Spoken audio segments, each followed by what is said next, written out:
What up, though? What's popping? What's happening? What's going on? You're back in the lab with your favorite neighbor, your man Mark Nash. Wow, what a fight! What a night, man! Wow, we down in a major way. Can't make this up. Can't make this up. Can't make it up. Shout out to Jake Paul. Went in there, did his thing, man. Can't deny it. The kid went in there and did his damn thing. First round, flawless TKO victory. Nah, I think they counted him out. I think homie got counted out. It's a wrap. A done data. We're going to talk all about it on this episode. Also, we got to say congratulations. Major congratulations to our girls, Franchon Crews Dezurn. Back in that damn winners column, man. I know it got to feel good. You know, a lot of people wrote her off after she lost her last fight to Savannah Marshall. But she's back in the winner circle, man. Congratulations to Franchon Crews. We're going to talk all about it on this episode, man. Damn, it's going down. It's going down. Also, we got to talk about this all the Devin Haney and Tank Davis drama. It continues, man. This thing been going on like, what, 2-3 days now, right? But I'm here for it. I'm here for it. I'm excited about it. So we'll talk about it. What else? The ladies, man. What's the girl name? Steroid girl. Yeah, her. Baumgartner. I might mean to call her steroid girl, but you know what I mean. She got accused, right? She and Clarissa Shields been going at it now, and I have a theory about that as well, why that could be going on. But we'll talk about all of that and more on this episode. Shout out to my brother Dub, right side. And yeah, we'll drop the link out there early. It'll be a family affair, all right? Let's get it. Let's run this intro. Let me blast this link out. Let everybody know we live. Some people don't get a notification, so I got to blast it out, let y'all know. Pause, all right? It's your man Martin Nash, breaking beats. Let's get it. This is my passion. This is what I love to do. But some days, sometimes, I'm just like you, man. I hate this job. Damn, I hate this job. Damn, I hate this job. Damn, I hate my job. Damn, I hate this job. I'm just like you. Damn, I hate this job. Man, I hate this job.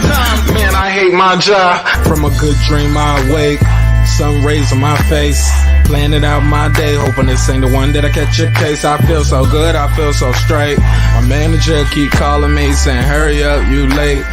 Hurry up, you lay off. Yo, man, I hate this job. Man, I hate this job. Been trying to play it cool, but it's hard to play it off. I've been hanging on to this bullshit, cause my car still ain't paid off. I know I'm on my way up. My boy just got laid off, so y'all, man, I hate this job. Man, I hate this job. These hoes here so ratchet. These niggas here so sneaky. Y'all don't even really pay enough for y'all to only pay bi-weekly. I'm trying to double up my cash. Take this job, shove it up your ass. Yo, man, I hate this job. Sometimes I wanna say, walk in and slap my boss. This shit is getting hard. Damn, I hate this job. Gotta make it out of this struggle, bruh. And I don't really mean to take it out on you. You just a customer, but damn, I hate this job. Damn, I hate my job. Damn, I hate this job. Damn, I hate my job. Damn, I hate this job. Damn, I hate this job. Damn, I hate my job. Damn, I hate this job. We're the reason why your stockholders always stay afloat. Yet I'm asking, are they hiring? Like everywhere I go, schedule will say 9, but I think it's fine if I clock in at 9:04. I work 40 hours a week plus overtime just to be bro. So y'all, man, I hate this job. Hate that I applied. So much has transpired since the day that I was high. Told me I could advance, but you were telling me lies. Gotta give your notice before I quit, but you don't say shit right before I'm fired. Damn, man, I hate this job. Sometimes I wanna say, walk in and slap my boss. This shit is getting hard. Damn, I hate this job. Gotta make it out of this struggle, bruh. And I don't really mean to take it out on you. You just a customer, but damn, I hate this job. Damn, I hate my job. Damn, I hate this job. Damn, I hate my job. Damn, I hate this job. Damn, I hate this job. procedures. You and your protocol. You and your policies. None of that shit don't apply to me. You and your quotas. You and your standards. You and your 2 sick days a year. Y'all niggas bananas. Wonder why the postman's posted with hammers. Going postal with Popo on camera. His wage got him enraged. Stressed out, it's hard to maintain. He flips the middle, grabs his. He said, if you don't get the picture, I quit. You ain't shit, mother. Man, I hate this job. Sometimes I wanna say, walk in and slap my boss. This shit is getting hard. Damn, I hate this job. Gotta make it out of this struggle, bro. And I don't really mean to take it out on you. You just a customer, but damn, I hate this job. Damn, I hate my job. Damn, I hate this job. Damn, I hate my job. Damn, I hate this job. Damn, I hate this job. Damn, I hate my job. Damn, I hate this job. Look, man, I hate this job. I put my pants on one leg at a time, just like you. I'm out here trying to take care of my family. Damn, I hate this job. It's not always glamorous, for real. But I do what I gotta do for me and mine, you know? Damn, I hate this job. Damn, I hate my job. Damn, I hate this job. Damn, I hate my job. Damn, I hate this job. Damn, I hate this job. Damn, I hate my job. Damn, I hate this job. Damn, I hate this job. Damn, I hate this job. Damn, I hate my job. Damn, I hate this job. I'm just like you, nigga. Damn, I hate this job. Man, I hate this job. Man, I hate my job.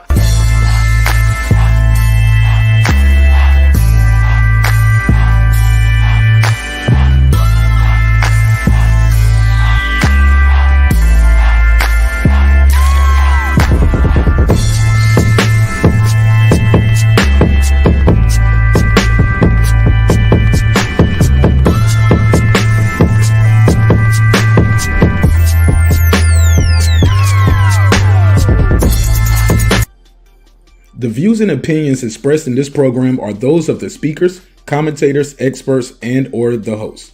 They do not explicitly nor necessarily reflect nor represent the channel's policy or the views held by the channel or broadcaster. The broadcaster or its channel cannot be held accountable for all or any views expressed during the program. Basically, if I didn't say it, don't come for me. You come for the person who said it. And please don't sue me for somebody else's words. With that said, let's start the show, motherfucker. This that squad sound.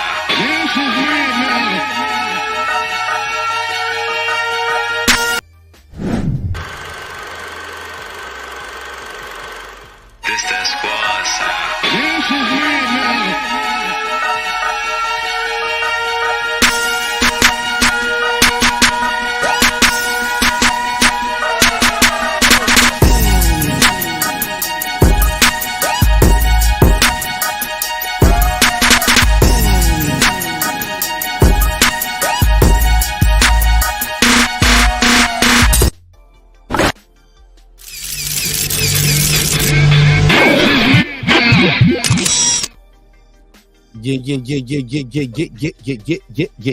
Yeah.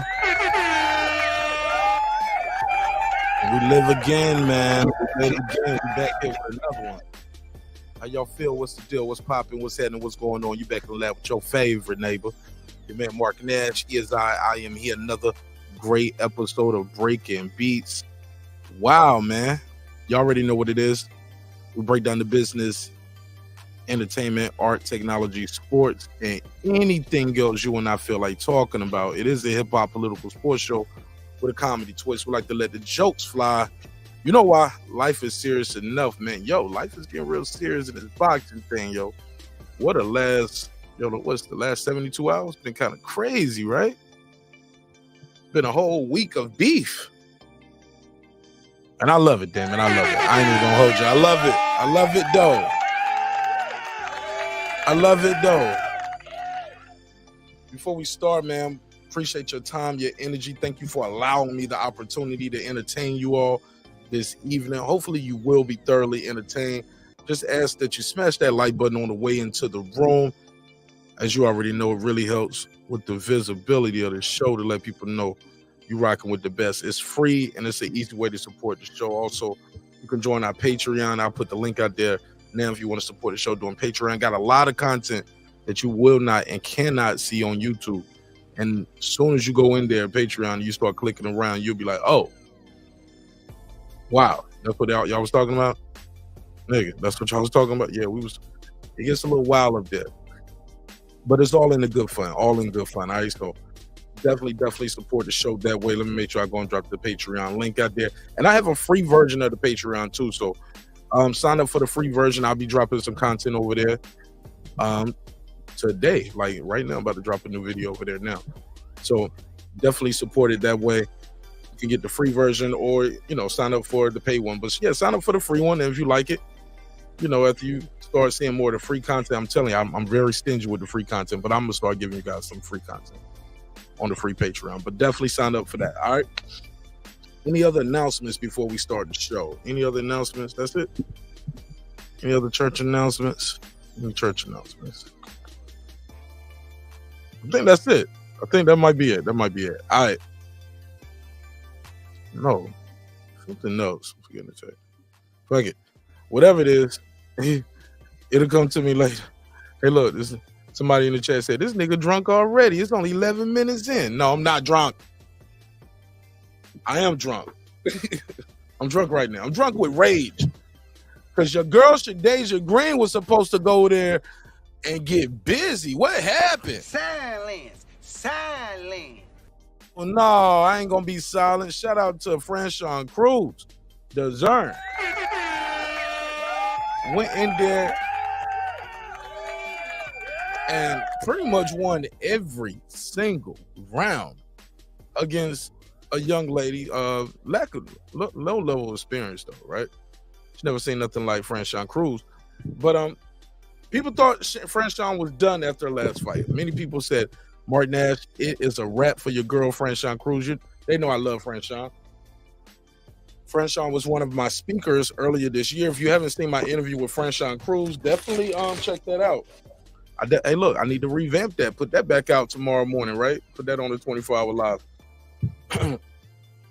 That's what people. Hey, look, go on my DJ Vlad shit. When something good happens or bad happens to somebody already got the interview, drop the interview again. But shout out to Franchon Crews. She was one of my speakers for my Women's Weekend Boxing first annual. We did it in February of this year. I'm gonna do another one this year. This year coming up in 2024. Definitely gonna be another good one. Let's just jump right into it. So Shadasia Green went in there, highly touted as the favorite. I believe someone told me, Mark Nash, the odds are 20-1. I don't know how true that is, but 20-1 for those who don't gamble like me. I try not to gamble too much. That means if you put 100, you get 2,000. Oh, Lord.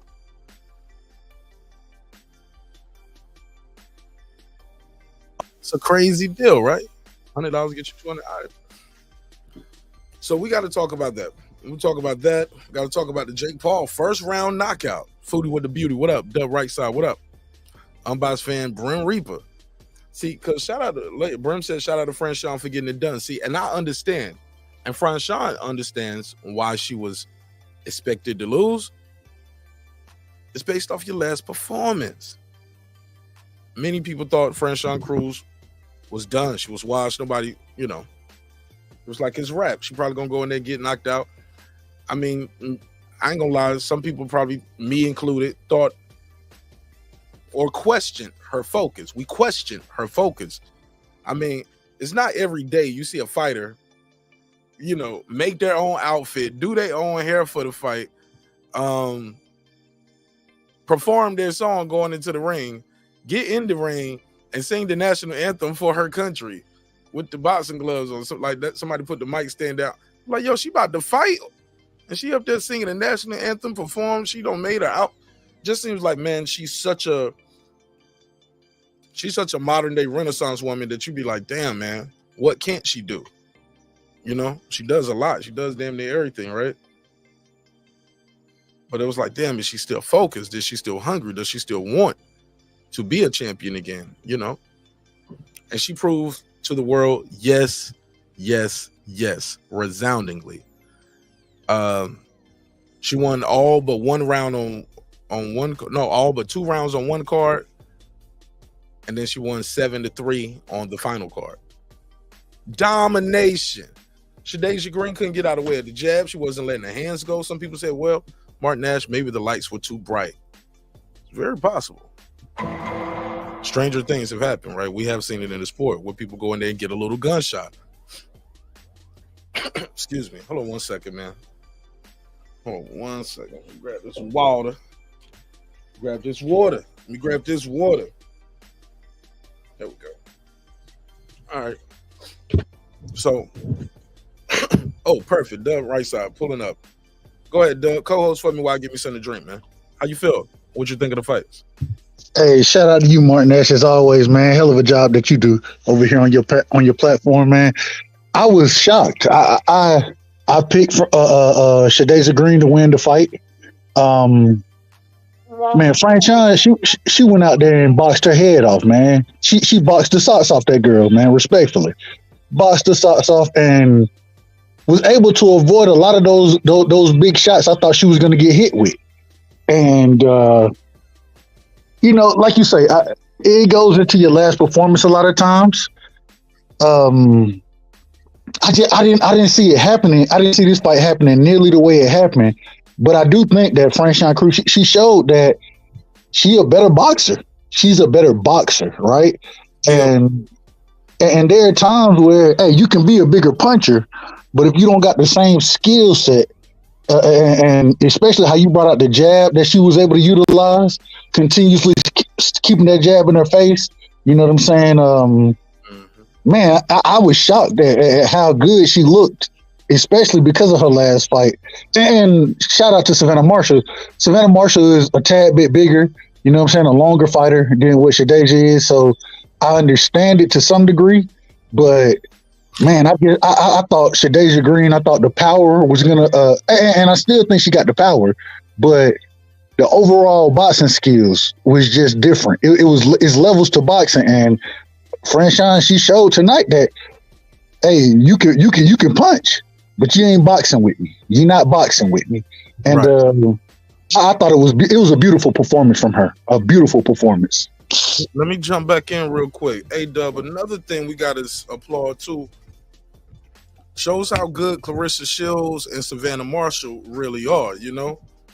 The way they beat Franchon Crews, but also Shadasia Green, it was like you can tell like she's never seen nothing like Franchon Crews. The Olympic pedigree. Also, to be fair, Franchon didn't fight this fight the way she fought Savannah Marshall, you know? Agreed. Hunger. She went in there. She didn't go in there looking like she was scared of that girl. That girl looks like she wasn't used to, you know, she's like the bully that ain't used to getting hit back. And that jab looked heavy. Franchon Crews ain't no little lady. You get what I'm saying? Absolutely. Okay. Her jab was snapping, and she was kept. And here's the thing: Shadasia Green looks the part, like the way her body mechanics are when she throws a shot. The body mechanics look right. Right hand, she's holding the phone. With the other hand, she throws the punches. She doesn't lunge, and you know. And Franchon Crews was looking sloppy at times, lunge, and all of that. But the old girl could not capitalize on it. Hey, look, Franchon Crews looked exhausted. Looked like her gas tank was empty at the end. But then again, she looked like she gave it all she got. Shadasia Green kept her hands at home, and she was missing huge. One time she threw a left hook, Dub. She spun around like 3-4 times. I thought she was doing a Michael Jackson impression. You remember Michael Jackson used to do a spin, and that nigga spin around 3-4 times? That's what Shadasia Green was doing in there. I could have sworn I heard somebody say, hee hee. Like she just was missing big, bro, by half a city block. And it was getting bad in there, man. And because she was getting hit with overhand rights, straight rights. The body shots, I think, was bothering her. Franchon Crews was leaning on her, pushing her back. That girl ain't never used to that. She used to bullying these girls.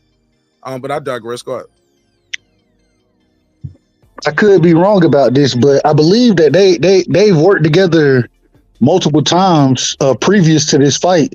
So I think Franchon I think she understood what the challenge was against Shadasia, what it would be. And like I said, she went in and boxed. I ain't never see a point where I thought that she was really trying to stop Shadasia. She just made sure that she was putting hands on her. Like you brought up the body work. The body work was crazy. Overall, man, it just seemed like it just seemed like she was so familiar with her. She knew what she was going to have to deal with, and she dealt with it accordingly. And I agree with you. Last point, I agree that she fought this fight differently than she fought Savannah Marshall. You know what I'm saying? I think Savannah Marshall, because she is a bigger fighter, and Savannah Marshall she got a great jab as well. You know what I'm saying? So I think that just because we all know styles make fights. And in this situation, I had the reason I picked Shadasia was because I felt like she was going to be able to land something big. And I could tell that's what she was looking for. She was trying to land something big, but Franchon Crews, she just had so much discipline. So she was able to control the distance. Man, anytime you go against a power punch and you're able to control distance the way she did, you're able to put your punches together the way she did, it's going to be hard to beat. But I just didn't see it happening. I mean, this was a dominant performance, in my opinion, from Franchon. So, hey, shout out to her, man. Shout out to her. I give her nothing but love and respect. Shout out to Shadasia for stepping up and taking this fight, but at the same time, she got a lot to work on. She got a lot to work on. She can't just rely on her power, and I think this fight will help her improve. I think it'll help her improve. She'll go back into the lab. I still think she can fight now. She can definitely fight, but hey, shout out to Franchon for putting on the way she put on tonight. Levels, my man, levels, and championship experience, knowing what the judges are looking for, knowing what you need to do. Shadasia Green ain't never seen nothing like that before. She's just and also it could have been the bright lights, man. Could have been the magnitude of the moment. How often we seen people that can talk very well in the chat, you get them on the panel, different. They can't articulate, can't distribute the information. They stuttering, they fumbling over their words constantly. Yeah, it's different. It's different when it's live and all the spotlight is on you, man. And some people ain't gonna make it because they ain't got the heart to take it. It just is what it is. I don't think this is the end for her, but I'm gonna be honest, bro. Losses like this can do one or two things. Can make you go back to the drawing board, reevaluate, assess, make an assessment. Got to make an honest assessment. You can't be in there.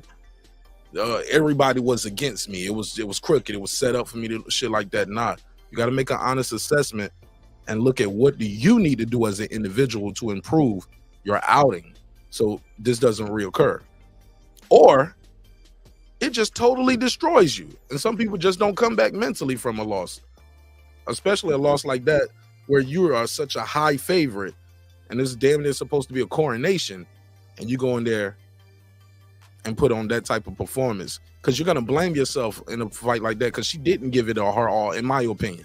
Too many times where she 50-50 exchanges, she won't let her hands go, or the bad poor punch selection, or she just getting there too late. Franchon Crews was able to hit her, get in range and get out of range, and I think those things are going to haunt her, possibly, but who knows? Maybe she can rebuild from that. What do you say? And I'm a fan of both fighters. I'm a fan of both of them, so I do hope that she can rebound. But I agree with what you just said. These type of fights can make or break a fighter, and especially when you done been able to go in, and I believe she had 9 stoppages in her 11 fights, and then to go in against somebody like Franchon, where, like I said, I thought Shadasia would be able to land something, but man, I just can't give enough credit to Franchon for doing what she did in the ring, for boxing the way she boxed. I do agree with you as far as Shadasia not wanting to let her hands go. At the same time, there's a reason as a fighter, you know what I'm saying, you don't want to let your hands go. There's a reason. And a lot of times it's because, you know, when you let your hands go, there's going to be other things coming for you. And I felt like she felt she felt the Dezurn Crews. She felt the power, even though it wasn't nothing crazy, but she did feel it compared to any other fight she's been in, as well as, like you said again, she was able to make Shadasia Green miss, and she was able to make her pay. And when a motherfucker making you pay for missing shots, it does make you put your hands in your pockets. And so, go ahead. So shout out to Franchon Crews, because once again, I didn't think the fight would go this way, and for her to put on this type of performance, man, I ain't got nothing but respect and love for the queen, the way she went out and put on, man. I ain't got nothing but love and respect for it. Based off what you saw, I heard she's calling for the Savannah Marshall rematch. Do you think she can beat Savannah Marshall? You think she's rejuvenated? She's back at the drawing board. You know, she got that hunger back, and she can do something different, or is it like, nah, Savannah Marshall just got a number and she can't beat her with the performance she put on tonight? If she fights a similar style of fight, the fight that she fought tonight wasn't the fight she fought against Savannah Marshall. And so if she goes and tries the other thing, though, I have to say, because Savannah Marshall is so big and has the length advantage, has a great jab, and can box, you know what I'm saying? I still think, and I ain't mad at her for calling for that fight again. That's what she's supposed to do. I ain't gonna say she got a number, but you got to make a lot of adjustments from your previous fight to go and to really make it a competitive fight with Savannah Marshall. So I look for her to make those adjustments. Still think Savannah Marshall beats her, but I think it'll be a much closer fight, a much more interesting fight than the first fight was. And so, hey, shout out to her. And I want to see that fight again after the performance she put on. Right. Go ahead, Puro. What up? Yo, mic check. What's up? How you feel? I'm feeling all right. Mark, how you feeling? What's up, Dub? Tired, man. Had a long day today. Talk to me. Oh, yeah. What up, Puro? Same old, brother. Same old. I mean, I ain't like Mark. You probably get mad at me, but I didn't watch the fights, bro. I just want to come chop it up with y'all. It's cool. There's a lot of other shit going on. No, you good. What's on your mind? What you want to talk about? I actually wanted to ask you about because I haven't been up on my little research, but what's this Tank and Devin 20 million about? I'm about to play that after this. Okay. Give me 1 quick second. Real quick. Just hold tight. Dub, did you see the main event? Because there wasn't a lot to talk about. Jake Paul sparked him with a right uppercut in the first round. Yeah, I saw the main event. I was disappointed. I listened to Andre. I listened to this man talk and how he was gonna beat Jake Paul out, beat him up, knock him out, and all these other type of things. And I was very underwhelmed by his performance. And shout out to Jake Paul. I'm not a fan of Jake Paul, respectfully. I ain't no fan of him. But at the same time, this man taking on boxers or legitimate boxers at this point in his career, hey, I ain't got no problem with it. And he did his thing, man. I just didn't. I mean, the first round knockout like he got, bro. Like I didn't see that coming at all. I thought it would at least be. I figured that it'd at least go to the cars or something like that. I didn't see, but again, stop. But man, shout out to Jake Paul. That man, he's progressing well. He's taking L's, and even with the L he took, he came back well off of it. And man, shout out to him as well, man. I didn't see the fight going that way, but like you said, it ain't too much to talk about. It just, I mean, he stopped, but it so easily. I just didn't see that happening. I didn't see it happening. Absolutely, me neither. So let's just jump right into it, man. Let's just jump right into this this Haney conversation. We got to talk about it, right? All right. So you get this been going on for how many days? They've been going back and forth now? About 3 now, right? Today makes day 3. Day 3, day somewhere 3, 4, somewhere in there. It's 12 o'clock now, so or it's past midnight, so 3, 4, somewhere in there. Yeah. Damn near since his performance on what was last that? Saturday. Right. So I'm gonna play this clip play this clip, but basically it's going around that they asked. It's the $20 million offer. Gervonta Tank Davis tweeted out. Let me see if he still got a tweet up. You know, he liked to tweet and delete. Did he leave the tweet up? But basically, it was like basically, Bill is lying. You don't even know who to talk to. Bill dropped a video and respond to it. I'll play the video. It was on his IG live. But let me see real quick. Hold up, fam. Let me see if Tank Davis left this up, because you know some of the stuff he's been leaving up lately, which is interesting. Drive-by tweeter. He's a drive-by tweeter. Yeah, drive-by tweet, and a lot of that shit is gone. Yep. Is it gone? Is it gone? Yeah, but I got a screenshot though. Why? But why would you even delete those? Why would you delete those tweets? It ain't no reason to delete that. That's what he does. All right, so let me share this real quick on Twitter or on IG, so something so I can share my screen feed chats direct. Yeah, I just sent it to who the first bro. I just sent it to Foodie real quick so I can share it on the screen. All right. Let me share my screen. So what's your name at, Foodie?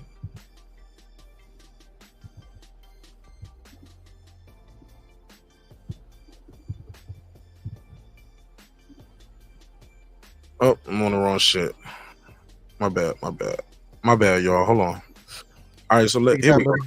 I got you right here. This is the tweet right here that he put out. Y'all still listening to this old sad nigga? Let me share this screen, yo. Tank Wildin'. Hold on. Here we go. Boom, pow. Y'all still listening to this old sad nigga? Bill can't even reach the nigga he needs to talk to. But I'm sure.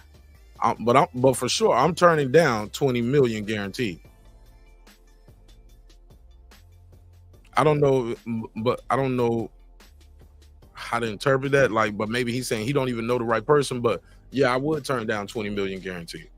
Turning that down. Be sarcastic. Okay, but for sure, I'm turning down 20. Yeah, I don't know how to read comedy. I don't know how to read comedy sometimes, and Tank is kind of dry. Right, yeah.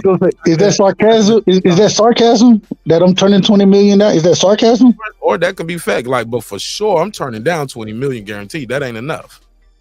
But according to what I heard, it's 20 million plus the back end of the pay-per-view as well.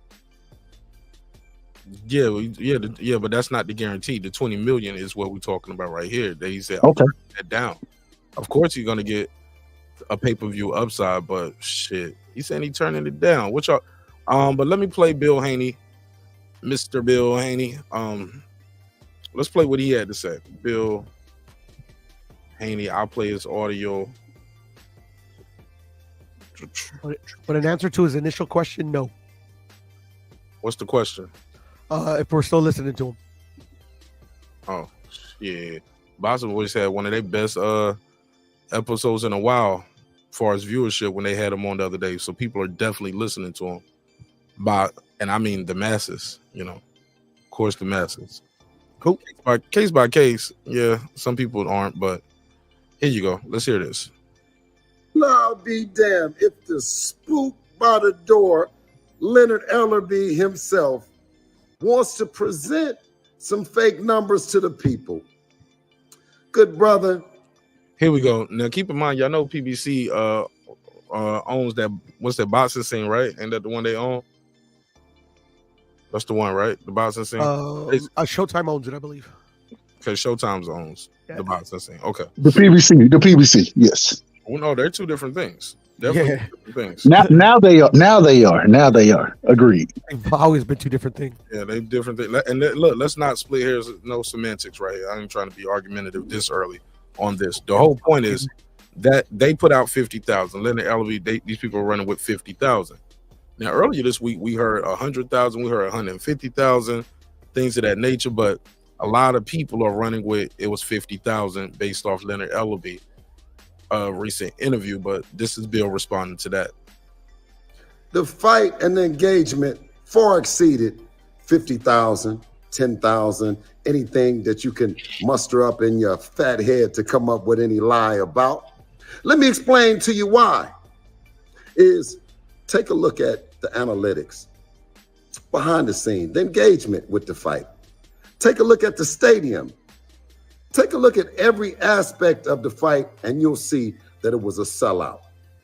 And only thing that I can see now is another sellout opportunity by the spook by the door to introduce some bogus numbers that cannot be found anywhere. So, Mr. Spook, while you found the numbers, let's not keep them a secret. Tell the people where you found them at. Because other than that, everybody had a wonderful time in the Bay Area. And guess what? The buildup was incredible. The numbers were reflected. But don't let the naysayers, the guys that are too scared to take the challenge for the crown, don't let them put you down. We had a great time. No longer will you down him, you must crown Devin. If only the guy that got them off their bunk ass game. Well, I'll be damned if the spook by the door, Leonard Ellerby himself. Wow. This guy's wild. Wow. I love it. I love it.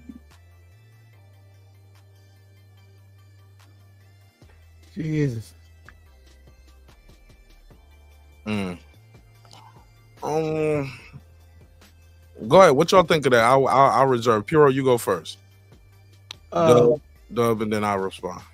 Yeah, man. I mean, it's. It made me laugh, bro. But I mean, like, one of these days he's gonna get his ass kicked. I mean, he almost got his ass kicked by V-Hop the other day for talking reckless. All right. Well, hey, my thing. Go ahead. Who? Bill Haney. Hold up. What does him and B-Hop got to do with that clip we just played? I don't know, it's like really disrespectful, don't you think? About the pay-per-view numbers? No, like the name calling and stuff. Oh, the spook shit? Yeah. Yeah. So yeah. Crazy, man. What the key thing is the pay-per-view numbers, though. What's your take on that? 68,000? Huh? Like, cause he's saying something about engagement, right? I think he's talking about different numbers. No. Pure, I don't know what you're saying. What's your opinion, Pure? Like, I mean, pay-per-view. He said, no, we did more than that. Leonard said you did 50,000. What say you? I mean, he could have released a number. I mean, Devin is his own, hold his own. He's a part promoter, right, of that fight, so he can release a number instead of like making us guess. Instead of just saying, "Oh yeah, nah, we made more than that." We just got to take him by his word.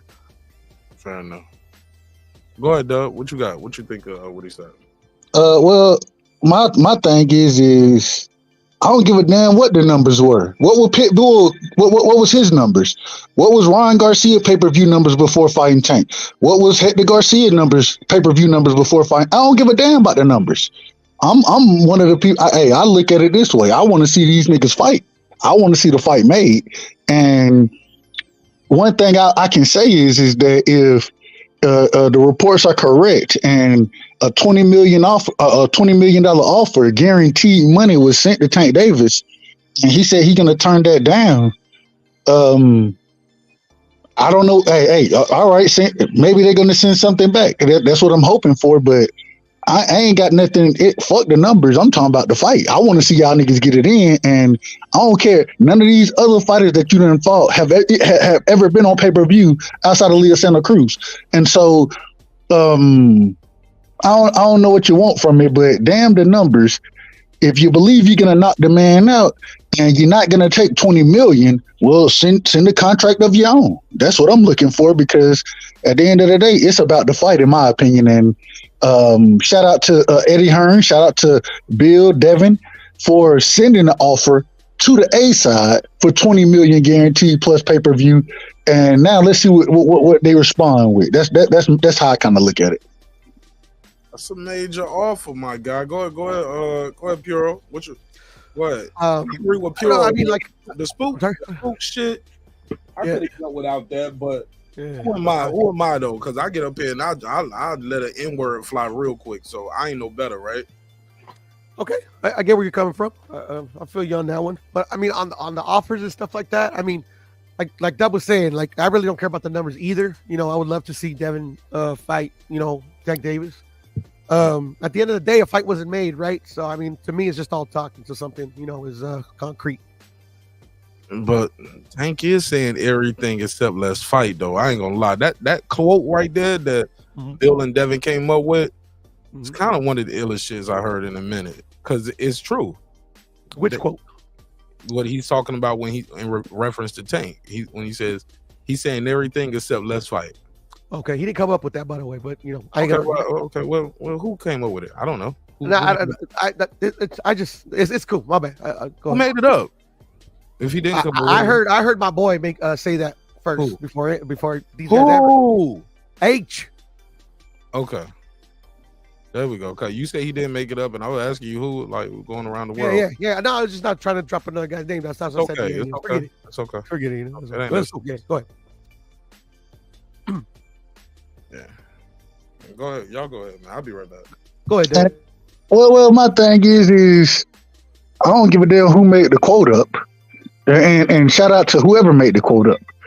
What I'm saying is that when these people are saying when they at your front door talking about everybody say everything but let's fight, and then they sending you an offer for $20 million guaranteed with a pay.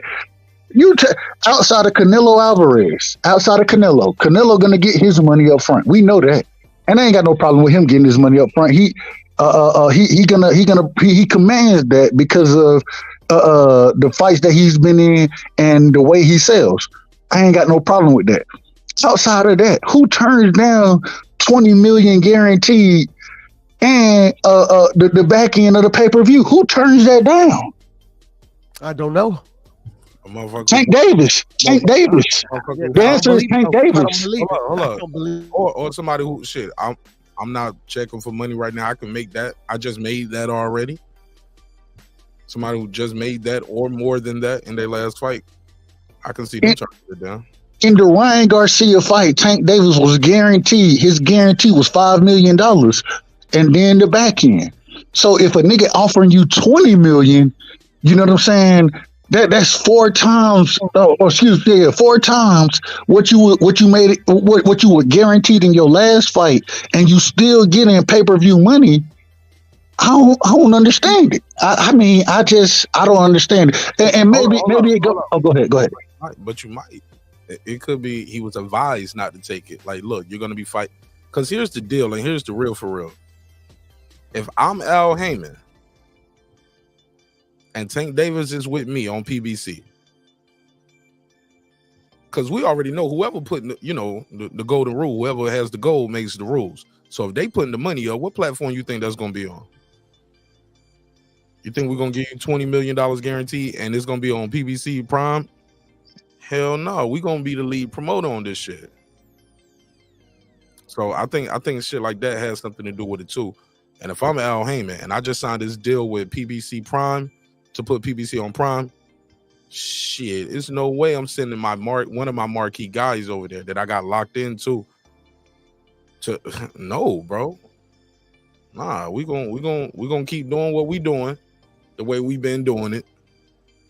Y'all gonna get this damn Isaac Cruz rematch, like it or not, like I've been telling y'all, and shit like that. But I'm not sending my guy across the street, because who else he got over there?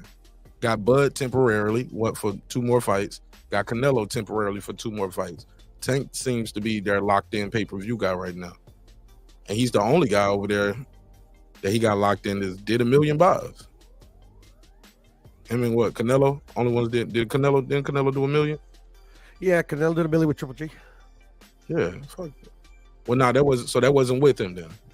But anyway, but my whole point is Caleb, he did 800. He got close. What about the fight he just did with Charlo? What that do? With Charlo, it was close to it was like 7. It was 650 to 7. They were saying. So yeah, I'm not giving my guy up, man. I'm keeping Tank Davis. But what's up, Foodie? What up, Mark? What up, everyone? What's popping with you? What up, though? Salute, Queen. What up? Listening to the subject at hand. I just really wish that. I mean, I understand that Bill Haney's doing his job, trying to get the biggest fights for his son. I just really feel like I want him to just forget about it. I just don't think it's going to happen, and PBC don't want it to happen. King Davis will go whatever way they tell him to go, because he's like a little bot or something. I don't know. Like, he doesn't have any say over his career, or he feels like he don't. I don't know what the fucking case is with him, but just let that nigga just do what he wants to do in peace. Let him make them text, like I've said before, and the Haneys need to go ahead and chase greatness like they've been doing. They're doing a very good job at that. Stop looking in the past. Keep moving forward. Forge a new path. There's a lot of great fights at 140 and 147 and beyond, especially as a lot of people who are moved up from 135 now are at 140. They'll be moving up. A lot of them at 147 will have more talent. Like, forget about him. The dude's 29 years old and he don't want to do nothing more than what he's doing now, so let him do it. Just stop begging that nigga. He don't want to do it. Hey, Foodie, let me ask you a question. Oh, let me say. Go ahead, Mark. Say one thing before we start. Before we jump into the questions, you know, I hate all the questions. I just like declarative statements. Just say what you feel. Because once you ask the question, it goes around to other people. But that's neither here nor there. That's your delivery. Let me say this before I open it back up to y'all and Brim Reaper. Matter of fact, I'll save it. Brim, you go ahead, and then Dub, you can ask your question. What's up, Brim? Hey, how you doing, man? How's everybody doing? What's up, man? I appreciate that message you sent. Brim? Tag me in too, bro. Hey, yo, what up? Salute, Brim. What up, Brim? Salute. Hey, man, you know, just working, doing the 1-2 thing here. I actually finally have an opportunity to defend Tank. You know, because I like Tank a little more than Haney, but Haney has been moving as a boxer more like I would want, you know, a boxer to move. But just to be realistic here, you know, people are always like, he's ducking, you offer him $20 million. Bro, I can't expect Tank to go to the zone to fight Haney. If we're doing this A-side, B-side stuff, Haney got to go to PBC, bro. I mean, if he offered him, cool, but then you got to counter and say, hey, well, listen, we're not going to, if we're going to do something with the zone, it can be a joint promotion, just like we did with Ryan, but, you know, we got to be the lead. He's not signed to the zone. He's not signed to the zone. But that $20 million offer came from the zone. That was Eddie Hearn that made that offer. He's Matchroom. Matchroom is on the zone. So did Matchroom make it or the zone? They're two different entities. But Matchroom, the fight is going to be on the zone. I'm sorry, let me make sure I reword this properly. Eddie Hearn offered Tank $20 million, with that offer he would end up fighting on the zone because Matchroom is on the zone. Got it. So I can't sit here and expect, you know, Tank to say, okay, yeah, deal. When, just like Mark said, that's their number one cash guy at PBC. And the fact that he did better numbers overall, Haney's got to gonna have to go to Amazon to fight Tank. Now, no, who's done better numbers, Bram? Overall, Tank has did better numbers than Haney. Like, you mean talking about his last fight with Ryan Garcia? His other fights too. Haney hasn't even crack 200,000 yet. You know, he's did a couple pay-per-views. He hasn't cracked 200,000 yet. When is Tank cracked 200,000? He did it with not in January when he fought the other Garcia. No, he didn't do that. He didn't do that. He didn't do it. Or with Pitbull. He didn't do it with Pitbull either. He didn't do it with Pitbull. What did he do with Rolly? He did it with Rolly because Rolly did sell up the fight pretty good. But at the end of the day, this is all speculation. We don't know what any of these numbers. But at the end of the day, though, when it comes to the financial end of it, Tank is the bigger money generator. So it's nothing wrong with them offering him that deal, right? But for us to say, oh, it's, you know, Tank is ducking if he didn't take the $20 million. I think it's a little bit disingenuous. Now, if PBC don't counter offer and say, hey, listen, this has got to be on our end, we might be able to do a joint, but we got to be the lead promoter. They got to take some of the same, you know, stances in regards to the fighters like they did with Ryan, except for the weight class crap. But I wouldn't, if I was advising Tank, I'd be like, you're not gonna go over to the zone for that fight. No, Haney's gonna come over here to fight the fight. Now we can have the same, maybe follow the same template of the offer they offered us, and we try to offer Haney that. But Haney got to go to Tank for the fight, not the other way around. Just being honest. But Brim, oh, go ahead, Mark. No, go ahead. Let me get a quick opening statement from my boy KP real quick. Go ahead, Cap. And then we can open it back up to everybody. I just came to turn the tables over. I'm not doing this shit no more.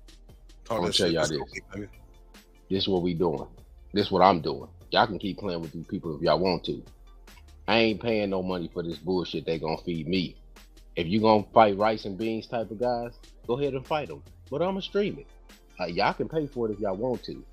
I'm gonna let y'all do that because that's what fans seem to do. They argue to give their money away to watch Tank fight Rodamez and all them out type of guys.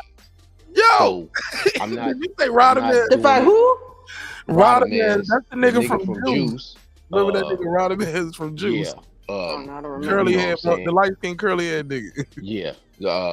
I'm not arguing with fans of a fighter no more. I used to do that a couple years ago. The Earl Spence shit, we see how that happened. PBC know what they doing.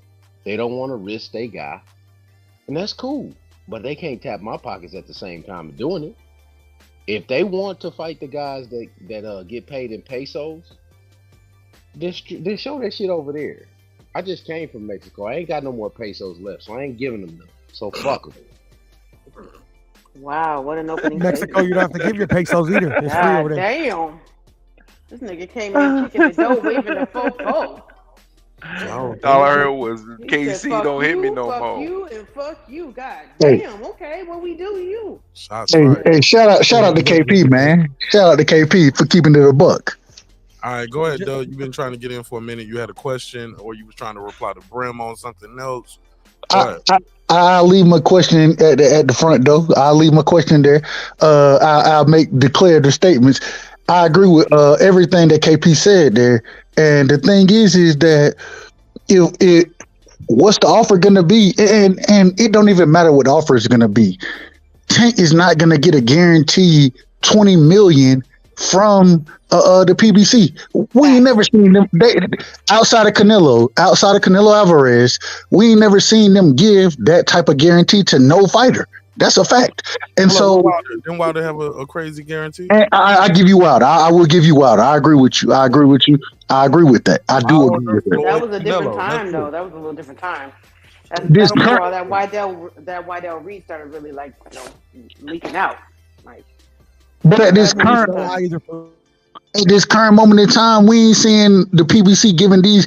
And I do believe, and shout out to you, Mark, I believe that the reason Tank had to turn this down is because, and if you look, Tank tweeted and he said, well, Al was supposed to get back to me last night, but or earlier today, whatever he said, but he ain't called me. Maybe they were discussing, him and Espinosa was discussing a deal that I didn't have no clue about. Maybe that's what was going on. Don't be surprised if you see me somewhere else. And then you get an offer for $20 million.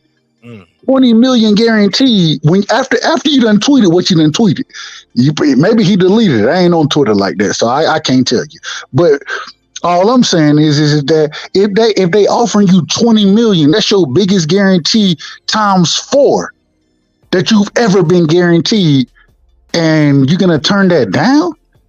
It's a one fight deal. If you go over there and beat Devin Haney ass, you can still go back and rock with Al as much as you want to. I ain't got no problem with that. But man, I'm just saying, ain't no way you could tell me Devin and his team don't want to fight when they offering you 20 million for the fight. You can't tell me that no more. Yo, shout out to my guy D-Style Boxing. He said, I bet Jake Paul will win the KO in the first round, and it was 21-1 odds. Yo, shout out to you. Even if you put $10 on that, that's a nice flip, yo. I gotta respect that. That's crazy. Shout out to D-Style. Go ahead, but it's open to y'all. I just want the fans to realize that we the pawn in the game. Because if he turns down the offer, right, then he can tell you he can go back and fight whoever he want to fight, and it's justified by his fans. You see what I'm saying? Like, it's like Mike Tyson gave me Peter McNeely when he came out of jail. Tank Davis still giving you Peter McNeely, and he ain't never fought nobody. It never heard of it. Peter McNeely said. Yeah. One of the biggest wins that people tell me Tank had was Pedraza, and we got Pedraza fighting Keyshawn Davis on the undercard of what's my boy with the flip name? T.O. Senior or T.O. Junior, excuse me. We got him fighting on the undercard against Pedraza, which we all understand now is a less of a fighter. When is Tank gonna give us the fights that we want to see? That's the question. When is he gonna give us those fights? Bro, Dub, like, can I sell y'all a $2 steak for $100 and y'all just keep buying that motherfucker? Man, some people will if they don't know the value of the steak. If they don't know that they deserve better. Tough ass. Hey, the man selling chop steak. He's selling chop steak, and niggas selling real steak out here, and they want us to buy the chop steak, hamburger meat. That's what they want us to buy. What? It don't make sense. It don't make no sense. Yeah, another thing we don't. Go ahead, Puro, and I'll go in. I'll go ahead. I'm sorry, Mark. Go ahead. No. You don't have to apologize. Go ahead. You got the floor. No. I was just saying this is boxing, bro. It makes perfect sense. All right. Well, here's something I think that don't make sense. I was listening to the Boxing Voice the other day, and niggas was arguing for hours about why the fight need to be a catch weight. I was like, I never heard fans demanding this, no shit like that. Especially when the fighter hasn't even came out and said it, but they just like, he ducking because he won't do a catch weight or a rehydration clause, and like he should do that. He blew up too much in weight, and I was like, bruh, you make the weight, you make the weight. The rules are the rules. You make the weight, you can come in whatever you want to. Catch weights were originally between two people who were not of the same division. Not two people that are in the same division having a catch weight. That's weird. Technically, they are in two different divisions now. One at 135, one at 40. But Bill is saying they don't even want to fight him at 135. He got to come up to 140. Right. So that would be a 135 guy coming up to 140. It would be two different divisions. But my whole point is, I never heard so many people advocate for this. Shout out to D-Style Boxing. He tweeted this out, and Fudu, you retweeted it. Quote, Tank fans said Inoue can come up to 135. It's only 13 pounds.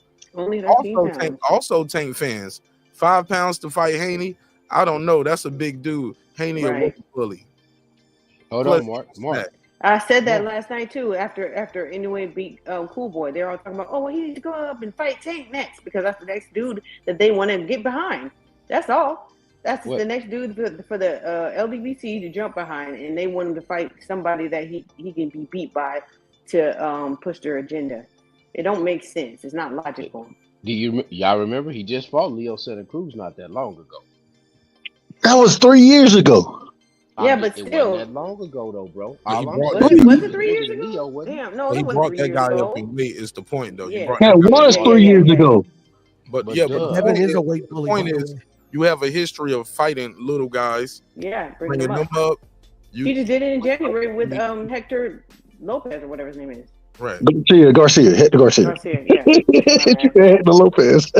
Hey man, I get him confused. It's Garcia, and then you got another Garcia, and then there's a Lopez. I'm sorry, I'm not gonna be racist. I'm just saying, I be forgetting because these people. Watch the first black guy Tank fight that is gonna be Frank Martin, and y'all gonna be like, this nigga right. You gonna get your black fighter that y'all want to see, but it's gonna probably be Frank Martin. No, they saved Frank Martin for that. They saved Frank Martin. Yeah, I believe that. Yeah, that's the reason why he didn't fight Shakur. But it's a setup. They trying to set Frank Martin up the same way Tank said that they was trying to set him up to fight Lomachenko. I mean, it's the same thing. Well, it's not. And I'm gonna tell you why it's different. I'm gonna tell you with a sound effect what's gonna be different. There you go. Big difference. Exactly. Big difference. Agreed. They was trying to fight Tank and Loma. Tank wasn't the guy he is now, and Loma even then or now isn't selling nothing. He don't be selling. No. Loma don't even but who are these other guys that he is fighting? What are they selling? If we want to, if that's the point we're gonna use, that's not what I'm saying, Dub. I said that in relation to they setting up Frank Martin. They're gonna set Frank Martin up for life with that payday. That's what that's the thing. When you talk about the money in fighters and the competition that Tank Davis fights, he can afford to pay. They can afford to pay these other dudes little to nothing. If he fights any of the top guys in the division, it's not going to go that way. So therefore, they're going to lose. The company is going to lose. He's a company man. I agree with you with the little to nothing though, Foodie. Most guys are getting their biggest paydays when they're fighting Tank Davis. They're getting their biggest paydays. Yeah, but the they people are. At the top would not be getting the biggest paydays fighting him. At the way they want to pay people to fight him. I disagree. I think guys are going to get their biggest paydays with each other. They got it. They need each other. They would, but they're not going to make those fights. Is what I'm saying. Let me interject this real quick. No, Devin is giving people bigger paydays than what Tank giving them. Outside of Ryan Garcia, you go look at anybody Tank them fought, and you look at the competition that Devin them fought. Devin is giving bigger paydays, especially when he was over there with Matchroom and the Zone. He giving JoJo Diaz biggest payday. What's my brother name, man? Linares biggest payday. All these dudes were getting their biggest paydays fighting Devin, and now Devin trying to give Tank his biggest guaranteed payday. I don't understand it. Go ahead, KP. Let me stop you right there. I'm tired of talking about these niggas and this money, man. Look, man. Hey, I don't know what the fuck Shane Mosley made when he fought Ernest Flores. I don't know what the fuck he made when he fought Oscar De La Hoya. I know I got the fights. I'm talking about money for some niggas, and it's a recession, and I'm arguing whether or not they gonna get paid. And some of these niggas ain't fought for 2 years and a year and a half. Hey, man, either they get in the ring and give me what I want as a consumer, I'm not buying it. Yeah, I got what you're saying, Dub. I'm not I don't think anyone's arguing to pay that. you niggas some money to fight some niggas. I don't give a damn if y'all fight, because them niggas be fighting on Friday night fights. If it was up to me, fuck them. Hey, I'm just at that point. Y'all can keep playing around with it. Look, man, we waited almost 6 years to get Earl Spence and Terrence Crawford. We still ain't got Wilder versus Joshua. Some niggas might die before that fight happens. Hey, man, I'm not about to be doing this shit, man. That's a good point. KP, I can't blame you. But the one thing I will say is this: I will take issue with it if they don't have a counter offer. Now, if they say no and then they try to do a counter offer, say, hey, listen, no, we want to have this on PBC, we'll give you this much guaranteed, Devin. Then okay, then it's viable. But if they just say no and don't do anything or do anything else, then yeah, then I would be like, okay, y'all on some bull crap, because at the end of the day, I want to see the fight. And if you're not trying to do everything you can to make the fight, then to hell with what you're doing. Because at the end of the day, I don't care about what you guys are getting. I want to see the fight. But I know this much. If Devin offered you $20 million and they advise you not to take that because you want to have it fight on Amazon, then y'all should be offering Devin. Y'all should be counter offering. So that time will tell. Are you gonna make a counter offer? That's what. And if you don't, then my guess is no. Yeah, my guess is no. I think they don't have a choice but to make a counter offer. If there's no way you can be offered $20 million and then not have and turn that down and not come back with a counter offer. There's no way you can do that. If you do, there's a way. Well, hold on. If you do that, then respectfully to Tank, you know what I'm saying? I'm a fan of Tank. I love to watch Tank fight. But at the same time, I want to see him fight the best, and I ain't been getting that. So if they do something like that and they don't send back a counter offer, then I got to take a duck. That's what I got to call them. And let me jump in. Do you think Tank Davis made the decisions over there, or who and when and where he fights? He should be. Do you know? I'm asking you. Do you believe? No. I don't think anyone believes that. Yeah. No. And that's why I said it's kind of hard to say, quote unquote, he's a duck, because especially in this, what we keep forgetting, this ain't PBC Showtime no more. This is a new venture with new partners. You need to make these partners whole. You need to show them, hey, you guys did the right thing by partnering with us. We're gonna give you some big fights. We got Tank Davis, and we're gonna give you some big fights. But okay, so then what would be a big fight outside of that one? And you don't jump right into this new partnership. And the first thing we're talking about is splitting the pie. with somebody who probably can beat your guy. It's not no foregone conclusion that Tank is going to win this fight. But Mark, you're saying two different. Hold on, Mark, you're saying two different things. You're saying that he needs to offer big fights. This is a big fight, but then you're saying that we can't pay. We split the pot. Like, well, who else is he going to fight? That's going to be a big fight. No, what I'm telling you, I don't say nothing about. I don't recall saying they got to give him that right there. You're going to give them. Well, what's a bigger fight is what I'm asking you that he can make. No. The big fight is going to be in-house fights. We're going to make it big because Gervonta Davis' name is big.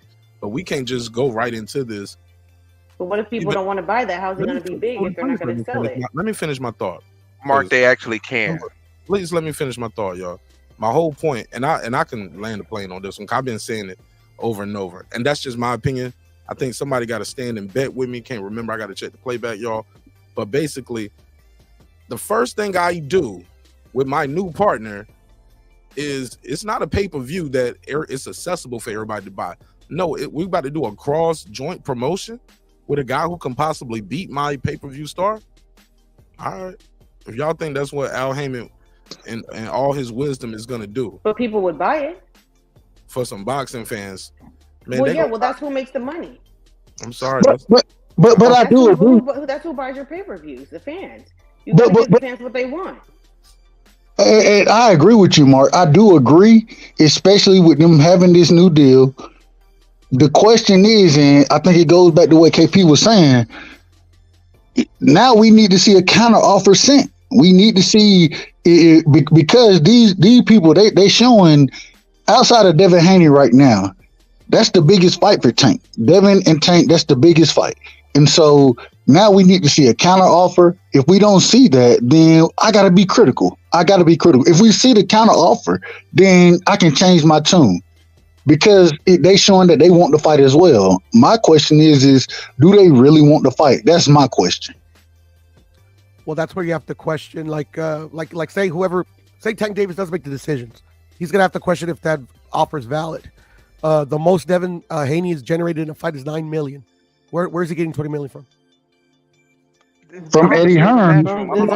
Eddie Hearn. That's a dumb question to ask. That's Matchroom offered that. Matchroom offered that. Matchroom and the Zone offered that money. They ain't coming from Devin Haney. They're just representing Haney, saying we want to understand, but they're going to offer something they might lose on. They're not going to lose on that fight. They know that's why they was confident enough to give that much money, because that's a big money fight. Come on, man. You guys are you're not using your head right now, bro. That fight is going to generate. They know that fight. We know that fight is going to generate, but that's why I don't necessarily blame them rejecting the $20 million offer. It's just that you got a counter offer. You have to actually bring it to the table. And the thing is, if they make the counter offer and it includes a rematch, then that's even more money. I don't believe it just doesn't make any sense. And on top of that, they could do a joint promo. They could do a joint venture. I did say when Mark said that. Oh, they did with Ryan. New deal.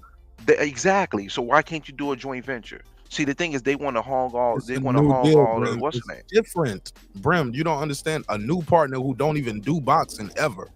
This is their first time fucking with boxing. Versus but they make money off of pay-per-views, Mark. Good point. Good point. It's a new company, new venture. Amazon makes money off of pay-per-views. The people who want to protect Tank is PBC. Foodie. But Amazon wouldn't care about that if it's making them enough pay-per-views.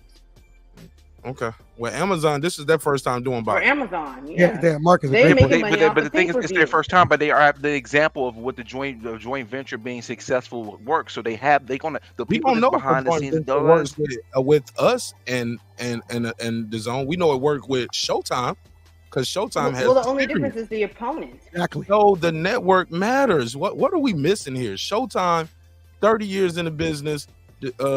Prime. -1. They haven't did day one yet, and you guys are already talking about. Because you're not explaining. They actually have. Why, they did do it. They did do. They did. I'm talking you're not about explaining to me, Mark. What you're not explaining to me is why Amazon gives a fuck if Tank Davis loses. They're still going to make their money. They lose. I'm just saying, like you're saying, like, well, why would they? You're saying that this is what I've understood. What you venture. said. Let's make money together because we just they will make money. Hold on.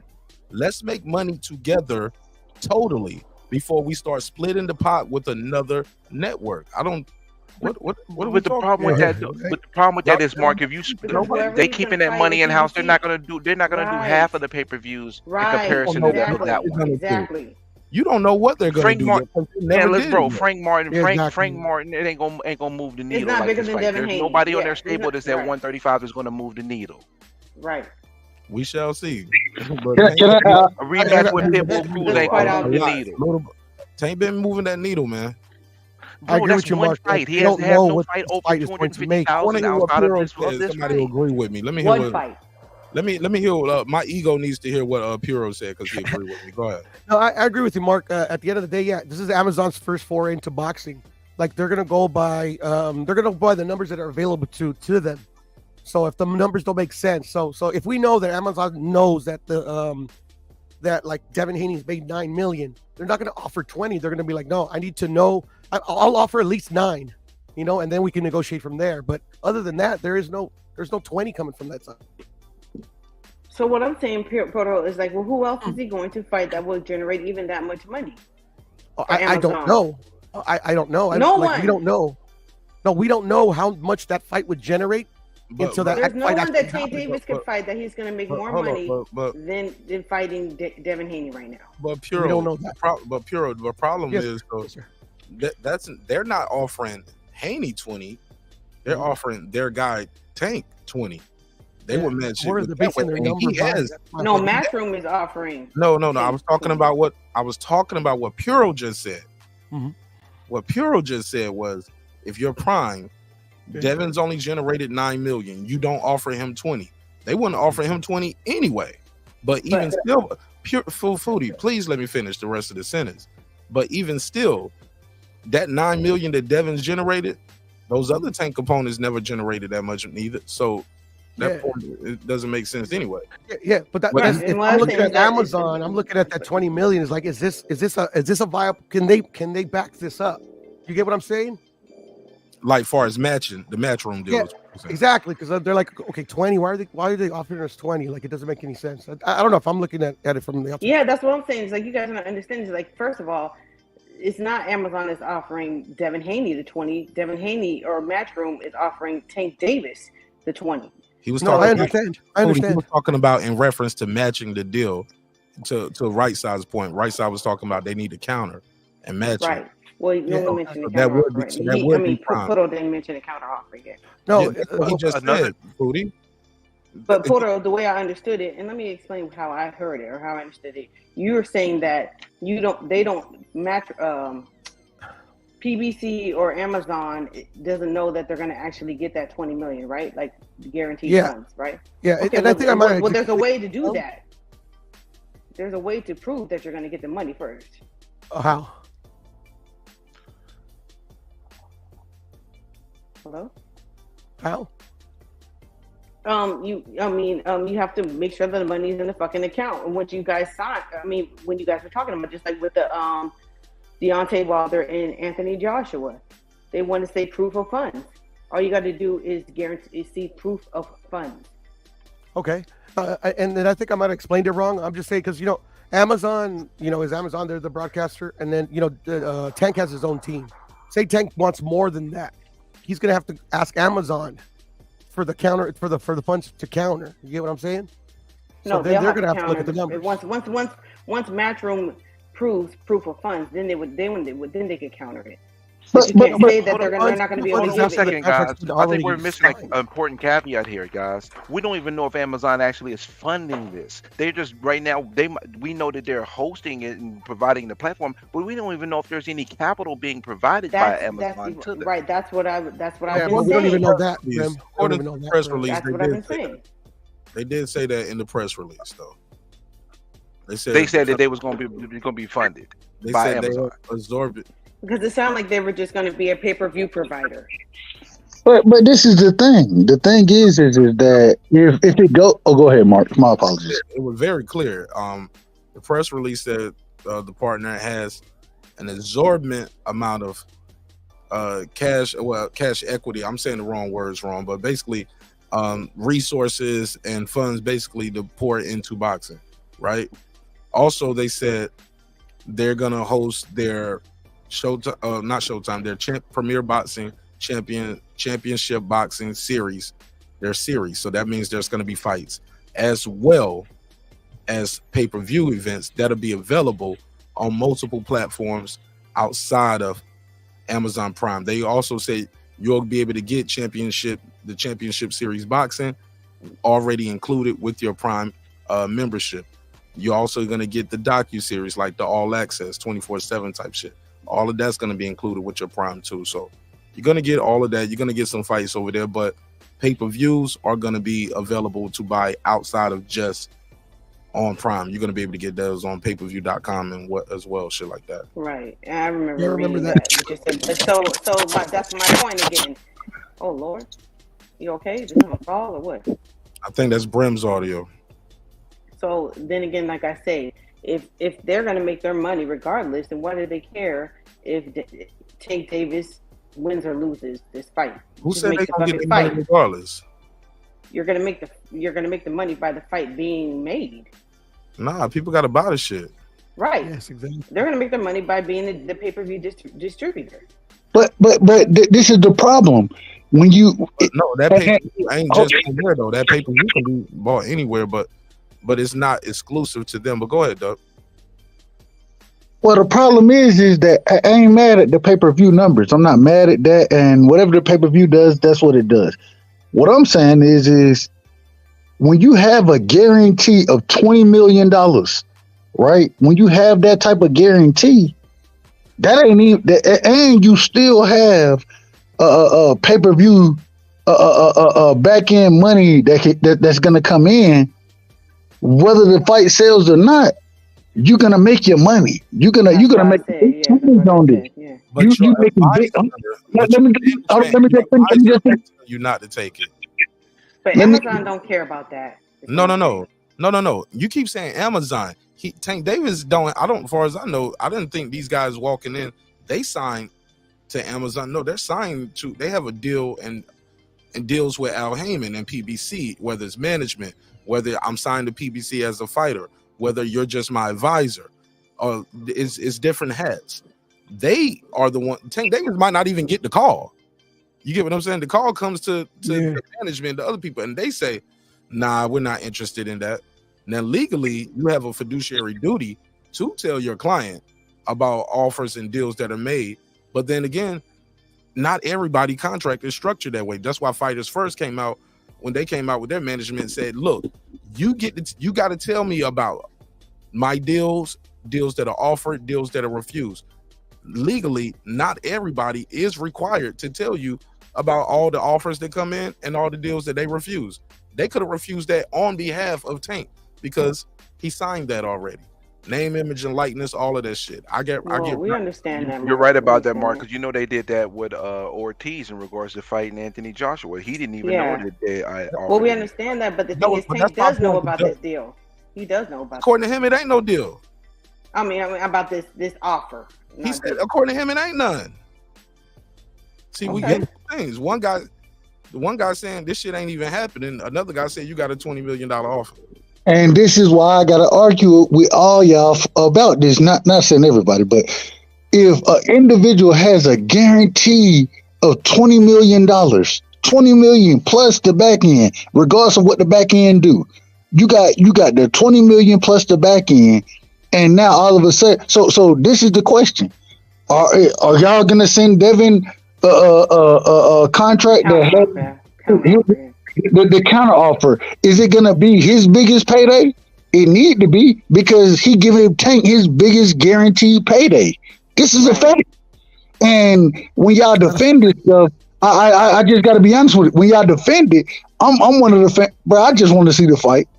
And if you want to pay, if Matchroom is coming out saying we're gonna pay this man more guaranteed money than he ever made, and then we're gonna give him a piece of the back end, but then on the opposite side of it, they saying, well, we're gonna give Tank, like Ryan Garcia, we're gonna give him $5 million, but he can make $30 million. Okay, cool. Give Devin the opportunity. Give him the opportunity when that man is telling you that fuck the 30 million. I'm gonna give you 20 million guaranteed. I'm giving you that guarantee. And then you're gonna get pay-per-view money. If you sell like you say you sell, then you're gonna get big money on the back end as well. What are we talking about? It's Groundhog's Day because we're saying the same thing. Like you keep saying the same thing, and I'm gonna keep going back to the same thing. They have the right to. I don't know when they possibly. I don't know their contract, but according to the people who like Floyd Schofield who pulled up on Coach Show and they explain how those PBC contracts work. Mm-hmm. He don't have no rights to do that. He can't say, yeah, I'm gonna do it. Even with Spence kept trying to. He was like, look, I ain't gonna fight nobody other than Terrence Crawford. Like, but Spence finally did demand the fight though, and they got it. He got it. That wasn't what I was trying to say, fool. Go ahead. Goddamn. What are you trying to say then? I'm trying to understand. I'm gonna roll me up a blunt real quick, man. I'm gonna relax a little bit. Because this is the thing. It's like what reactionary. I can't even get 3 sentences. Well, how am I being reactionary when I'm just trying to understand what you're saying? You being really you're getting upset with me asking you questions. Because you would understand if you would listen, though. I am listening to you, but you're saying 2 different things. You don't know what I was saying. You jumped in with what Spence. Well, you said it a few times because you just said I'm going to keep on repeating. I heard you the first second. I was talking to Dub at that point when I said Dub. Okay, well then I'll just go ahead. I said Dub. No, you cool. Just relax though. Let's everybody relax. What I was telling Dub though, I said Dub. What you're saying is Groundhog's Day because what you keep saying is gonna make me say what I just said. According to Floyd Schofield, these guys don't have the rights of refusal. They can't get to do what they want to do. They don't own their name and image and likeness, according to Rachel Donaire and things like that. He doesn't. He might not even know. And again, according to him, it's not even a real offer.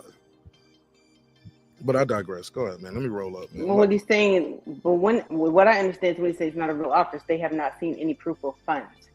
So then, yes, you can theoretically say it's not a real offer because you haven't seen any proof of funds. But you guys haven't even gotten to that part of negotiations.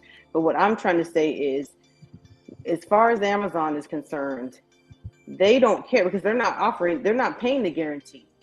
They should be willing to put on the fight because they don't have to put up that 20 million if it's real. So what the fuck do they care? They're going to get their pay-per-view money on the back end from the fight, and they're going to make their money. That's how they're making nobody. Money. Amazon and PBC gets nothing. That offer was for Matchroom. It's not a joint venture. That's why I can't necessarily fault Tank and his team so for that's for the not fight to taking only the offer. be on the zone. Is that that was that wasn't a joint offer. That was an offer from Matchroom. Okay. So Bram, let me ask you a question. What does according to you? I'm not disagreeing with you. I'm not disagreeing. My question is hold on. My question is if Matchroom, the Zone, Eddie Hearn, they offering Tank 20 million plus the back end, what should the offer from the PBC be to Devin then? Ooh, good question. I don't know. That's why they get paid to do their job. So they better do their job well and make it happen. I'm just if Devin would have turned down, say they offered Devin 10 million. They say, Devin, you're gonna get 10 million for this fight, and then we want all the rights for everything else, like Matchroom just did for Tank, right? If they say that shit, and Devin say, well, I think I can get more than that, is Devin ducking? Negotiate away, man. Figure it out. I don't care. They got to figure it out, man. Okay. I ain't mad at that. But I can't knock them for denying the deal because I think PBC gets nothing but what Tank offered the Tank's percentage. They're not going to get any other money because that was based on that fight being on the Zone through Matchroom. That means it would be no PBC involvement. So I can't necessarily be like, oh, y'all crap for denying that because at the end of the day, they're in the business to make money, and that's their biggest guy. So how they going to take their biggest guy and send it over to another network where they get minimum money off of that fight? They're going to want their cut. So it's either going to be a joint venture or PBC is the one hosting it. So that's why I don't have a big old issue in regards to them denying that $20 million offer. Because if it was a joint venture, that's be a different conversation. But this was an offer to have the fight on Matchroom, the Zone. Also, that's it. And that's what I was missing. I was missing that. No, I was just saying I didn't know that. I didn't know that it wasn't going to be a joint venture. I'm thinking they were trying to do a whole like Tank Davis versus Ryan Garcia joint venture thing. So. And what I'm trying to figure out is this: if they're going to offer Tank 20, right? What was going to be Devin's cut? Because you're his team, you're his group, you're doing this at his behest, right? That's your guy. You're bringing this guy over here to your side of the street to fight him. If he's getting 20, what are you giving Devin? The guarantee? Yeah, that's a good question. Because is he just gonna do yeah, that is a good question. Because is he just gonna rely on the pay-per-views? Like that's not guaranteed money. Everybody's looking for a guarantee, so I don't know what they were gonna guarantee him. Or you can bank it yourself, because most guys don't have to do that. The Ward Kovalev model. I don't know if you guys remember that. The second fight, yeah, remember that one? Took a guarantee. Andre Ward took a guarantee. Kovalev took a pay-per-view upside. Mm-hmm. So but these are different times now. People ain't buying pay-per-views like they were back then. No, this wasn't 40, 50 years ago. This was not that long ago. That was in our life. I'm just saying technology. Yeah, but technology moves very quickly. People were still in fights just right then. People stole the. Okay, that's not the rate that they're doing it now. I would. The point ain't even about killing fights. The point ain't even about people still in the fight. That's not even the point. Well, it would be if you're gonna benefit yourself and just only take pay-per-views. The point is, both guys don't have to take the same role. One guy can say, "I'll take the pay-per-view upside. I'll take this." So I'm just saying, there's options out there. That was my whole point. I wouldn't do that. I don't think that would be a smart bet. And also, Mark, Bill is very vague. I don't know where Unbiased is getting that. The offer was to be on the zone. Like he just said that he turned it down. He didn't elaborate much than that. Well, okay. The reason why I come to that conclusion, because if it's a joint venture, it wouldn't happen in that short of period of time, because they would be responsible for their own fighters' pay when they do a joint venture. So when you're offering someone else, that means you're offering him to come here to fight. When they do a joint venture, each side is responsible to pay their own guy.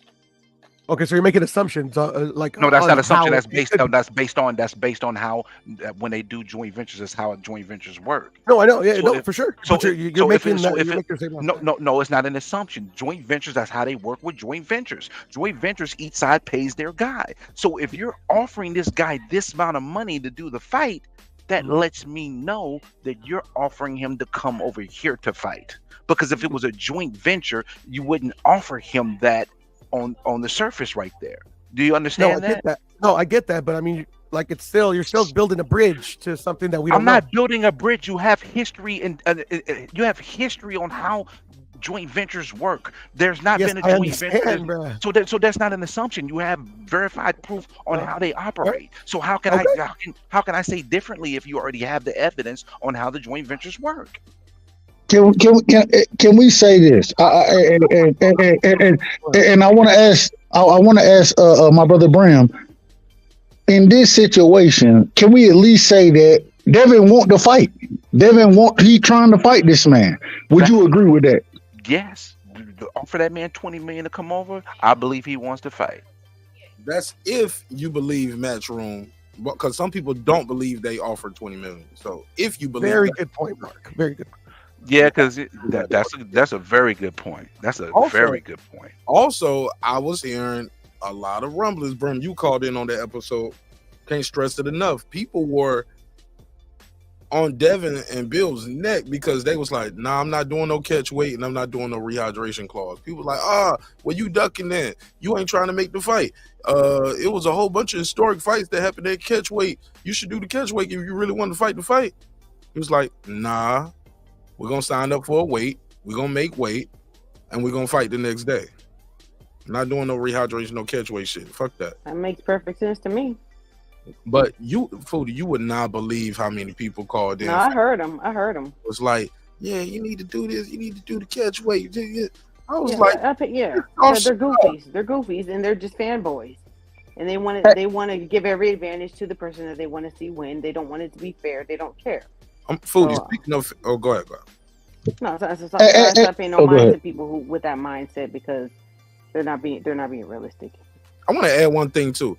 The funny part is the same people who say Bud should have just took whatever Errol gave him. Remember that? 60-30, 70-30. Man, yeah, we heard all of that. Bud didn't bring nothing to the table. He ain't got no fans. All of that shit. But people ill shit. Same people, Shakur with no belt, they were saying he deserved 50-50 against Devin.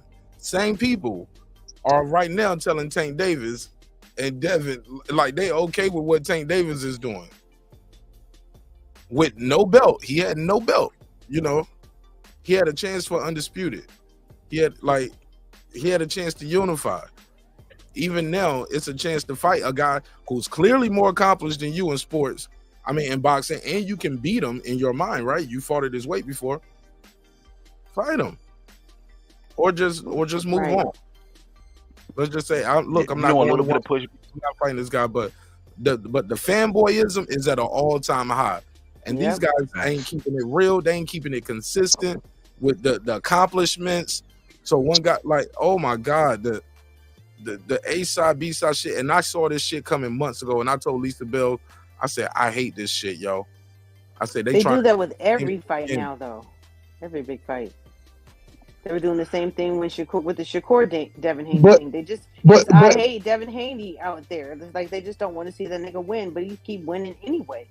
Hold on, but and do you know what's but it's the problem. They're not doing it. Go ahead, Mark. My apologies. No, you ain't got to apologize. I'll keep it real quick. Here's another thing. Let's just keep it a buck. The elephant in the room is some people just don't like certain sectors of this YouTube boxing thing. And you know who we talking about, whoever that, whether you rock with it or not. That ain't my business. I don't give a fuck. Some people don't like that Bill Haney be over there with the LDBC shit so much, right? They don't like that. So that dislike for that, their crew, their LDBC crew, they get some of that too. That shit is like reciprocal hate. You just get I hate you. I don't hate you as much as I hate them, but you're gonna get these drops too, because it's overflowing. So let's just keep it a buck. Some people just don't like them because of that. Some people ain't gonna like them because of a white boy never beat me shit. Some people don't like Tank because he beat, you know, got the domestic charges. Shakur got a charge, beat up a girl. You know what I'm saying? I didn't know that. It's on camera. Well, I mean, I believe you. I just said I didn't know it. Yeah, no, I'm just saying it's on camera. Like, you know, the only little you can look it up and see it. Uppercuts too. Hey, everybody, the only little pushback I have about it, I mean, even though I personally don't care about the weight clause crap, but this is why when sometimes you should be mindful when you speak. Not that long ago, Haney said, there's only one person I would fight at 135, and that was Tank. But then now he's turning around and says, I'm only going to fight at 140. And I understand things change, but your words are important. That's when he was at 135, though, right? No, he said that 3 weeks before the fight. Yeah. Okay, I remember that. Yeah, so he hadn't felt. Hey, look. But he's trying to fight him. But like at that weight first too, bro. Right. Everybody. And the thing is, when you move up in weight, one thing we always got to remember. Yeah, he did say that, and I've been very critical. Bill said months ago, we locking the door, we staying at this division until or for the rest of the year. The thing is I watched Devin move up, and then the fight that I saw against Regis versus the fight I saw against Lomachenko, regardless of what Devin want to say, regardless of what Bill want to say, I can tell that man looks stronger. He was a much better fighter in the Regis fight than he was the Lomachenko fight. Right, that's a fact. And because of that, like I've always said, I want to see the fight, but I want to see both of these dudes at their best. I want to see them at their motherfucking best. So there are no excuses for me, for anybody else. And I mean, just going off of what I saw, I can understand when Devin say, "Nah, I ain't going back to 35." I can understand it. Right. I can understand it because, as well as why he's saying Tank should move up to 140 because he's already fought at 140 and he done fought there. Hold up. On the flip side, now let's be fair. Let's do it. Hold up. I heard Tank say the same thing in a different way. Before the fight, I don't feel comfortable. Before the fight, he was like, everything from 126 to 140 is mine, basically like that, right? After the fight, he said, I ain't like how I felt at 140. I felt heavy, sluggish. I ain't feel like my speed, my reflex powers. That ain't like I'm gonna go back to 135. So That's hard for me to believe, though. I believe that's just words, but I don't believe him. He said that right after the fight, though. He did. I understand what he said, but I don't believe him. I saw the fight, and he was in there. Barrios was giving him some rough goes at it. Yeah, Barrios was doing a little bit of work. So was fucking Crayon eating Rolly Romero. So that ain't saying shit. She said Crayon eating. Different skill set, different power, different definitely the skill set and the way you throw punches. So you saying that Rolly Romero is a better fighter than Mario Barrios? No, he didn't fight Rolly. He didn't fight no, excuse me. No. He didn't fight Rolly at 40. My whole point to this is you don't know until you get in the ring and see how that weight feel on you. See how you rehydrate. See, feel the power from your opponent who rehydrated. I know what he's saying, but I don't believe him. You brought up Rolly, like you said, I'm not just saying Rolly a better fighter. No, what I'm saying is one guy said, hey, look, I'm staying here. Another guy said, hey, I'm going to go back and forth. They both changed their mind. It was good for the what? Yeah, I know what you're saying, Mark, and I know what he said. For the gander, and we got to be fair. But I'm saying, hey, Mark, can I ask? Mark, can I ask? I don't believe him because and both guys changed their mind after seeing how that fight felt. One guy felt great at 140. Another guy, hey, look, I didn't like being at 140. Bullshit. I don't believe him. All right, well, so Foodie, do you believe Haney though? He knows what he said though, Foodie. These are the words. I can tell y'all what I mean if y'all stop jumping in because Brent keep jumping in. You keep jumping in. Over here. You've been jumping in. I was just asking you a question, Foodie. I was just asking a question. Well, hold on. Let me before I answer your question, which I'm more than willing to do. I'm more than willing to do that. I don't believe Tank for the simple fact that it's not strategically sound for him. It's not financially sound for him to fight at 140 because there's some motherfucking killers up there. And he knew that, and they saw that, and Mayweather promotion saw that shit. Like, hell no, nigga, we ain't about to put money for you to fight them motherfuckers up there. Who was up there when he fought fucking Barrios? Who else was going? Them niggas would fucking eat him up. 140 is deep, and them niggas ain't playing. So if he sit there with the championship at 140 and fight that, that wasn't going to be a good look for him. So of course you're going to go your ass back down to 135. Regis was calling that man out. Nobody don't bring that up. Go ahead, Foodie. I apologize. 135. Now, but what was you going to say, Brent? What'd you ask me? Okay, you don't believe Tank, right? I do not. Do you believe Devin in regards to him changing his mind about going from 135, being able to be willing to go back to 135, and now changing his mind, saying I only want to fight 140? You believe him? Yeah, I believe that he said I did not agree with him when he said he would go back down to 135 because I was one of the people who didn't even think that he should have stayed around at 135 to fight Loma. Okay, so based on that last statement, then I can't bust your chops. I was just gonna say I was gonna say, Foodie, I think you might have a little bit of disdain for Tank, so you would give Haney a benefit that you wouldn't give Tank. No, I didn't feel like he was healthy at 135 for a long time. And he's draining himself to be at 140. So that's what I said. Devin should have moved up, in my opinion. After the first Kambosos fight, I gave him that. I said, hey, go for undisputed. But after that first Kambosos fight, Devin should have moved to 140, in my opinion. Me too. That was how I felt. The man was killing himself to make big fights happen. And it's crazy to me that if Devin fought Lomachenko at 40, he'll beat the dog shit out of Lomachenko. He's a different fighter at 140 when he's not killing himself. This man done been at the weight 3 years, in my opinion. This is my opinion. He done been at 135 3 years too long. 3 young years. So, yeah. Now he's just coming into his man strength, yeah. And so all I'm saying is that I want to see Devin and Tank, both of them at their best. I done seen Tank put hands on Mario Barrios at 140, although I do agree that the man said he don't feel comfortable at the weight. I agree with that. So if that's the case, then unfortunately, I'm going to have to say we probably never going to see the fight because I can't see either one of them. I can't see Devin saying I'm fighting at a catch weight, none of that. I can't see Tank saying I'm coming back to 40 just to fight him. I can't see it. And because I can't see that, then I do have to say, and I hope I'm wrong. I truly hope I'm wrong. I hope that there's compromise in this from both sides. But I don't know if I'm going to see the fight, and I hope we see this fight. But I don't know if we do. You on point, and you know another part of the caveat that makes it bad. Yeah, he fought at 140 once. but he put a catch weight on Barrios. He put an IBF 10-pound rule on Barrios. So the only time he fought at 140, he still had a rehydration clause on. He handicapped the man, Brim. That's what he does. But is that fair? Is that fair? In this, why handicap a fighter you think that you're gonna knock out anyways? From everything niggas done told me, everybody done told me Tank knock out everything from 147 down. That's what they be telling me. And so if everybody believes, clearly Tank don't believe it if he handicapping fighters. You can't. I just and I ain't gonna hold you.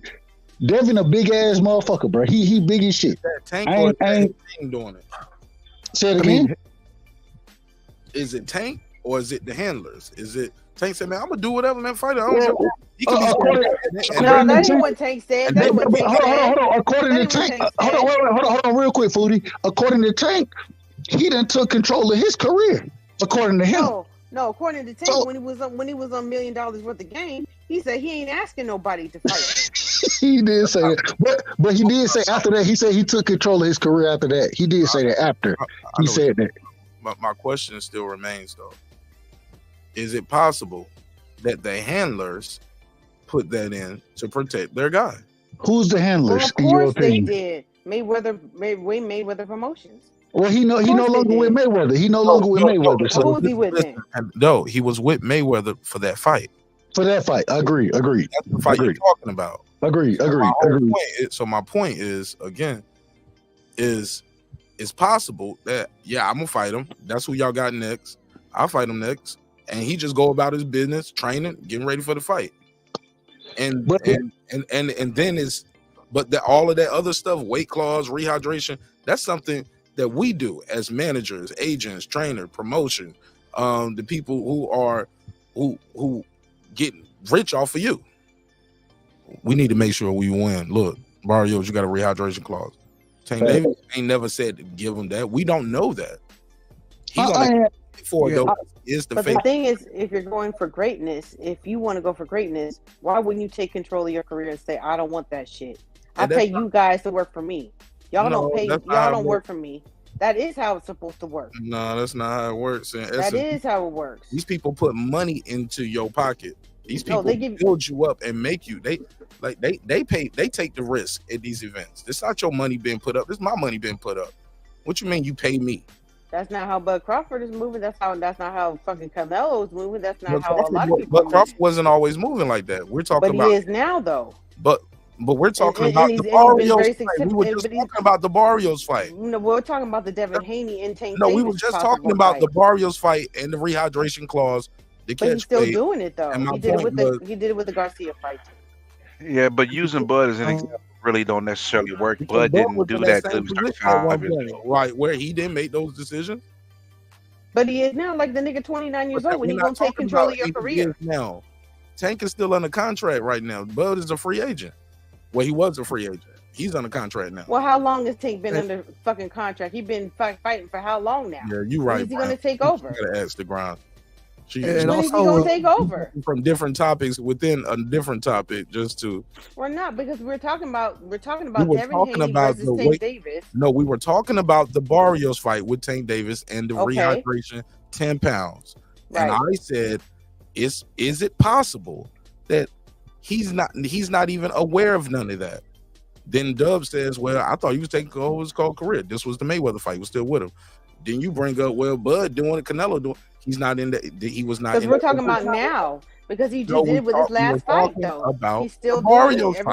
Even after the Barrios fight, he's still doing it. He's still doing it. Please. He's still doing it after the Barrios fight.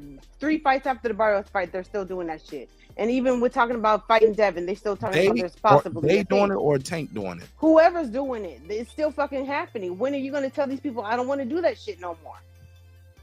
Fair enough. I mean, none of these fighters are held accountable on the weight. Most of them, you know. I mean, Devin. I mean, there's a clause, you know, in the state California Athletic Commission that says you can't come in 15% over the weight.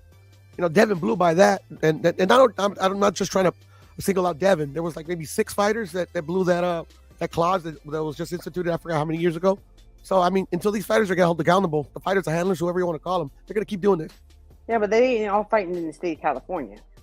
That's the state of California. No, I know, but they're breaking the rules. You know? No, you can't say that if they're fighting in Vegas, if they're fighting in Houston, they're fighting in New York. You can't say that. I didn't. So you just mentioned something that happens in what it says California. In California. Yeah, but we ain't talking about. They fight everywhere else but California. What did he say? I was reading the chat. What you say, girl?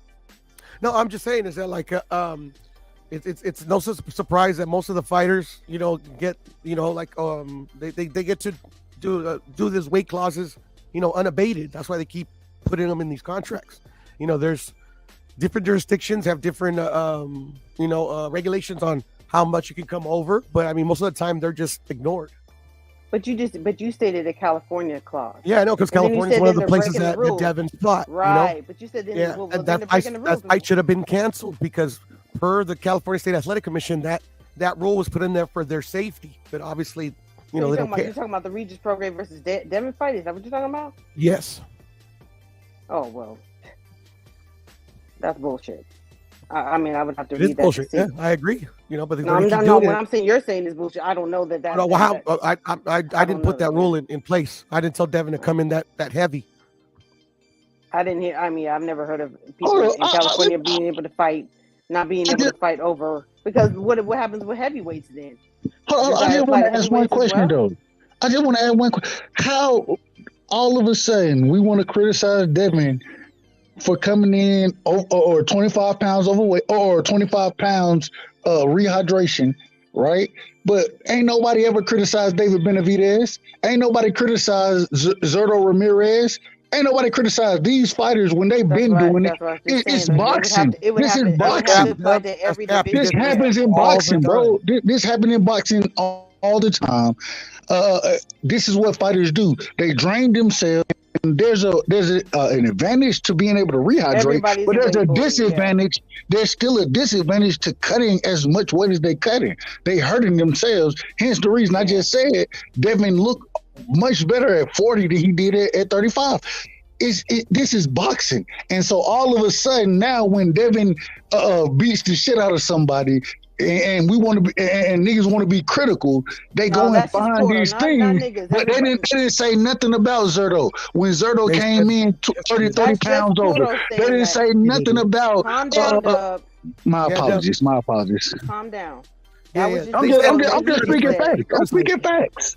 Well, we're saying the same thing. Like I'm just saying, he's talking about a California rule and how Devin shouldn't have been able to do that. And that's why I said I don't believe that, because there are other weight divisions. Everybody's a weight bully in boxing. But we've never heard this. We've never heard this. We've never heard these arguments until Devin. I never heard that until I never heard it until right now when Budo said it. Yeah, I mean, like, that's just because, like, you know, like I'm a boxing hardcore, like, you know, like you know. Don't do that, Pero. You know I rock with you as much. You know I rock with you.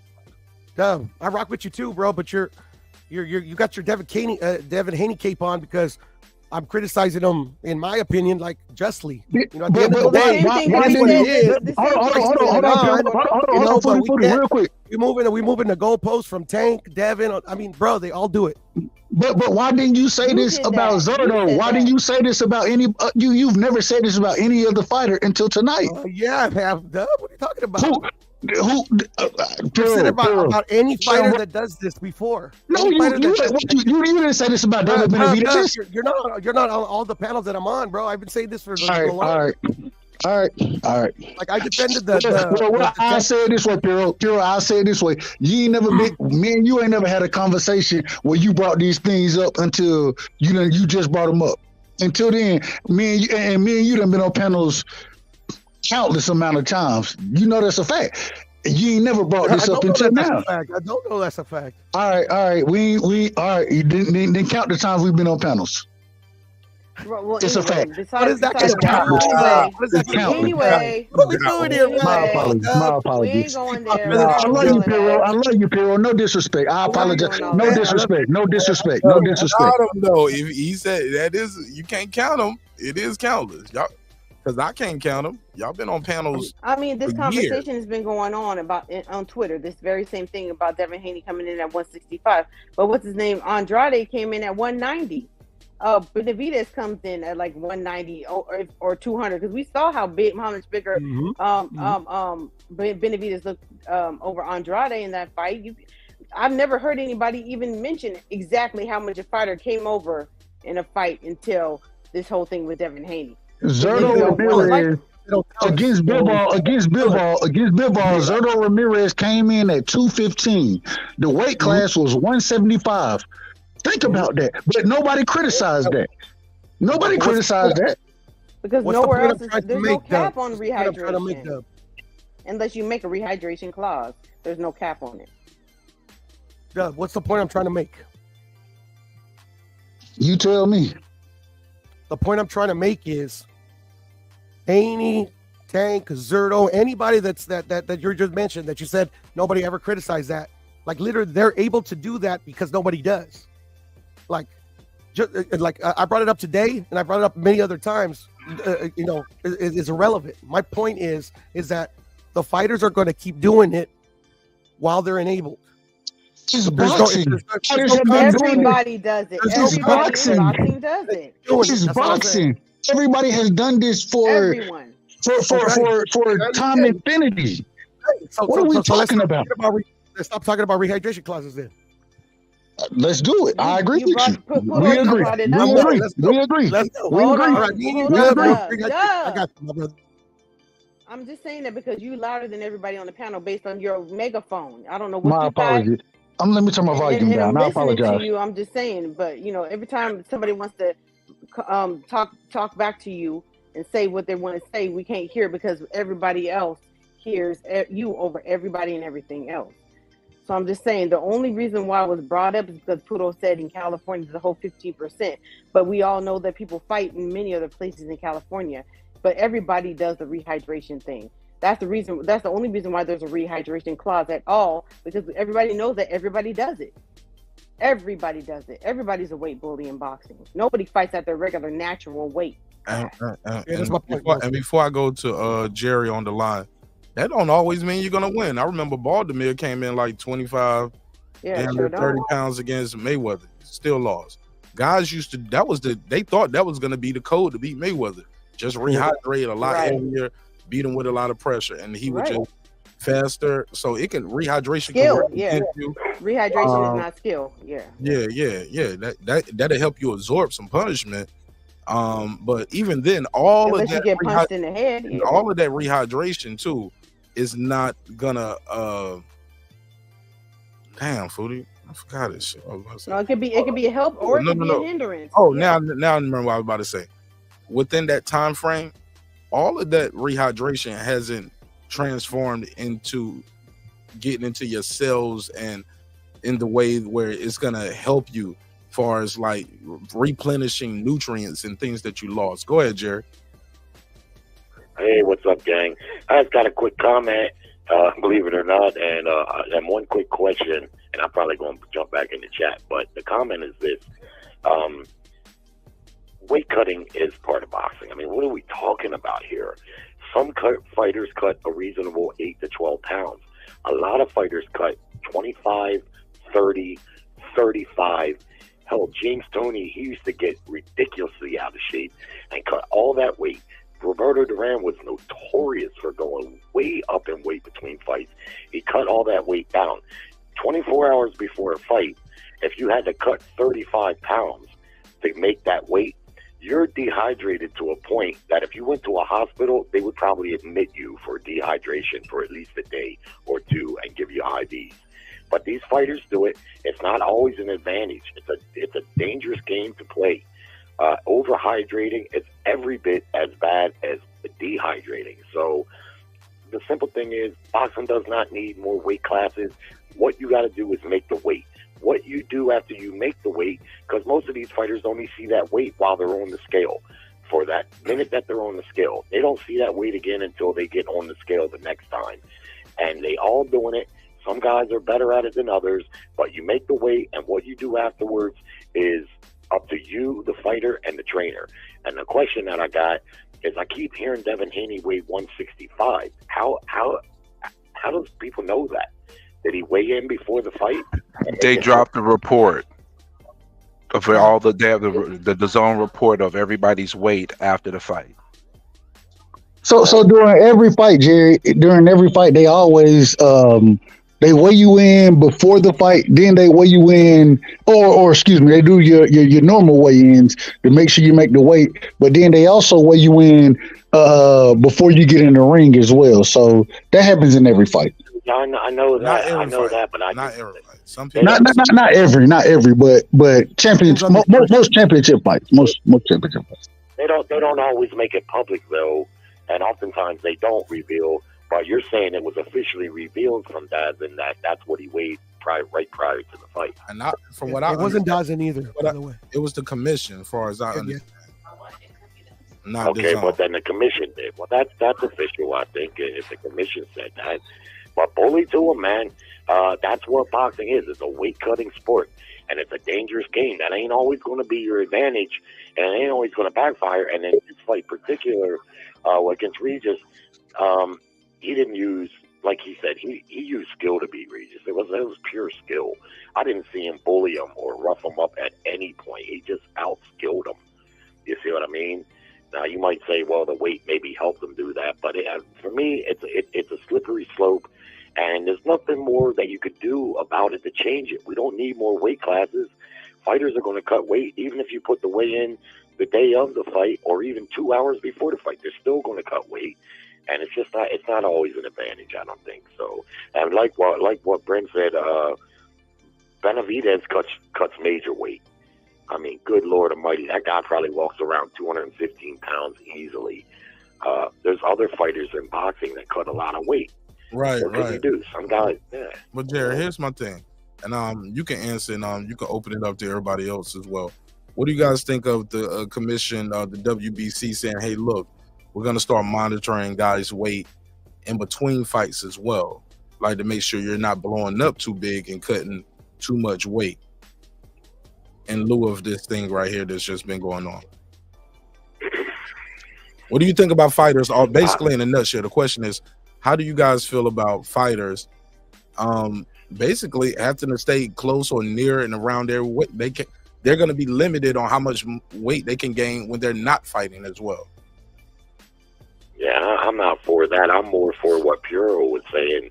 That sounds a little bit more reasonable, that you can't weigh 15% more, like something like that.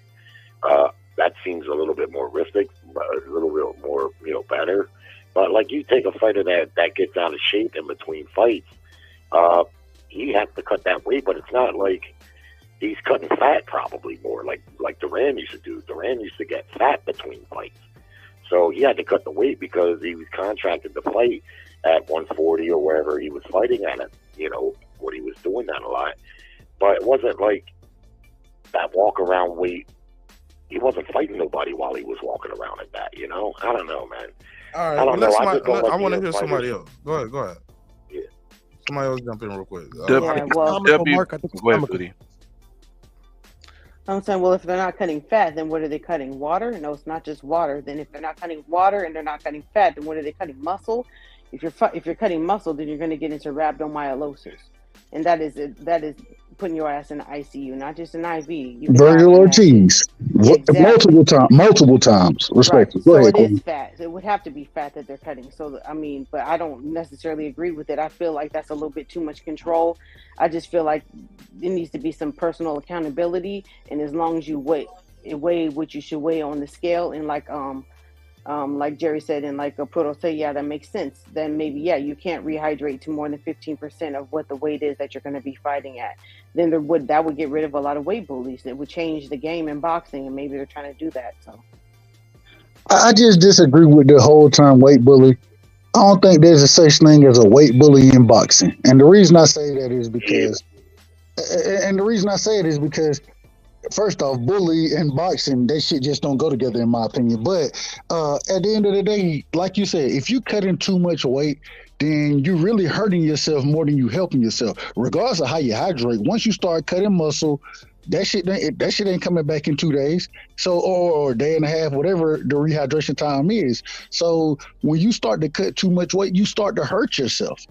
Hence the reason I said before, Devin, he looked much better at 40 than he did 35. He was hurting himself making that weight. And even hurting himself, he was still putting hands on these motherfuckers. So I ain't mad at none of it. All I'm saying is that there's a limit to what you can cut, what you can rehydrate to. If you want to say you can't rehydrate over this amount, I ain't got no problem with it, but just make it a standard rule. Make sure everybody is following that rule, because this has been boxing for the longest. Niggas been doing this since the sport has been, since you had to make weight. Niggas been rehydrating after they made weight. So I mean, it is what it is. Hey Dub, I chuckled a little bit. Dub, I chuckled a little bit when you said standard. It should be the standard rule. In boxing, that don't go together. Standard rules in boxing, that don't go together. And also, That's WBC, That's a fact. WBC, get your hand out of my pocket. I'm sick of WBC always trying to play God. No, because the market asked us a question. WBC always trying to play God. Talking about we gonna monitor what their way is outside of it. Wasn't WBC always trying to play God like they the number one sanctioned body and they run shit. Sit your ass down somewhere. But the Follow IBF your own already rules. do it. Hold on. Wait a minute. I need to get Puro's take on it too, though. Or Brim, let Brim finish his though. How do you, but listen, clearly Brim don't WBC like it though. But go ahead. No, WBC need to first of all follow their rules and stop changing their rules before they start trying to make new ones. How about that? Try that out first. I'm sick of them trying to play God. No, I'm not cool with WBC saying, "Oh, we're going to monitor the fighters outside of when they fight." What they do outside of when they fight is their fucking business. Get the fuck out of here, WBC. World Boxing Corruption. Yeah, boxing is an unregulated sport, and it will continue to be an unregulated sport, and that's the reason why they're losing viewership and sponsorship. So, if you look at Puro's example where he said in the state of California they have that rule, what we call rule, finger quotes, but they didn't enforce it. And what you're saying, Fruity, is true. It's unregulated, and this is the reason why, right? If they, let's say Devin Haney was 15% over, what are they going to cancel that event right there the night before and everybody loses their money? Ain't going to do that. So they make rules until they actually, but they don't enforce them. Only when they want to, right? They're not going to cancel that event the day of because right before the fight he was 15% over, right? So what good is a rule if it's not enforced? right. The only way I can see it being enforced is if somehow, some way, they make a boxing league, just like every other sport, instead of boxing sanctioning bodies that are able to make individual rules up and down and all over the place. You need to create some type of a league, but I don't see that happening. What you think, Puro? How do you feel about the WBC monitoring the weight and allowing, and fighters not being able to cut so much weight or lack thereof, like gain too much weight? Like, hey, what you doing? You must be about to drop your title, right? Nah, we're not gonna allow you to cut this much weight. Yeah, I mean, I think it's comical because like WBCs, you know, depending on who the fighter is, they change their rules. They add a rule to allow a belt here, belt there. You know, they're just trying to, it's almost like preemptive damage control. They're just trying to seem like they're trying to clean up the sport where really they, they're just lying in our face. Oh, Piro, I wanted to give you some news. Haney weighed 164.75 going into the fight, and guess what? 15% of gain weight from 140 is 164.75. He actually met the rule. So the report was a typo in the report. It was a typo in the report.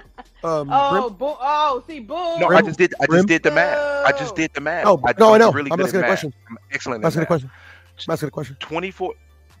No, it said 164. It said 164.75. No, but when I looked at did you read the red and the percentage in the red? Did it say 18%? Yes. 18.18, right? I think that's an error because 8 guess point what? something like that. Yeah, that's what I was asking. That's a mistake. Typo, okay, go. I get it. Yeah, that's got to be a typo because 15% of 165 pounds is 24.75.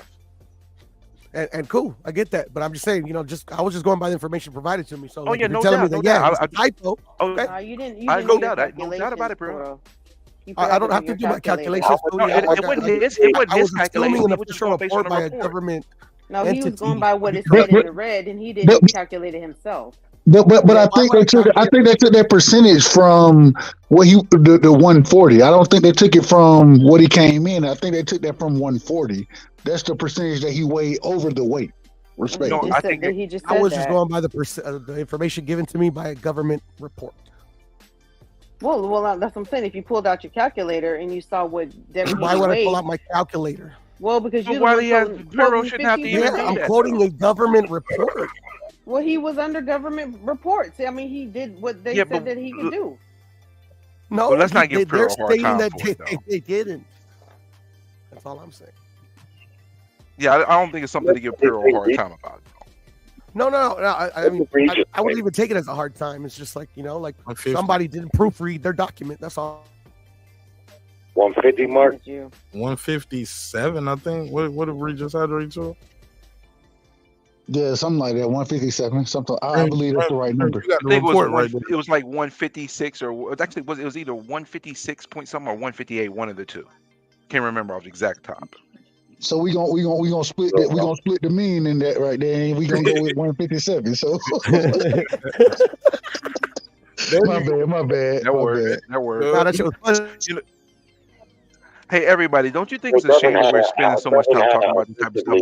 10 years ago, we didn't talk about none of this type Hold of on, crap. Gary was just saying something. Hold on. What'd you say, Gary?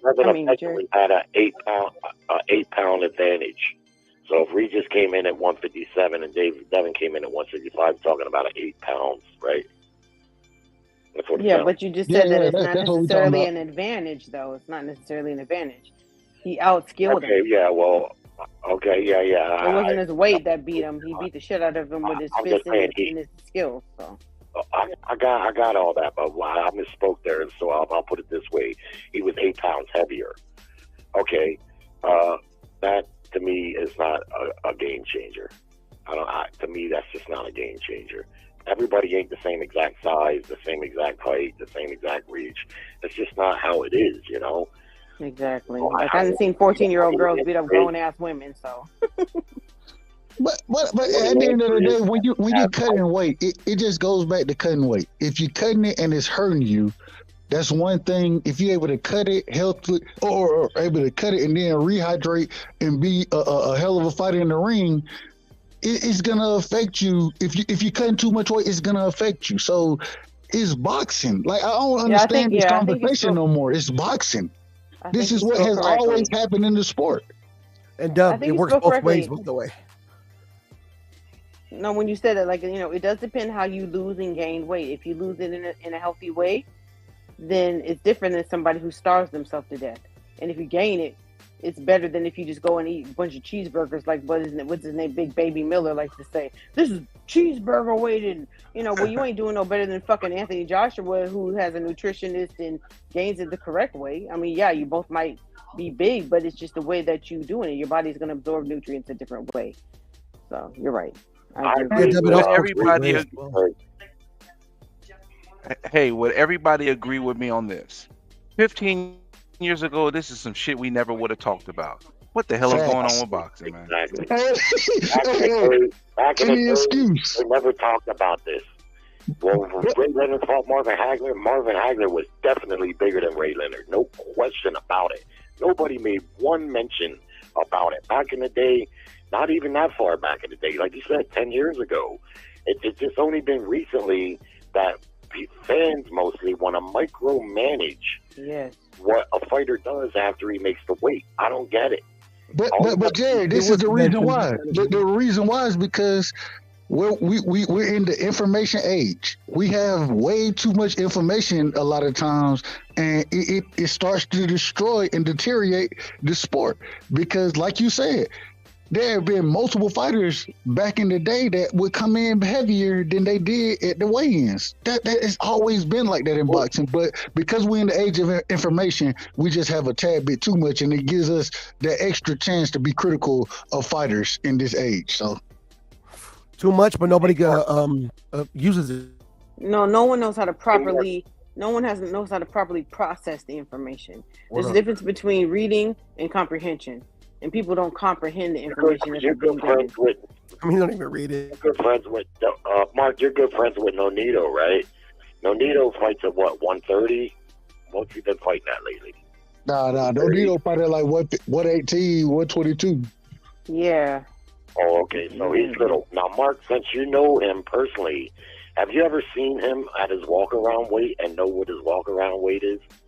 It's probably nothing close to 118. I think Rachel said he's usually about at least 15 pounds overweight. I think. Yeah, I'm not quoting her for sure, but I believe because she, huh? No, go ahead. Because she broke down like how they break down, weight, what he feels like the week of, fighting and the day before fighting and all that kind of stuff. I think he's about like I think I heard her say 15 pounds. Yeah, I agree with you. He's fighting closer. He's fighting closer to what his natural weight is, but that's not the norm in fighting. But the thing is, for Nonito does walk around at a very close weight that he fights at. He may have to cut somewhere between, like you said, 15 pounds at the most, but 9 times out of 10 is somewhere between 9 to 7 pounds that he really cutting, because he walks around same way Floyd did. Floyd walked around at the way he fought it. So that's what we call natural. I just said that. Yeah. What does he walk around at? Yeah, that's a natural. That's what I just said. I said that he's usually closer to his weight. He fights closer to his I agree with you. But I said that's not the norm. I mean, most fighters nowadays don't do that. Tank Davis is about 5. Yeah, exactly. He does stay close to his fight weight, and I think some of the better fighters do stay closer to their fight weight. They don't let themselves blow up in between. But we've seen Tiny Tank running around there looking like a Christmas cherub. He gets round. But he's able to get back down. Now. He's more disciplined now. Maybe you're right. Yeah, he used to be, because he missed weight. Nobody don't ever talk about him missing weight at 30. Nobody don't ever talk about that. And so the man that missed weight, and the one thing I give Devin credit for is that man ain't never missed weight. He's a consummate professional, and so I still think he's sucking himself down. I think he'll be a better welterweight than anything. But even now, I gotta give him credit because he's so disciplined that he always makes weight. Yeah, well, I think the reason why we'll probably never see him up at welterweight is because the dudes at welterweight are much taller than him. They got a way bigger reach advantage on him. So that's not true. That's not true. I don't know. If you look at Devin reach, Devin got a 71, 72 inch reach. He 5'9", 5'10". Stan Leona's got a 68 inch reach. There are fighters up there. What's his name? Conor Benn. Conor Benn got a 69 inch reach. Devin got the reach advantage of a lot of these guys. Not all of them like he does now, but he does still. I think he matches up just fine, and he has more boxing skills than them. So I think he'll be fine at welterweight. You talking about Tank? No, I'm saying Devin. Well, I'm talking about Tank. Okay, if we talking about Tank, well, yeah, I can't disagree with that. I literally just said that I don't think we'll see, because you just said that you think that Tank Davis is naturally a welterweight. Is that who you were talking about? No. I was saying Devin is a natural welterweight. My apologies. I thought you were talking about Devin. We missed each other in that one, so I apologize. Yeah, me too. Dub, you were saying Onito walks around his natural fighting weight. What is that? Well, according to Rachel, this ain't me. This is according to Rachel. The natural fighting weight, if he's fighting at somewhere between 22 and 18, you know what I'm saying, fighting in that range, then that's when he's been walking around. And mind you, the conversation happened, a year ago. So it may be a tad bit different, but Nonito is a consummate professional. Like you said with Mayweather. So what he means by natural weight is that you're fighting at closer to what your walk-around weight is. Facts. So I would say somewhere between 9 to 7 pounds over his weight is what he walks around at, and that's why it's no problem for him to cut weight. Like Bud Crawford and Mayweather and possibly. Yeah. All right, so like 7 or 9 around over 118 or whatever. Yeah, that's what I'm saying. Okay.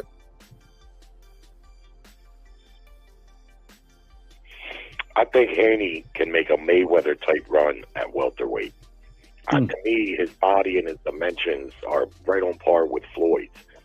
But I think Haney's biggest advantage over everybody is his basic, simple athleticism. He's super athletic. The feet, the hands, course, the high boxing IQ. I'm still reeling from that performance against Regis. Mark knows I wasn't that big on Regis, but Regis only had that one loss, and a close loss at that. He is a world-class fighter, and that performance was that was pure gold. He looked like $1 trillion in there. So, and I think, like you, that at welterweight, he's going to be even better, which is the scary thing. And like you said, at 135, where he was cutting all that weight, he was still shutting people down, with the exception of Lomachenko. Them other guys, he shut them guys down. People talk about that Linares, that one shot. That's the only second he won of that whole fight. He got shut down. Someone need to mute their phone because they sleeping. Mm-hmm. He got totally shut down. And then he took and just shut Regis down. I think Tio makes a more competitive fight, which wouldn't be hard to do because Regis was uncompetitive. I think Matias makes a more competitive fight, but I couldn't pick anybody there and give Haney 2, maybe 3 fights at 140. And then when he gets to 147, I got no problem with a Thurman fight or if Thurman, what I'm saying is I don't got no problem with Devin taking a couple fights to acclimate to division. It's not fair to ask him to go to another division and fight the very most dangerous guy right away. Yes, it is. Guess why? Guess why it's fair? Guess why it's fair?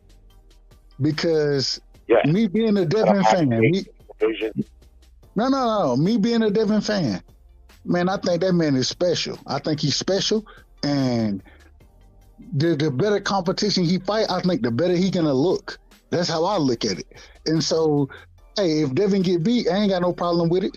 I'm still gonna be a fan. But I think that just looking at the attributes, same way I look at Shakur, you know what I'm saying? Same way I look at Tank.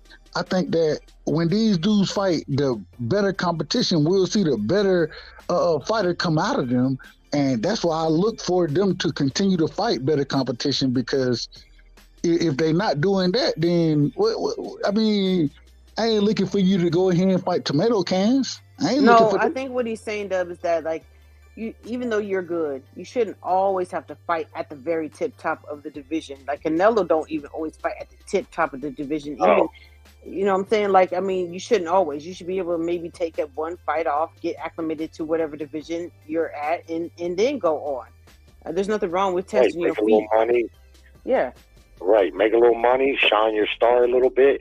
We don't demand, I mean, we want these guys to fight the best guys, but they're not going to do that every single time out, and we shouldn't expect Devin to do it either. Right. However, he wanted that Loma fight. He kept saying it. He got it. He wanted the Cambosos fight. He tore him up twice. Regis was there. He jumped up in weight and tore him up. So you got to love the way he's moving. Now, I've always been a bigger Tank Davis fan, partly because he's from B-more, and he's an exciting best puncher I've seen at 135 since I've been watching boxing. Tank's an exciting fighter. You can't take that away from him. But I cannot get behind Tank Davis right now. I just cannot do it. I'm not going to let his promoters be the excuse. I'm not going to let him. I just can't do it, man. I heard Tank say out of his own mouth, and y'all heard it too. How many times you call for these guys, Tank? Never. That was a surprising admission. And then Ellerby right on the side. This is a business. This is a business. Well, come on, man. At what point are you going to give the fans what they're paying for? You know what I mean? I'm down on Tank right now, right, man? There's too much competition down there for him to continue to handpick opponents.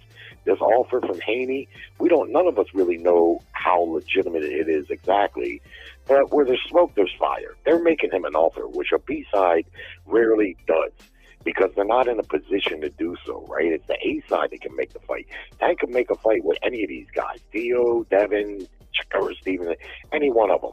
But you don't hear about it. These guys they're tired of even calling him out now. They don't even call him out no more because they know that he's going to continue to handpick his opponents. So I give Devin Haney and his team props for putting that offer out. If it's legitimate, which I think there's some legitimacy to it, and who we fooling, man? They want the fight. Tank and his people don't want it. Well, this is my thing between the whole Devin and calling out Tank and all this other bullshit. I feel like this: Devin Haney could go on and fight his mandatory next. Then he could fight Tio and beat him. or whoever. I think he'll beat him, and that would set up the Ryan Garcia fight, which would be a bigger money fight. Then he can move up to 147, and he would look really good. His resume would look really good.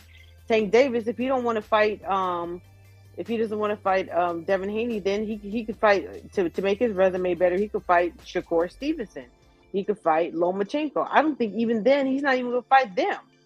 So my question is, like, for you Tank Davis fans, who is Tank? I mean, why? Everybody keeps talking. He's an exciting fighter. He's a phenomenal fighter. I get that, but against the level of competition that he's had, I won't be impressed until he fights somebody spectacularly at a higher level. I agree, but the only thing I disagree about. Hold on. The only thing I disagree about is the Ryan fight. I feel like Haney, coming off of fighting the champion, one of the champions in the division, if he can get the Ryan fight now, he should take it, because you don't know. Ryan could lose. You're talking 2-3 fights down the line. Ryan could lose in his next fight, or to anybody else, or he could decide he's done with boxing or get depressed again. Right now, if Haney can get that notoriety and the money that's involved there after coming off of fighting a champion, that's exactly what I'm saying. You know, I think that's a good fight for him if he can get. He has a Jerry, hold on. Let me just say this one point, Jerry. This is what you just put out to the people. You said that Devin need to fight Ryan before Ryan get beat again. That's what you just said. You need to fight Ryan before Ryan get beat again. Well, that's why I said. Well, to me, it's only a money fight. It's only a money fight. That's all I'm saying. So I'm saying I think he should unify with Tio first. I think he could be Tio. He could be a unified champion, fight Ryan with no problems of thinking that he's going to lose those belts to him, and then he could go ahead and vacate the division. I wouldn't care. Okay, somebody got something going on. Maybe it's facts that come with it. These fighters, they also fight for money. He just fought a champion and won the title coming into the division, and it's true. Ryan could lose in his next 2 or 3 fights, and then that big payday and all the notoriety that comes with it, which will make the Lopez fight more doable, right? See what I mean? That's the business move of it. I think Ryan's star is big enough that even if he loses again, whoever fights him, he's still going to bring a lot of money because he's got a lot of fucking followers.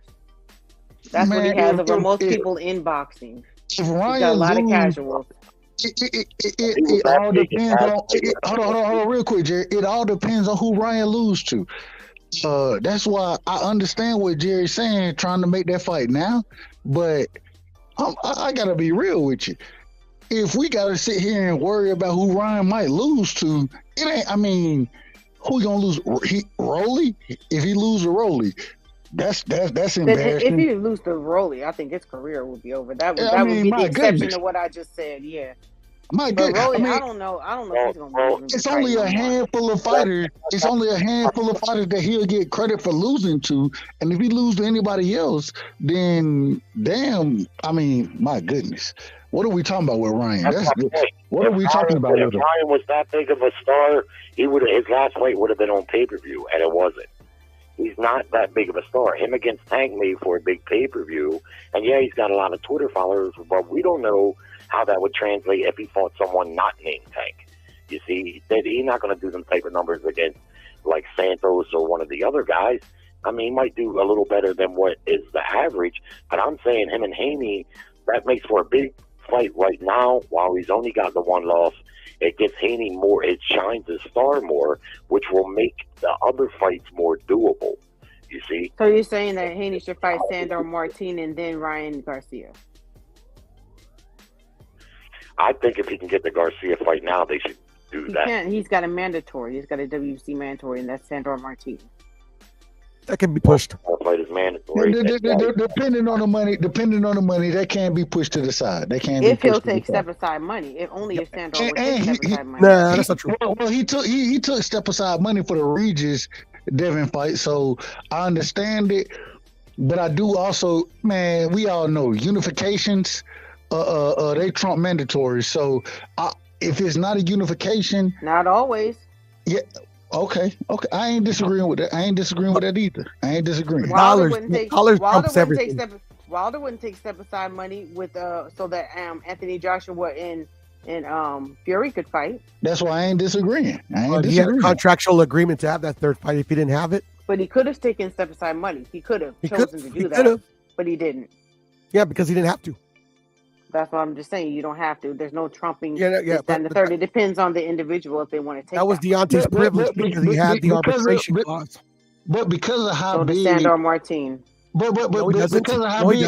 What are we talking about here? Hold on, because of how big a Ryan and Devin fight could be, I think step aside money will be there if necessary if they can make that fight next. But I still want to see Devin versus Tank. So Sandor Martin could go again if they can't force him to take step aside money. He could challenge, but he could go to the WBC and say no, I want my opportunity right now. I don't want to wait. And the WBC can say no. When you win the WBC belt, you have to face your mandatory next the majority of the time, according to the WBC rules. So I'm just going off of that. WBC and following rules ain't that funny? Thank you. They follow the rules when they need to, or when they Fury want to. Still ain't fought his motherfucking mandatory. That's what I'm talking about. Tyson Fury fought a mandatory. Tyson Fury fought a mandatory. Mauricio Sulaiman. You're right. He fought Dylan White. Yeah. Mauricio Sulaiman fought. This man follow the rules when he wants to. That was 2 years. That was exactly. 2 years. It is what it is. Easily, very easily. He follow the rules when he want to, and if he can find a big fight that he can get his 3% from, he gonna allow that fight to happen. That's what Mauricio gonna do. Well, you see it with Canelo. Canelo ain't fought his WBC. Oh man, they have a bromance. He has never been made mandatory though. Hey, they can Benavidez. They can Benavidez. No, Benavidez never. Benavidez didn't petition. Benavidez didn't petition when he could. You know why Benavidez didn't petition? Because if Benavidez had a position, then that means they would have had to. Is my audio messed up? Here comes Canelo.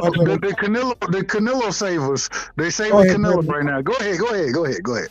No, Benavidez could have petitioned, but Benavidez didn't petition because if he had a petition, it would have went to purse bid, and if it went to purse bid, that means the Matchroom could have outbidded PBC for the fight. That's why he never did that. So that's why in part it's part cap about people saying that Canelo's ducking Benavidez because they sent this man an offer. They sent Canelo an offer. And mind you, with them, especially with Canelo being on the PBC at this current moment in time, and you got Sampson who working with Al Heyman, they sent this man $55 million guaranteed money. No, they didn't. And he didn't want to take the fight. That's a fact. Been proven. That's not a fact. That is a fact. No, it's not. I'll bring it. I will bring you the. I will bring you the information. Denying that happened. Well, who denied what? Who denied what? Who denied what? Hold on. Eddie Reynoso. I'll be quiet. No, I was trying to answer your question. The WBC can't make Benavidez another belt. They done made him like 3-4 belts now. They keep giving him plastic replica belts while his mandatory position sits. The other guy was talking about that's boxing politics, man. The guy's the mandatory. Who we fooling? He's the mandatory, and he's been the mandatory for a while now. But the WBC, like we already know, Benavidez is not the mandatory. Benavidez is the mandatory, and according to Sampson, they sent a 55. According to Sampson, we heard you the first time, Dub. We heard you. I'll be quiet, then. I'll be quiet, man. I was just trying to answer your question. Eddie Reynoso denied that. Also, Sampson's been doing a lot of capping, bro. He also said that David Benavidez had a fight signed to fight David Morrell, and he ended up fighting Boo Boo. So at the end of the day, bro, we're dealing with a bunch of politics, like Jerry was saying, and a bunch of liars. Right, that's what I said. There's no real tangible proof with that. His name is not Sampson. It's Capson. It's Capson. So what we saying is Sampson, he capping. That's what we saying, right? He be capping a lot. That's what he said. I ain't got no problem with it. Hey, if that's what we're gonna go with, then I understand it. And I don't have anything to refute that. I have nothing to refute it. So if that's what we're gonna go with, then I ain't got no problem. Samson was capping when he said that they sent Canelo Alvarez a $55 million offer. Samson was capping. Okay. And capping can be, like I said, there may not have been any proof of funds, because you could say, I've sent you this money, and I say, okay, I'm sitting here waiting to see for it to get to me. So maybe he talked about it, maybe he said it, but there was no proof of funds. So, but hold up, Foodie. Stephen Espinosa did confirm that Samson sent the deal on behalf of them. But even if Samson didn't cap, this is what I feel. They was talking all crazy to Canelo, and Canelo's like, "What? Samson sent me the deal? Who is you, bro? I'm gonna go talk to the main guy himself. Let me go talk to the big boys." And he went straight to Al Heyman and he got a 3-fight deal because he wasn't gonna sign a 1-fight deal. So that could have been the case as well. But the problem is that if you listen to Samson, and maybe if we're just gonna say Samson capping, then I'm with it. That's cool. But if you listen to that man speak, that man he tell you how Al Heyman is my brother. I ain't gonna do anything outside of what Al Heyman and me. That anything we talk about, I ain't doing nothing outside of that. Listen to Samson talk about it. So if we're gonna say Samson, if we're gonna say he capping, I got it. I understand it. But I'm just saying that from that perspective, I can guarantee that Samson didn't talk to Al Heyman and that they on the same. But do you understand the point that Brim just made? That makes a lot of sense. Even if Samson wasn't capping, why would he go sign a 1-fight deal when he can just go to the main man, the big boy, aka Al Heyman, and sit down with him and get a 3-fight deal instead of signing for 1 fight? And one of those fights will be Benavidez. Canelo's pattern is he signs a multiple fight deal. So why would he? And one of those fights could possibly be Benavidez within that. There you go. So it'll make more money. Yeah. But that's what we heard from the beginning, that he did do that, and he had a 3-fight deal. The 1 fight, that $55 million came before we knew Canelo had signed to PBC with the 3-fight deal. I agree with you. I agree with you. Oh, go ahead. Well, that blunt put Mark on autopilot. He don't want to hear our shit tonight. Where's Mark at? Getting ready. He's getting ready to hit the eject button. Mark, like, I've been rolling this joint for like 20 minutes, man. He's smoking it right now, listening to us, probably laughing. Good. Go ahead. Hey, Mark, how's that? Mark's like, fuck that. I'm gonna go off on these dudes. Long time no hear, Mark. I'm out, fam. All right, peace. Hey, it's good chopping it up with y'all tonight. Absolutely. Sure, anytime, bro. All right, man.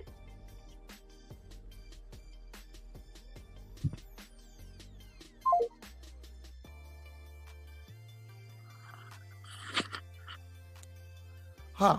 Quiet. Crazy. Silence is golden. Me, I was like, wow. Do we end it? I didn't know. No, it's still going. It's still going. Shit, I don't want Mark's show to get dull. What's up? Go ahead. Y'all go ahead. Shit, y'all was talking before Jerry said goodbye, right? All I'm saying is that a contract could have been sent.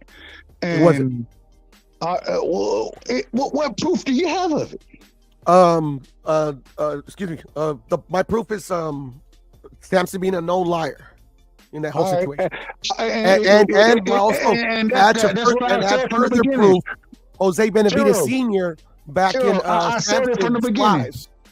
I said it from the beginning. If we're gonna just go off the assumption that Samson is a liar, then I ain't got no problem with it. Not an assumption. All right, cool. Then Samson, he a liar. There was no contract ever sent. It's all good. I mean, did he fight David Morrell? He should have, but he didn't. How can he? What you mean? Samson, both of them promoted. Samson and Jose Benavidez Sr. said they had a signed deal to fight David Morrell. So where's the lawsuit coming from? That sounds like breach of contract to me. Sounds like breach of contract to me. No, I think there was no contract signed. I never heard that. I never heard that. Yeah, I know. I never heard that. Yeah, it sounds like you never have. Yeah. But if I'm wrong, hey, like I always tell you, send me the information and I can change my opinion. Hey, if I hear information that come out that you telling me that it wouldn't happen, I ain't got no problem with it. Just send it to me. I ain't never heard that. Yeah, but I'm kind of like a little bit like gotta put in your own work, Dub. You know. Well, yeah, all right, I'll put my own work in. I think it's irrelevant. I go Google it. I go Google it. I go. I mean, you'll say this guy's a duck, that guy's a duck, but then you're like, well, show me the proof. I'm like, I was gonna show you the proof. I ain't called Canelo no duck. I said, hey, I ain't call him a duck. I said this is what was said. I mean, you've called him a duck numerous times. What are you talking about? When I said Canelo, what I said Canelo duck. You also said that David Benavidez has been a mandatory. You said a lot of things with no proof. You said a lot of things with no proof. You said that he's ducking Benavidez. That's how this whole conversation started. No. Hold on. What I said is that from the beginning, if the information that I've been provided is true, then Canelo is ducking. That's not what you said. You said you never said that. You said Canelo is ducking Benavidez. He. For the information I got. 55 million. You never for the information to back up the information that I've been provided and the same information I told y'all about. That's what I'm talking about. If you, and then I said, if you can give me different information, then my opinion is, I can change my opinion with information provided. I said that. So I just did. I gave you the information on why. No, you didn't. All right, never mind. You didn't give me the information. Anyway, it's irrelevant now. So it's irrelevant now. It's irrelevant now. So how is it irrelevant? Because now there's a new fight deal in place with the PBC. Agreed. And Benavidez is one of those people that he could possibly fight. So until he ducks him on his third fight, then I can't say that he's actually ducked. We all want to see Canelo versus Benavidez. I do. Most people do want to see that. Need to see but it. if we don't, if he goes and he fights fucking Jamal Charlo.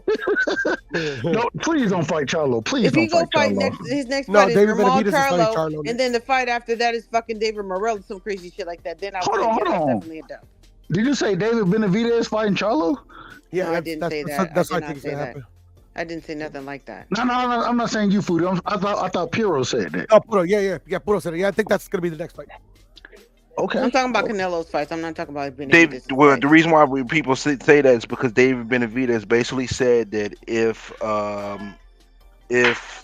Canelo doesn't fight him next, he's going to fight Charlo so he can keep Canelo from ducking him. Is what he said? He'll still be the IB. He won't be able to fight Charlo because he beat Charlo. That's the reason why he's talking about fighting. That won't stop Canelo from fighting Charlo, anyways. No, it would not stop him from fighting him. You're right. His main reason, if I remember correctly, is he wanted to avenge his brother. Man, why is Canelo fighting? No, there ain't no damn avenge his brother. That's what he said. No, Canelo decides who he's gonna fight. No, I understand. I'm talking about who David when David proposed that fight. That was the reason. Okay. Well, Canelo shouldn't have fought the male. He shouldn't have fought him in the first place, respectfully. Why? Why? Because there are more. This man came up 2 weight classes. There are niggas in your division at 168 that he need to be fighting. Yeah, David hold on. You asked me why, so I'm gonna explain why. No, I didn't ask you why. You didn't ask why. You literally just asked him why, people. I made a statement. Go ahead. No, you go ahead. He was saying he couldn't have fought him. You said why. He needs answering you. Oh, okay. Yeah, you're right. What's wrong with y'all? I'm out of order. So I'm being quiet. I'm gonna be quiet. We can all hear y'all. Y'all are not on a private conversation. Dubs.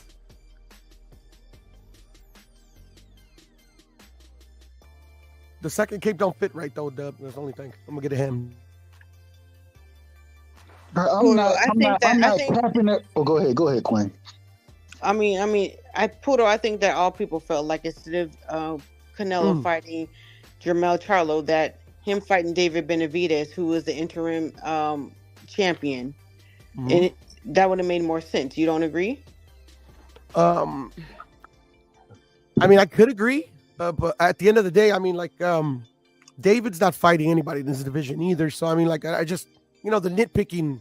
David didn't just fight. He didn't just fight Boo Boo Andre in his division. Yeah, Boo Boo Andre. He didn't fight coming up from 160. Hold on, Dub. We all know you got a lot to say, but can I say something? We just shit is ridiculous. But these nigga be lying. Oh my God. But I'm giving you facts, bro. It's just people can't handle the facts. Okay. Let him answer. I wanted to know. You don't need to want to know. I want to know because I'm talking to him. You've been talking to him and everybody else on the panel, and you're gonna get a chance to talk to everybody again. Can I hear what he had to say? Just real quick. Thank you. Go ahead, Puro. No, I was just saying, the last fight that David fought was Caleb Plant, the 168, but he hasn't been literally there's a lot of 168 pounders that aren't getting their shot. David could be fighting these dudes, but so could Canelo. Yeah, Canelo already did. No, Canelo fought everybody, and he does mandatories and he's fighting, but it doesn't make sense to be the the unified champ, to be the undisputed champion at 168, and then decide I'm just gonna fight somebody at 154 instead of fighting my another one of my mandatories. So why does David get passed? He fought John Ryder, but it don't make no sense to fight David Benavidez. But no, I never said it didn't make sense. It's just I don't get why David gets a pass by not fighting people in his weight class. He's fighting people in his weight division. He just fought Boo Boo Andre 2 weeks ago. Yeah, but Boo Boo Andre was his second fight at 168. He could have fought. Well, he's at 168. He could have fought all the other contenders that have been there looking for a shot at Canelo. He fought Caleb Plant as well. Yeah, Canelo fought Caleb Plant as well. Plant. Literally, Canelo. I can see where Canelo be frustrated that he's the only one that has to fight people in his division, and David doesn't. You want to talk about people having case on? That's not true, though. Hold up, Puro. Who are the other contenders? Who are the other contenders, Puro, hold up. The nigga was a two-time champion in his division. What are you talking about? He didn't fight nobody. He took the belt from the champion, bro. He fought Anthony Durrell. Yeah, and so did Canelo. You're missing the point. Hold up. I don't know. I don't remember Anthony Durrell fighting Canelo. No, I don't. I remember Canelo fighting Callum Smith. No, Billy Joe Saunders. Abdi Gildirim. You said he fought Anthony Durrell. The thing we're not talking about who Canelo fought. You said David Benavidez isn't fighting guys in his division. That's not true. He's a two-time world. Sir, he's only been at one division. Okay, so that's not true. Yeah. But fighting dudes coming up from other divisions.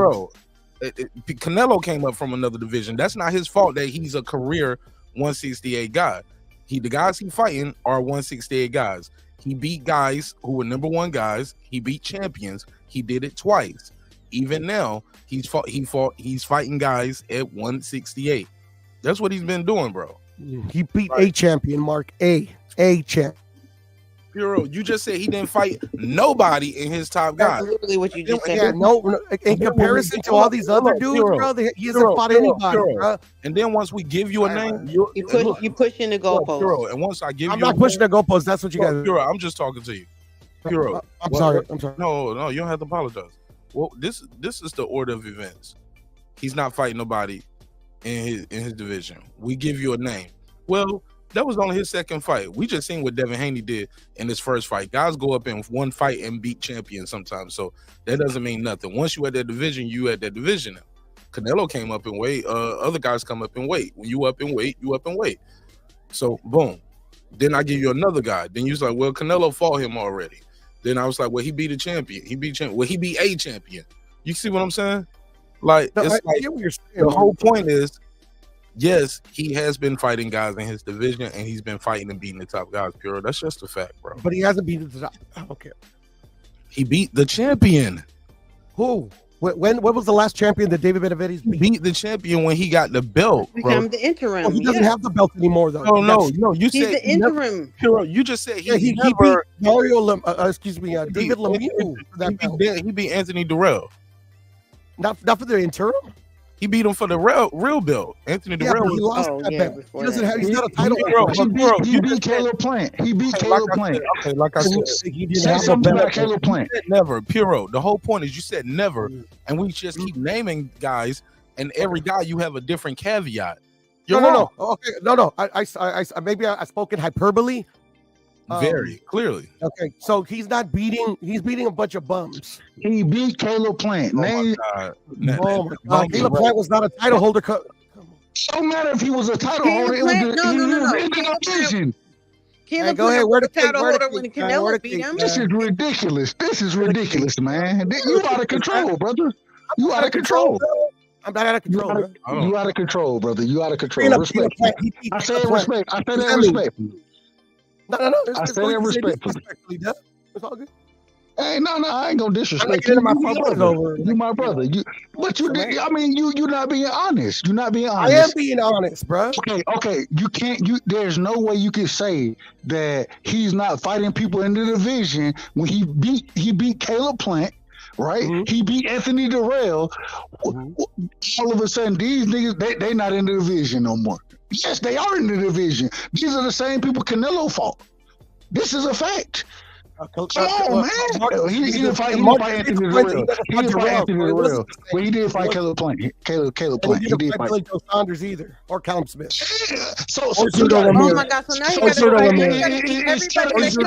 just gaining the title, instead of just gaining the interim title, being the mandatory, he need to go fight everybody. Everybody that Canelo's fighting. Then fight Canelo. This is crazy. Hold Canelo too. Canelo didn't have to do that when he came to the crazy.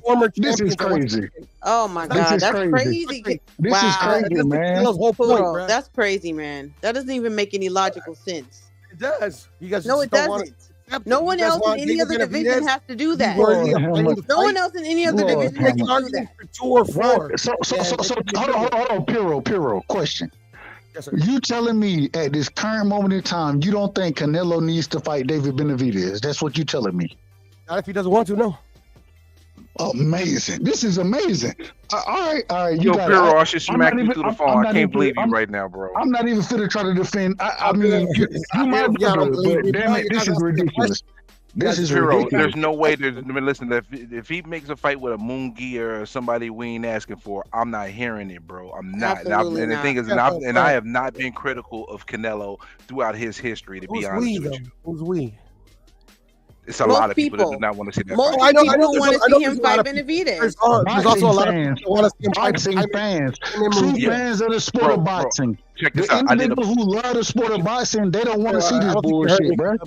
Check this out. I did a poll. I did a poll. Yeah. So some people want to watch him. A lot of people want to watch him fight Jaime as well. So. Well, that's only Mexicans from Mexico that probably want to see that fight. And their money is green just like yours. There's money is green. I'm gonna keep it a beam with you. I did a poll, right? And I got 500 votes on my poll. 76% of the people said they rather see Benavidez than see Munguia. 76%, bro. And if you go look around at anybody who does a poll, most people do not want to see Munguia. You know why? Because it's a foregone conclusion. He fights Munguia. We know what's going to happen in the fight. Even though I think he beats Benavidez, at least there's a question mark. Benavidez fight is a Benavidez fight is, you know, a fight that he has a chance against Munguia. We know what's going to happen. This is going to be a win for Canelo. Jaime has a chance. Piro, question. No, hold on, Brim. I'm trying to talk to excuse me, Brim. So does Jaime. What are we talking about? Hold on, no, Piro. So does Jaime what? Hold on, wait a minute. What's Jaime Munguia's best win? Who's his best win, bro? Tell me Jaime Munguia's best win. So Jaime has a chance as well, Brim. Tell me, Jaime got a chance, a snowball chance in hell.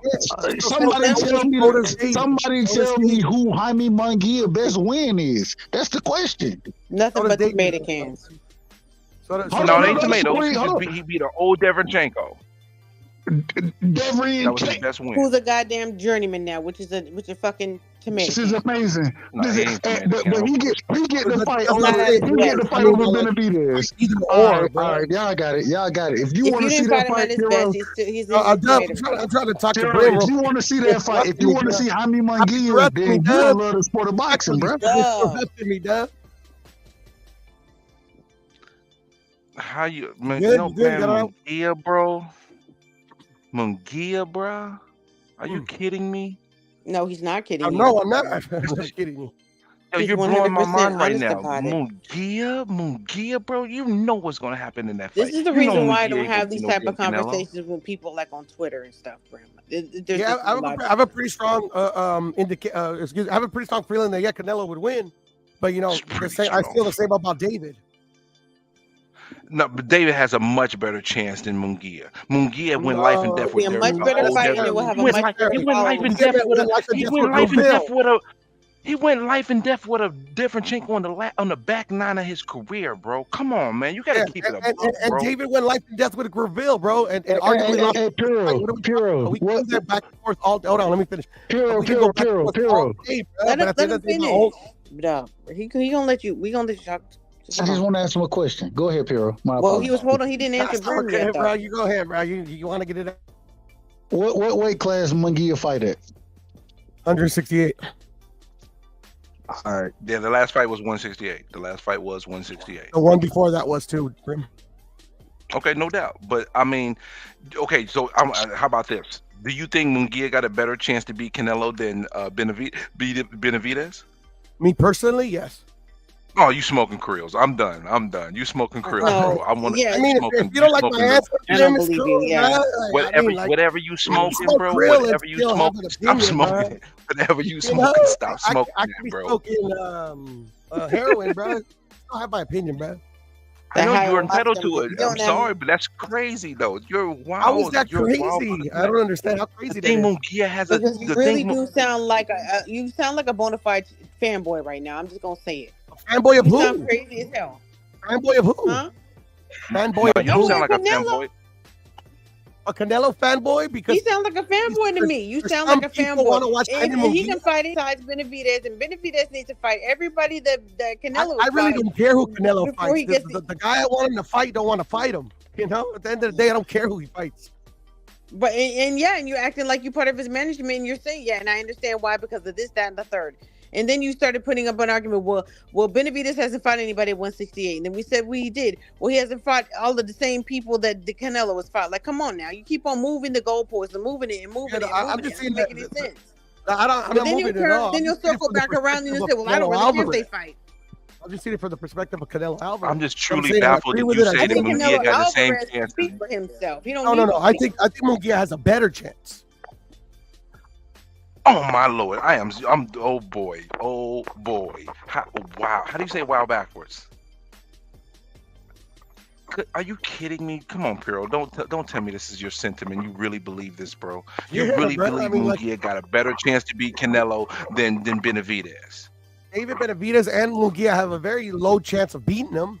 I don't think Benavidez has a low chance to beat him. I think that's bruh. 60 Skills are skills. Skills win fights, bro. Benavidez and Canelo was a 60-40 fight. Benavidez and Canelo was a 60-40 fight. Bro. No. Okay. Canelo, bro. What are you talking about? Okay, this is what I'm talking about. It's the perfect timing for this because one, Canelo is starting to slow down. Canelo. If the fight starts going into the deep waters, Canelo gets tired in the deeper waters. That can favor Benavidez.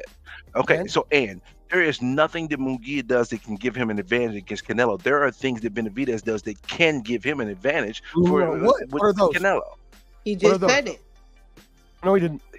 He has a phenomenal gas tank. He has a phenomenal gas tank. A phenomenal gas tank. But that won't swing the fight either way. It will. It does all the time. When they get into the championship round. If it gets deep in the water, it does. Elite fighters can take advantage of somebody with a bad gas tank or little advantages like that.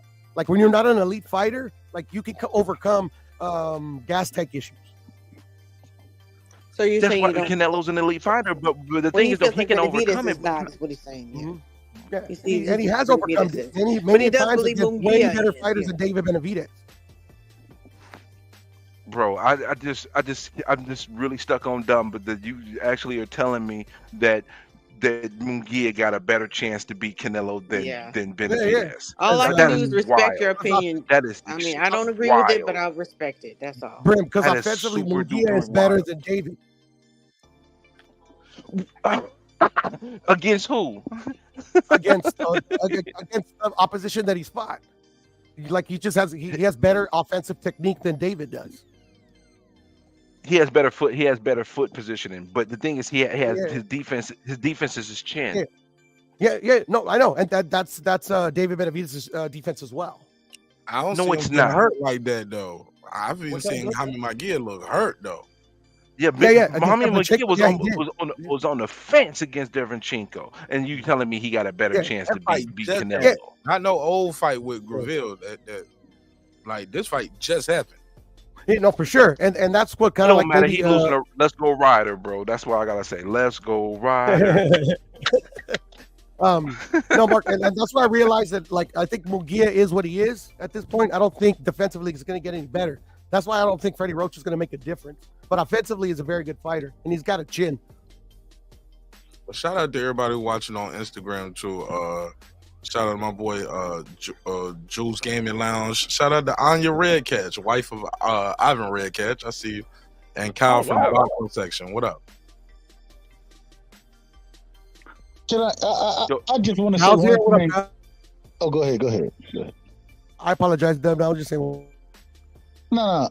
The thing is if I asked you, Piro, right now, if we would have the opportunity to have a David or a David Benavidez versus a Jaime Munguia fight, do you pick Jaime Munguia to beat David Benavidez? Sure do. Amazing. That's amazing. That's amazing. Dub, brush your face on that. Dub, you heard everything you need to hear about that. It's truly a 50-50 fight. You don't like David Benavidez. That's all. That's how you feel. Exactly. The thing is, I don't even think it's very obvious. You guys thought it was Canelo fanboy. No, it's he's a Benavidez hater. Listen, basic. In my mind, that's the same thing. Benavidez basic is crazy. In my mind, it's the same thing. Whether you're a Canelo fanboy or a Benavidez hater, in regards to this subject matter of those two people fighting, you sound like a fanboy. Man, that's a big fight. I can't believe Puro does not want to see that fight, man. I do. I believe it. Why do you guys put words in my mouth? Why does everybody do that? I know why. I talked to you. Y'all said it wrong. He want to see Munguia over Benavidez. I talked to you about this before Munguia's name even came up. I remember you telling me that I don't want to see David versus Canelo. You said he didn't deserve the fight. That's the mean I don't want to see it. Doesn't mean I don't want to deserve it. I don't think you deserve it. Hell no, you don't deserve it. That's why that's crazy. I don't understand how you feel that way. In this conversation, because it's the way I feel. But Munguia deserve it though. But Munguia deserve it, bro. My whole point. I just said, Puro. I'm gonna tell you how emotional you are. You so emotional that you arguing about shit and you don't even realize you said it. You was like, I didn't say that, and we had to. You just said why, bro. And then you like, y'all put words in my mouth, bro. You asked that man why. He started explaining, and you was like, I didn't ask you why. Like, that's how emotionally triggering this shit is. You asked nigga why. You putting words in my mouth, and I'm emotionally triggered. I never said I didn't want to see the fight. I said he doesn't deserve it. They're two different things. Oh my God. My whole point. Okay, so hold on. It's semantics. It's simple semantics. Benavidez doesn't deserve the Canelo fight, but Munguia does. But Munguia does. Oh my God! Benavidez doesn't deserve the fight, but Munguia does. And Jamal Charlo doesn't feel like Jamal Charlo. And Jamel, that was fine with him fighting too over Benavidez. I said that a lot of people want to watch Jaime Munguia fight Canelo as well. That's what I said. I can make an argument. There are a lot of people, that Jaime doesn't deserve it either. Don't. Actually, I can make a bigger argument that he doesn't deserve it more than David. Like David deserves it more than Jaime. But that's not the argument we're making. He is. That's what I've been saying. But I tried to say that words in my mouth. You should try to say that I'm emotional. No, Puro. That was truly a emotional triggering response. That you asked that man why. Well, people calling me a liar, bro. I mean, yeah, okay, all right. Hold on. What you mean? Okay, my integrity. What? Maybe my integrity being questioned is a little triggering. My bad. My fault. Nigga, it just happened though. I ain't question your integrity. No, you put words in my mouth. That's I didn't even get to finish. Yes, you did. No, I said what I said was I'm shocked that Puro doesn't want this fight. I never said. Sir, that's my interpretation of it. Okay, because I'm telling you, I never said that. But I'm telling you, that's what we get to. That's my conclusion based off the information provided to me. I got you. Well, your conclusion is wrong by information that I provided you day in, day out. When you say, Pure, this ain't my first time talking to you about this David Benavidez. Okay, then why do you calling me a liar then? You're calling me a liar. Now, bro, I never said Puro is a liar. Then why are you saying that? I don't want to watch that. I'm going to let you cook for like 15, 30 seconds, then I'm going to talk for 15, 30 seconds. Because I ain't good I just want to know. Well, Pudo, I can tell you why I'm hearing that. I don't have nothing else to say. Let me say. No, Puro, you talk, you have an opinion, you say something. After that, you don't get to decide how I interpret the information that I just heard. I understand that, Mark. But then that's not me I calling have you a a rebuttal liar. of how you interpret So it. once again, Puro, this ain't my first time talking about it. I know that you, like you said, you don't think the guy deserves to fight. To me, that conclusion is you don't want to see the fight. Okay, well, that's an incorrect argument why a guy don't fucking deserve a fight. Nigga, you one person out of billions of people on the earth. You're not even in the popular norm right now. All the boxing public, the stars are lined up. Everywhere they go, they asking these dudes about fighting this guy. But Puro, when you say he doesn't deserve it, he's a two-time world champion. The belt you got the belt. But not because you beat me in the ring. You got it because I lost it outside the ring on some Ali Frazier shit. Ali and Frazier had to meet, bro. The belt you got it from me. I was stripped. Yeah, you didn't beat me in the you ring. were stripped, and You beat me in the ring, bro. That's I all hear I'm saying, bro. Yeah, but what I'm saying is that like, you're 100% right. I can't tell you how you interpret what I say. But like you can ask more questions to get my actual opinion if I want to watch the fight or not. It's easy. It's like if I ask you, Mark, would you like to see Bud versus Usyk? And then you would say yes or no. Like no, like I mean, it's an assumption that you made. That's cool. All right. Bro, we talked about this before. I want to watch the fight. Well, Pudo, I don't think he deserves it. But when Pudo, when you use verbal, yeah, you definitely didn't want to see this fight, bro. yeah, when you're having when we're having this conversation, I literally Pudo, just told you that I wanted to, but now you keep saying that I don't. You definitely didn't, because we talked about this I've before. always wanted to see that fight. Okay. You can't say I want to see the fight, but also at the same breath saying the guy don't deserve the shit. right? Yes, Exactly. Yes, I can. That makes sense. That's like I want you to give me some pussy, but you don't deserve it. But I don't deserve it. I've got a lot of pussy out and don't deserve Mark. It happens. You missed it. But real quick, my only question is how does Jaime Munguia deserve it more than David Benavidez? I never said that either, Dove. Like I'm asking. But if you're gonna say that David Benavidez doesn't deserve it, okay, cool. How does? But then you're gonna argue for Jaime Munguia to have the fight. I want to understand your thought process on how one individual. Hold on, Carol. Let me just finish my question. I just want to understand how you think that Jaime should have the fight, and you don't think David should when David ain't deserving of it. From your perspective, you listen to the conversation we just had.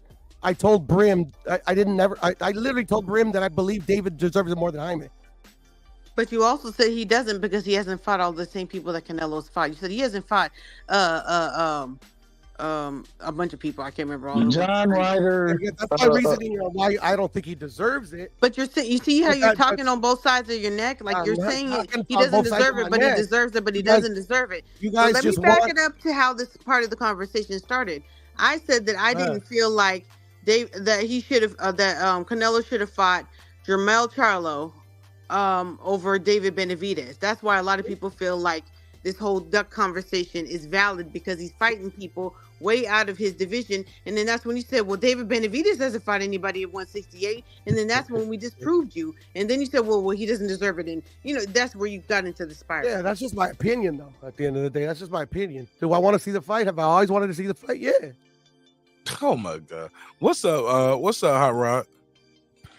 Puro, you full of shit. What up, Rod? You full of shit, man. How can Munguia has never fought a fucking Caleb Plant, Anthony Durrell, or a Boo Boo. So please explain to me, how does Munguia deserve the fight?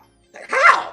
Dervinchenko? I never said he deserved the fight. So is Dervinchenko a motherfucking Caleb Plant? Is Dervinchenko a Caleb Plant? Is Dervinchenko Anthony Durrell? Is Dervinchenko a Boo Boo Andrade? Man, you full of shit, man. You gonna I sit ain't here full and of lie shit, to me? Rod. You full of Hey, shit, Brent, man. can you tell You full of Rod that shit. what I just told you? He said he deserves it less than Benavidez. Yeah. And I can make an actual strong argument on why Jaime doesn't like there's other fighters Piro, that how deserve it can you over say Jaime, that, you bro? know? How can you say that, brother, when he's never fought a world champion? That's the same like David Morrell. No former world champion on the Who hasn't resume. fought a world Does the quality champion? of Who opponent hasn't fought a matter? world Does champion? quality of opponent matter? Who hasn't fought a world champion? What world champion did motherfucking Munguia fight? Saddam Ali. Gotcha. All right, bro. So let me ask you again. So that former world champion is on the caliber level of a Caleb Plant, a Anthony Durrell, or a motherfucking Bubu Andrade. That's what you saying. You can make that argument. All right, I ain't gonna lie. I don't know if you got it, bro. I don't know if that's true or not. Like who's on the level, like Saddam or these other dudes. But I mean, like I think you can relative. make Yeah, that's arguments off the top of my head. Yeah, that's relative. Yeah, nice try though, Rod. I can't. The fact that you sitting here saying he doesn't deserve it. Oh, he beat Liam Smith too. He doesn't Oh deserve yeah, I it. forgot about that, Mark. Good shit, man. Mark So knows this shit. So Piro, you gonna pay your hard-earned $70 for a Munguia Canelo over a Benavidez Canelo. That's what you're telling me. You will pay your hard-earned money that you work for every day for that fight over that fight. That's what you're saying, sir. It will actually probably be in Mexico, and he'll probably be there. Yeah. I think everybody that wants to watch Canelo fight would pay for that. I won't. I know, and that's cool. I'm not a fanboy, my nigga. That's just like my nigga Crawford goes to go fight motherfucking Devin Haney. That's a fucking dump. That is a fucking dump, my nigga. I'm not that fanboy, bro. I'm not that fucking fanboy, my nigga. You got smoke in your fucking face, homie. You got smoke in your face, my nigga. I ain't with that ducking shit, bro. You got smoke in your face, my nigga. I'm not with that ducking shit, bro. That's just like if Terrence Crawford don't obligate his contract and fight Earl and beat his ass again, he gonna fight somebody else. That's a fucking duck. What the fuck is we talking about, man? What is we talking about? I don't know what you're talking about. Go fight a Munguia? Go fight a Charlo? Nigga, Charlo was scared of David Benavidez. Nigga, so why would he go fight motherfucking Canelo? Man, come on, man. You on some bullshit. I ain't on bullshit, bro. All right, now we got to break into action. Go ahead, Doug. That nigga was passionate. All I'll say is that everything that my brother Hot Rod is saying right now, he ain't lying.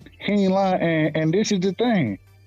Ain't no way you could tell me that at this current moment in time, David Benavidez doesn't deserve to fight more than Jaime Munguia does.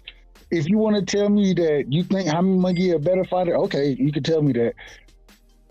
But David Benavidez has earned his shot. Jaime Munguia ain't earned shit. Why is this even a conversation? Because he's the number one contender. And Rod came in on cap, Dub, just to let you know. Say it again? I was saying Rod came in on cap, just to let you know. No, the brother was telling the truth. He came in like asking me like when has he ever fought a champion? Compare him to like Bubu Andre, bro. I got you on that. I got you on that. I didn't remember about Liam Smith. Good shit, Mark. I reminded him about Saddam Ali. But the thing is okay, yeah, he fought those champions. David Benavidez done fought more champions. Is a champion in the division at this current moment in time. Is the mandatory, and we saying that the individual Jaime Munguia is more or is more deserving than the mandatory is? What are we talking about? I mean, I'm not gonna keep arguing the mandatory stuff, Dub, because I mean you've been like clearly like debunked on that. You can't argue it. It's no argument there. No, I mean no. It's just you're bringing up a bunch of cap, bro, Dub. But it's cool, man. You can think what you want. One thing I will say, the mandatory. One thing I will say is that people do give Canelo a lot of credit because he does not duck his mandatories, except for with Benavidez. It seems like he fights all of his mandatories with no problem, except for this. It seems like he don't want to fight Benavidez, so it's his mandatory. He keeps dancing and fighting everybody else. It's not his mandatory. You can say it 20 times. It doesn't make it true. He is the interim. He's the WBC interim champion. How is he not his mandatory? I think Mauricio Sullivan made him. I think he made him the mandatory, didn't he? Not yet. No. Oh yeah. Well, he's going to soon. So you're. And when he does that, Fruity, then I would be wrong. But he hasn't done that yet. Piro, do you know, is this going to give you flashbacks of Oscar De La Hoya beating Chavez or something? Like, what is it? What are you talking about, Rod? You want some like weird stuff, bro? What are you talking about? Bro, Piro, this is my first time hearing you like defending this. Like you don't want to see it. Defending what? I never said I didn't want to see it. Did you not listen to the conversation before you hit the link? I just don't understand this Munguia talk. I don't get it. He's never done anything to deserve it or for the quality opponent to show that he has the skills to display he can fight an A-level opponent. Well, what has he shown? Well, Munguia's about to fight Ryder anyway, so it's irrelevant. Let's go, Ryder. And I wouldn't be shocked if Ryder beat his ass. I wouldn't be shocked. I wouldn't be shocked either because Ryder's a very good fighter. Canelo beat the shit out of John Ryder. That's Canelo, bro. Wait, like, stop comparing these dudes to Canelo, bro. And if you're not going to be Canelo went 12 rounds with Ryder, and no one ever thought that was going to happen. So I can't say I did. Shit out I of him. did. He's a tough hands on that man. He kept pushing forward even though his nose was broken and shit. So he's a tough motherfucker. He didn't just beat the shit out of him. He's tough. Danny Jacobs. I watched the Danny Jacobs fight with John Ryder. Danny Jacobs beat John Ryder in my opinion. So I'm just saying. Okay, cool. On the scorecards, you are absolutely correct. I ain't got no problem with it. I agree with you. We agree. All I'm saying is that you giving all these reasons for Jaime Munguia to be fighting Canelo when it should be David Benavidez. That's it. Well, my point of mentioning it doesn't have to be David Benavidez either. All right. Doesn't have to be I'm just saying, bro. I don't think he deserves. You got it. No, you got it. You got it. Hold on. Let's settle this. Neither one of them get to fight. Crawford gets to fight. How about that? Okay, that's what I'm saying. Like, hold on. I really don't care. They're like, listen. Okay, so Canelo has got his 3-fight deal. He's already fought 1 out of the 3 people on the PBC. Fuck Jaime Munguia. He ain't even on the PBC. He's about to fight John Ryder. We've already run that conversation into the ground. Likelihood his next fight might be with Jermell Charlo. So I like I said, I think that's some bullshit. I think his next fight, if he's gonna fight anybody, should be fucking Benavidez over Jermall Charlo. Jermall Charlo's even worse than Munguia. If it doesn't happen, I ain't tripping. Right now, Charlo's even worse than Munguia. Fighting Charlo is worse than fighting Munguia right now. You saw how he did against the fucking one-legged David Benavidez. Jose Benavidez. Peg leg. Respectfully. Easily. No sweat. Put hands on that man, but at the same time, Peg leg Benavidez ain't nothing near what Canelo is, and this man have been sitting there defending his championship. He done been out, man. Hell no, this man don't deserve that fight. I don't think he looked great against Jose Benavidez. I think he don't deserve that fight right now, man. He don't deserve it over Benavidez. Ain't no way I can say Charlo deserve it over Benavidez. No, he doesn't. I lost respect for Charlo when he was ducking Benavidez. I lost respect for him. Well, all them excuses he made to not fight that kid, I was over Charlo. Which Charlo, right? The big brother. Remember he's making all them excuses. I need that somebody that's not in your division though. The man's supposed to be moved up, man. How can you make all these assumptions and stipulations to go fight Canelo, but don't want to fight Benavidez? You wrong right now, bro. They're not even the same weight division, bro. No, they're not. They weren't even the same weight class. He didn't. Yeah, Jermall Charlo's still at 160. He hasn't even officially made it. Y'all can say he didn't duck him. The nigga want to fight Canelo, but he don't want. He want to make all these. You ain't making no sense. Go get a vaccine shot. You got to be 28 years old. I remember all that shit. Real quick to Hot Rod point, I will say Canelo did send Big Charlo an offer at 60. He did send that man an offer, and that man turned the offer down. That's a fact. So I understand where he coming from when he's saying that, because there was an offer sent from Canelo to Maul Charlo. But he said he said he lost respect for Jermall Charlo when he ducked Benavidez. Okay. I don't think he ducked Benavidez. I don't think that happened. I don't think you can't duck Benavidez when Benavidez. Marlon never fought at 68, so you can't just duck Canelo, him. but he don't want to fight Benavidez. But he can make all these Everybody's stipulations. trying to I'm not fight giving no Canelo, excuses. bruh. I'm not giving because this nigga is black. All right. Fuck that.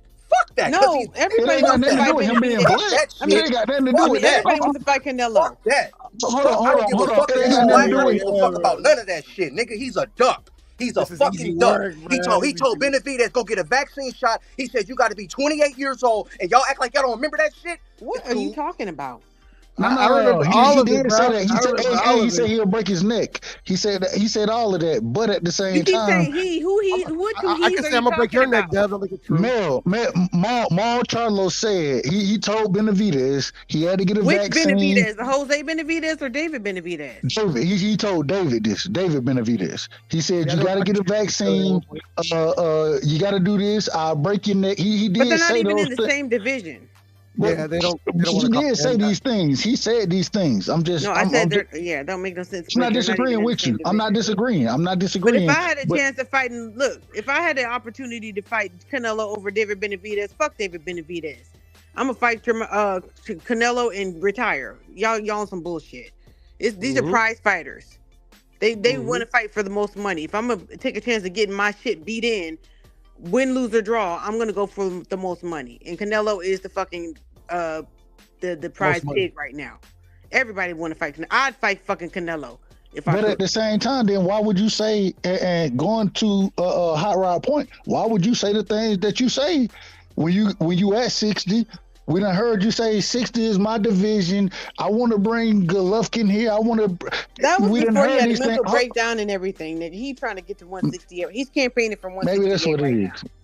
No, Mo's a capper right now. Mo's a It was a capper, mental like, breakdown. like you should understand. The Charlo brothers are some big cappers. Period. I don't know about Mel. I don't know about Mel. I've never had any. I have respect for Mel when he got undisputed and shit. But but if you listen to him and you watch him, it's a whole different thing. Besides I get what who you're he is in the ring versus outside the ring and the things they say he want to do and the way he moves, I can't fucking get behind that nigga. I can't. I get what you're saying. Yeah, they both talk a lot of shit. I got you. Niggas is drunk all the time. I don't really rock with the Charlos anyways, but I'm just. Are you drinking, Dub? Are you drinking? Is that the common denominator here? Absolutely. I'm on one right now, so okay, it's all to the good. Hey, but going off of what Hot Rod said, I agree with him. I agree with what Hot Rod said there because, I mean, you can't have it both ways. You can't have it both ways. He does have a point. He has a point, but I'm just saying that's the way that it works out. But yeah, I respect the fact that you feel like he's ducking him. I get that.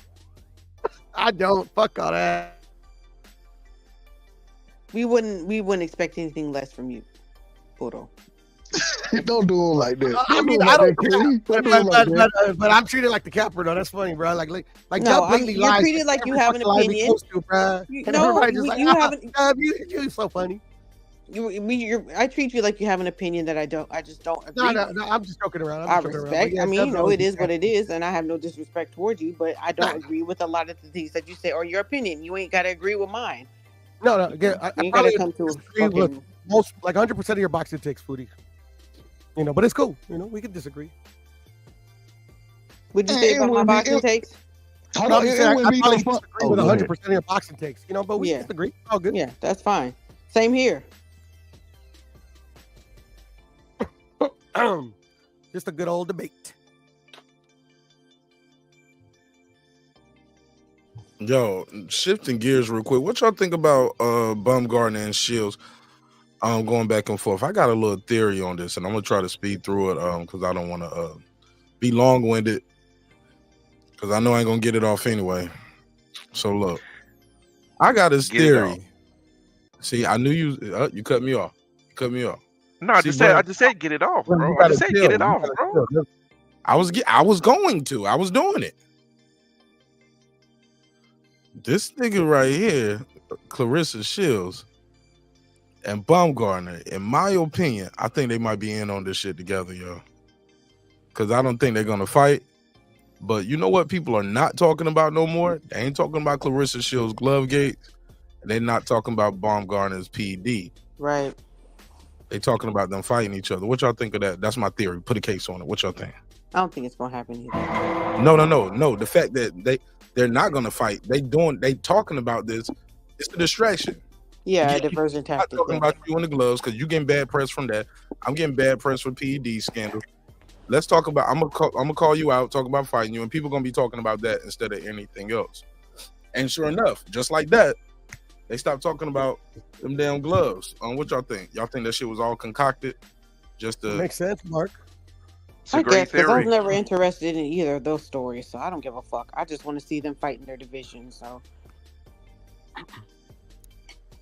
shit, Mark, can we get that little baby crying drop after you say I'm not gonna get it off? I thought that would have been cool. What? What? I just put you on, Mark, bro. I just when you said so good. I saw the baby in my head. I saw the baby in my head. Come on, Mark. You brother, I'm a member. You want to hear a baby crying, talk about getting it off? What the hell is you talking about? You don't know that the drop that he has like he's trying to get it Mark. He's trying to get it Mark right now. He's trying to get it Mark right now. Yeah, but he missed the mark. He's trying to get it Mark. He's trying to call you a crybaby. That's what he's trying to do. He missed the mark with Mark. He's trying to get I don't know. Brim, you interrupted him, bro, so I don't know if, I get it all quick. No, cause I remember one time I said something to Brim, like, hold on, let me finish that. He hadn't said yet, but Brim smacks his mouth before he talks sometimes. He was like, and I said, hey, look. Sassy. I didn't say nothing.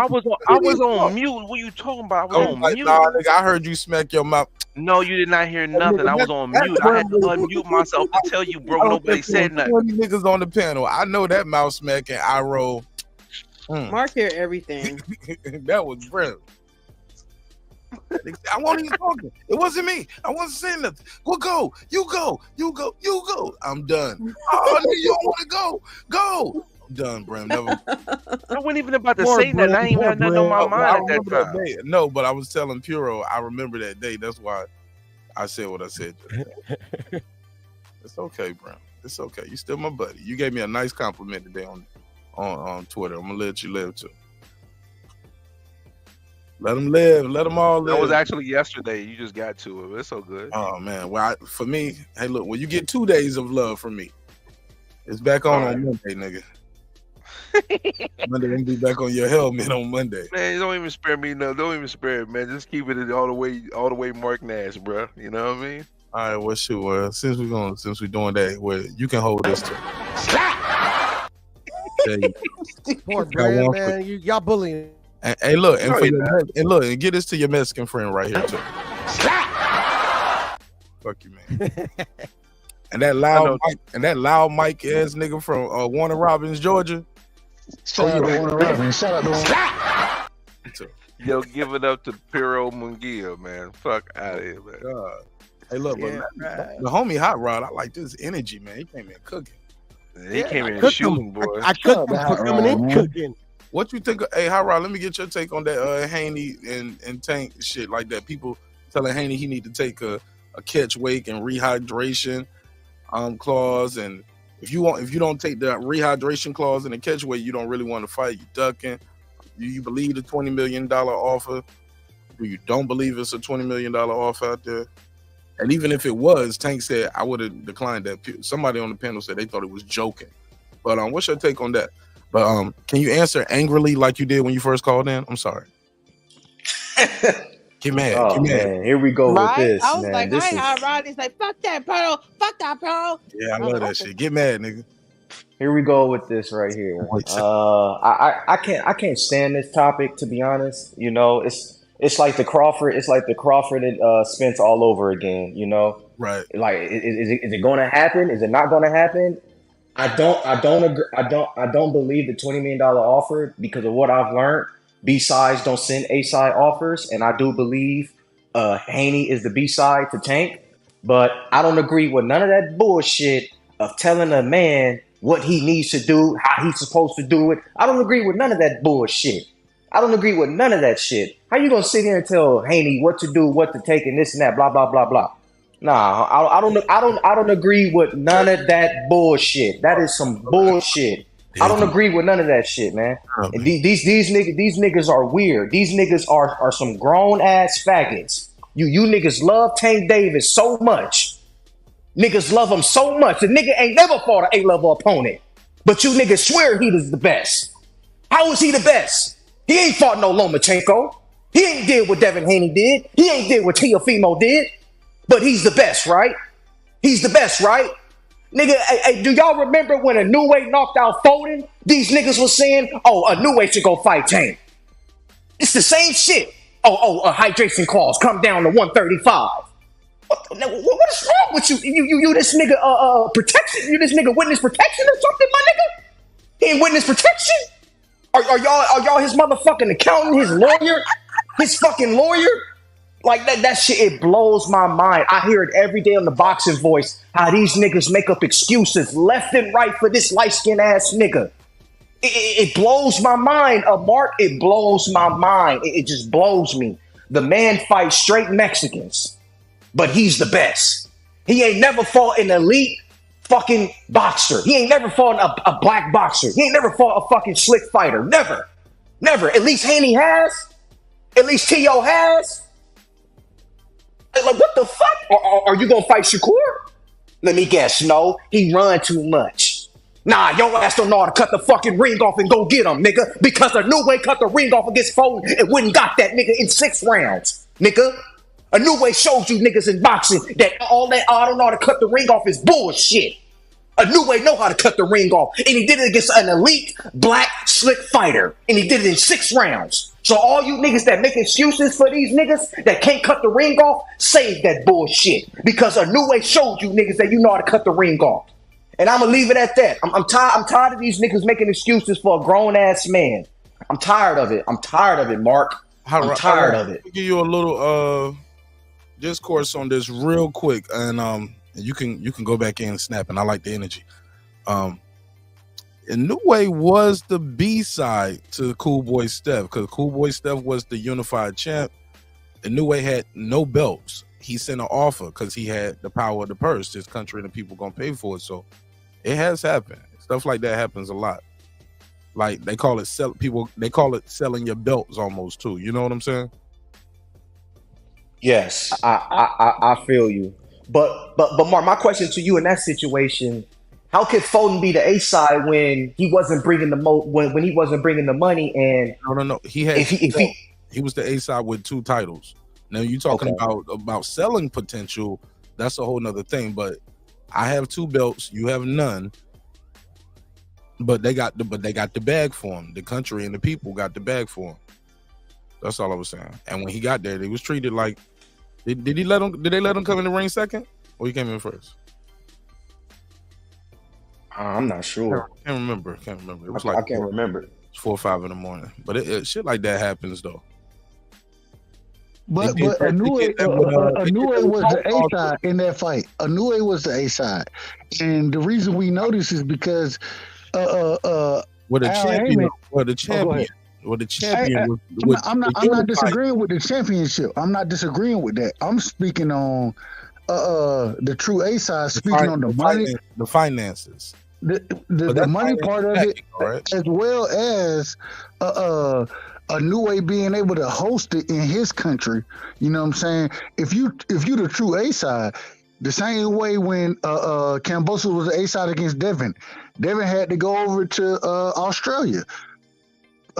Fulton had to go over to Japan. What is it, Japan? Somewhere he didn't have to. No. That's the thing. Oh, go ahead. He didn't have to go over there. He could have just said, "I'm not fighting you. I'm the unified champ. I'm gonna fight whoever." But the bag was there, though. The bag was there. Right. That was the money play. That because they offered the money. And I think the whole point is the unified champion did not have to go to Japan. He did not have to fight Inoue, but he couldn't make that money nowhere else. That's the power of the purse. Like they said, like I said earlier, it's like selling your belt sometimes.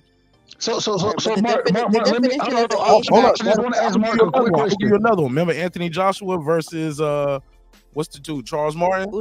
Charles Martin was the champ. AJ was the challenger, but the bag was over there. So let me ask this though. I just want to ask your opinion on this. When we speak on A side, I think the money piece of it plays a huge part in who's the A side. That is the A side. That's the definition of the A side. The money piece of it. That's the draw. Yes, that's the draw. Who brings more? Who If that's the puts more case, butts then in seats? Yeah. but if that's the case, then we have to say Inoue was the A side. Then we have to say Anthony Joshua was the A side. If we speaking on money wise. I A side is not always the money. It is the money. That's what they're talking about. Leverage. It's the leverage a lot of times. Yeah, it's the leverage. It's the leverage. Sometimes money's not the leverage. Well, the person who brings in the more money is the person who has the more leverage. They don't care about who has the belt. You can want that title so bad that you'll concede to certain things though. No, not as far as the promoter, putting up money, they don't care about who has the belt. It's the person who brings more, puts more butts in seats, and gets more pay-per-view draw. That's the ace. I'm with you on that. I respect that, but go ahead. I think I'm all argued out for the night, y'all. I'm just listening. If we speak on Devin and Tank, Devin got more belts than Tank got. Devin, that's a fact. But Tank is going to be the A side because of what he sells. He's the A side. His fan base here. But right side, I'm not going to sell my soul if I'm Devin Haney. Fuck that. I'm not selling my soul with hydration clauses and all that bullshit. I didn't understand Barrios and maybe because it's life changing money, but it's like, bro, you don't want yourself to have a chance to win. Well, they had no leverage. I don't understand that, Foodie. Like that's why I don't respect. That's why I don't respect Tank. That's why I don't respect them, dude. Ryan Garcia, all he has is a left hook. If all he is a fucking contender, why are you doing all these stipulations to beat the young man? Why can't you just beat him fair and square, like you said? All he has is just a left hook. Well, like Mark said I don't earlier, get it, man. I don't get it. Well, Mark brought up earlier. It's not always the fighter that makes the decisions as far as what the stipulations are going to be in the contract, because the fighter's not putting up the money for the fight. So it may not have been Tank saying that he wants these stipulations with those earlier fights. I would say with this last one, I don't believe that. But with the earlier fights with the Mario Barrios or whatever, Mayweather promotions, I keep wanting to say productions because I got a music brain, but Mayweather Productions, PBC, whoever, they're putting up the money so they could say, we'll make this fight, but under these stipulations.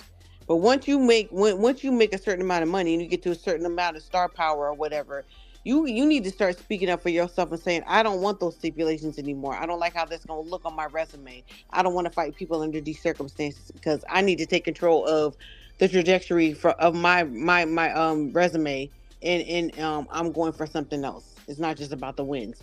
But Tank is not on that. He's not going there. He's fine on cruise control. So let that little nigga stay on cruise control. I don't know why everybody's making a big fucking deal about this nigga. Foodie, hey, you just made a point, and this just kind of came to my mind when I was listening to you speak just then. I want to ask you this: do you think because we heard hey, we don't know how true it is, but we done had multiple people say that a $20 million offer was offered to Tank, right?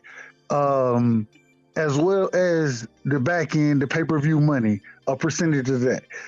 Do you think that because that money may come with him not being able to dictate the stipulations as far as weight goes, as far as rehydration goes, do you think that could be a reason that he didn't want to take that fight? Or he didn't want to take that deal? Absolutely. Because why do you think that? Where do you think the conversation about how big Devin Haney got when he was fighting, when he rehydrated from fighting pro-grade came?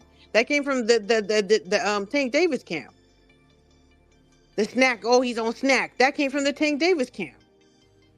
So of course, that's exactly what it means. They did the same thing to Bud, respectfully, and I picked EJ. I always tell you, I picked EJ to win that fight. EJ got his ass whooped. Shout out to Bud. Right after Bud, though, right after he won the fight, all of a sudden we heard everything about Snack, right? Yep. Why didn't we hear about Snack with Caleb Plant, with Demetrius Andrade? Right. You know what I'm saying? Why didn't we hear about it with everybody these other fighters? Why we didn't hear about it with them, but we heard about it with Bud and Devin when they went on. Because there's a certain demographic of fans who like to make up excuses, ridiculous, out of this world, out of this orbit excuses when their fighter doesn't win, just like egg weights. It's funny we talking about that. Coach Malachi just had Victor Conti on his show. It's funny we talking about that. That was a hell of a show. Go ahead. My apologies. I was just adding. It's funny how y'all bringing that up, and Victor was just talking about that. And what are y'all talking about? Benavidez, Boo Boo, and what Victor say? There wasn't no testing. It's just real funny, man. It's just real funny. But the individuals, and if you listen to Victor Conte, and I ain't gonna hold you. I'm critical of Victor Conte. I was around back in those days. I remember listening to that whole Baco thing go on. I can tell you where I was at that time. I don't really want to get into it. All I'm saying is I was a little kid when that happened.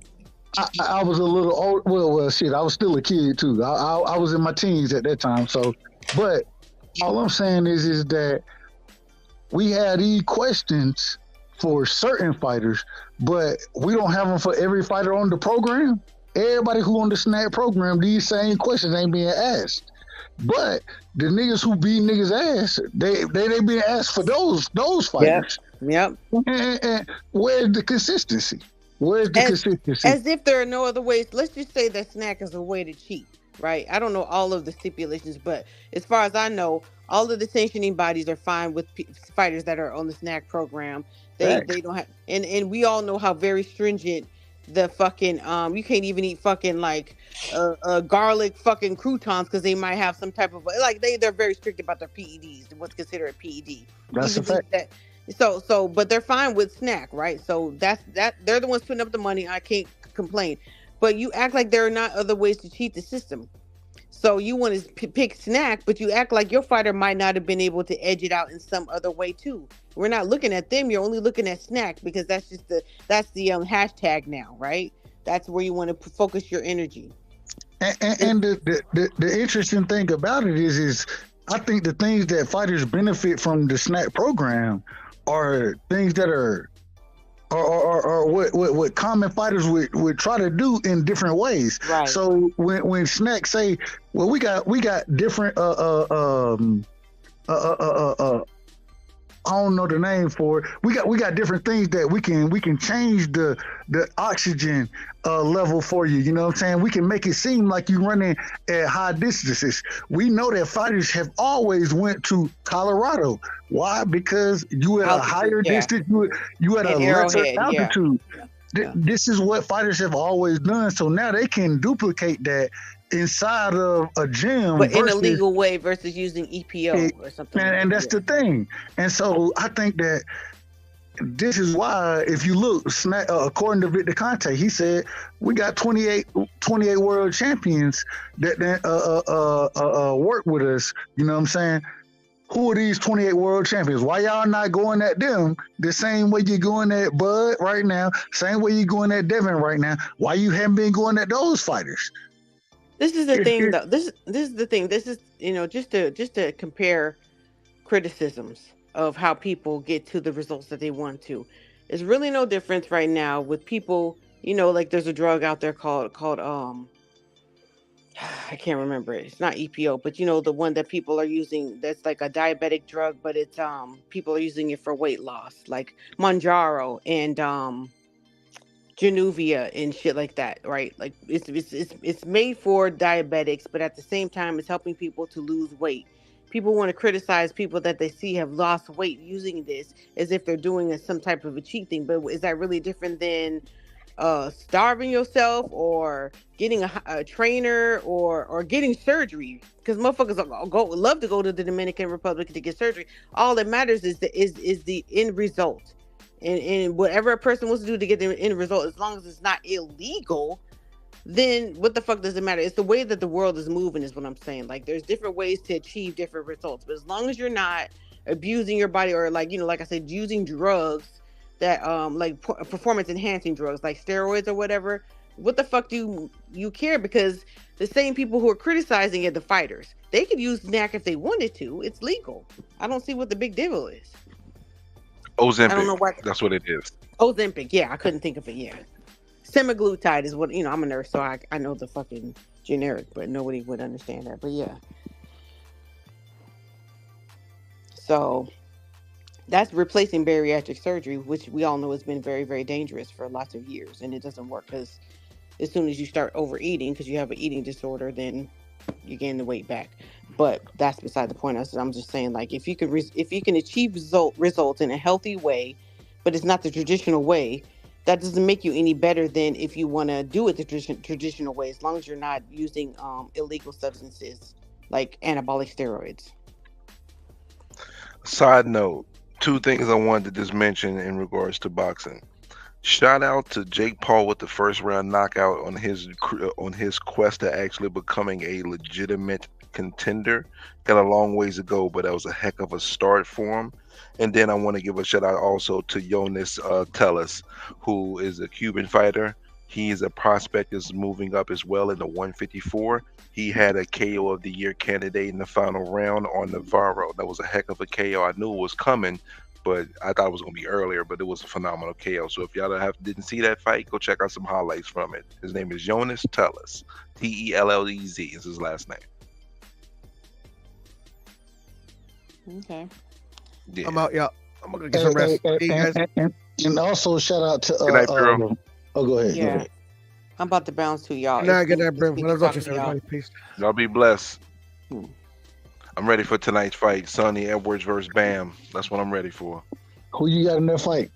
I got Sonny winning by decision. I think Sonny's footwork is going to be phenomenal. And I got Bam winning that fight. I think Bam. Footwork. I understand you pick. Why are you picking Bam too?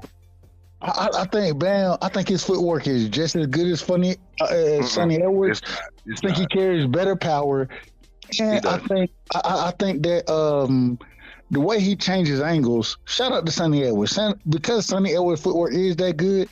I think the angle thing can be negated, but overall, man, I think Bam is just a better fighter than Sonny Edwards is. So. Hey, shout out to you for picking Sonny. And I think Sonny can fight. That man can fight. He got great footwork. Damn, I go to the bathroom and come back. Everybody gone. Yeah, well, they said they was about to roll out, you know. They left. Check this out, Dub. All right, so here's the deal. This is why I'm gonna give you a breakdown of Bam, right? Bam. He has more power than Sonny, but he doesn't have one punch power. It's usually most of his knockouts has been a cumulative. He can overwhelm you. Yeah, overwhelm you. Now here's the deal, though. The fights that he fought anybody with respectable lateral movement, he had some problems with them. Okay. He's fighting Sonny, Sonny has phenomenal feet. Some of the best feet in the division. I tease him all the time. I tease him. He actually laughed and retweeted me and was talking to me. He was talking on Twitter. I told him he's man, you a slick black fighter, bro. You know, Sonny, you one of the best. He remind me a little Caleb Plant, bro. Like respectfully. He's better than Caleb Plant. He's better than Caleb. I'm gonna tell you why he is. He has a gas tank that Caleb Plant doesn't. He doesn't make the same mistakes Caleb Plant does as well. Caleb Plant has good footwork, but as the fight leans on, he'll make mistakes within his footwork because his energy is lower. He has to worry about his energy, and he has to change the way he fights, as he did earlier in the fight, which affects his overall movement. But the problem is that Sonny Edwards ain't got that pop in his shot, and you gotta even when niggas had pop in their shot. Bam, he done showed the ability to cut the ring off. He done showed he showed that he got decent footwork now. I ain't gonna say it's the greatest, but Bam, real quick. Hold on. When he done went in there against a individual who I think Flores, one of my favorite fighters in Rumbasa, when he done went in there against those type of fighters, and now he going to man. If you're gonna pick him, I understand it, but I'm trying to tell you that I think Bam he can cut the ring off well, and he carried much more pop. He got a better jab. I ain't gonna say a better jab. Let me rephrase that because Sonny Edwards got a hell of a jab. Let me rephrase that. I think he got an equal jab to Sonny. I think he got an equal jab. But I mean. Sonny Edwards, he outside of the footwork, outside of that, he don't do nothing better than Bam. Nothing. Check this out now. I got a rebuttal to you. Here we go. Check this out. You said a couple things that I thought about. Sonny Hours had no pop whatsoever in his fist. The fighters he faced would run through him and just tear you and come after him. They don't just run through him, come after him. He don't have knockout power, but he got enough pop in his punches to make you. He got respectable power. Respectable power. Respectable power. It's enough to keep you off of him. Two. It's not about. I give you credit for it because they said the same thing about Devin. So keep cooking. My apologies. And it's not. That's all good. It's not just about his footwork as well. His ring IQ is top notch. But I think Bam ring IQ is equal to that. I think it's equal. It's not. Oh, Bam has a tough. I disagree with that. Go watch the fights where Bam fought somebody with any respectable lateral movement, and he had problems. And now he's facing somebody who has lateral movement that he has never faced before. Doesn't mean he won't get to him. It don't mean that Bam can't get the job done. I just think Sonny is so smart in the ring that he's going to be able to nullify some of the things that Bam does best. Also, because Bam is not a one-punch power guy, that means he has to put a lot of work and he has to exert a lot of energy to be able to even get to Sonny, right? Then three. Check this one out. Let me hear it. Are you ready for this one? I'm waiting. Oh, I gotta build this up. My nigga bring him. I gotta build it up. I gotta leave you on the edge of your seat real quick. Come on, man. Get it off. Let's go. Okay. When it comes to Bam is 23 years old. Facts. He's less experienced. Bam is gonna only get better, but I don't know if it's the right time for him to face someone that is this smart in the ring. Hold on. I gotta go into your one thing. Go and get your rebuttal. Go get your rebuttal on. Even though Bam is younger, Bam is more experienced because he done been in with better level competition. Is it better level when he's never faced somebody with quality lateral movement? Most of the fighters he fought were flat-footed though. In boxing, this is boxing. When we talking about the sport, the majority of the fighters in this sport, they aren't. A lot of these dudes are flat-footed. The best guys, a lot of times, are flat-footed. That's okay. All I'm saying is that Bam done been in with better competition than Sonny Edwards has. When you look at a Quadras, when you look at when you look at the fighters that Bam done been in the ring with, he done been in with better competition at a younger age.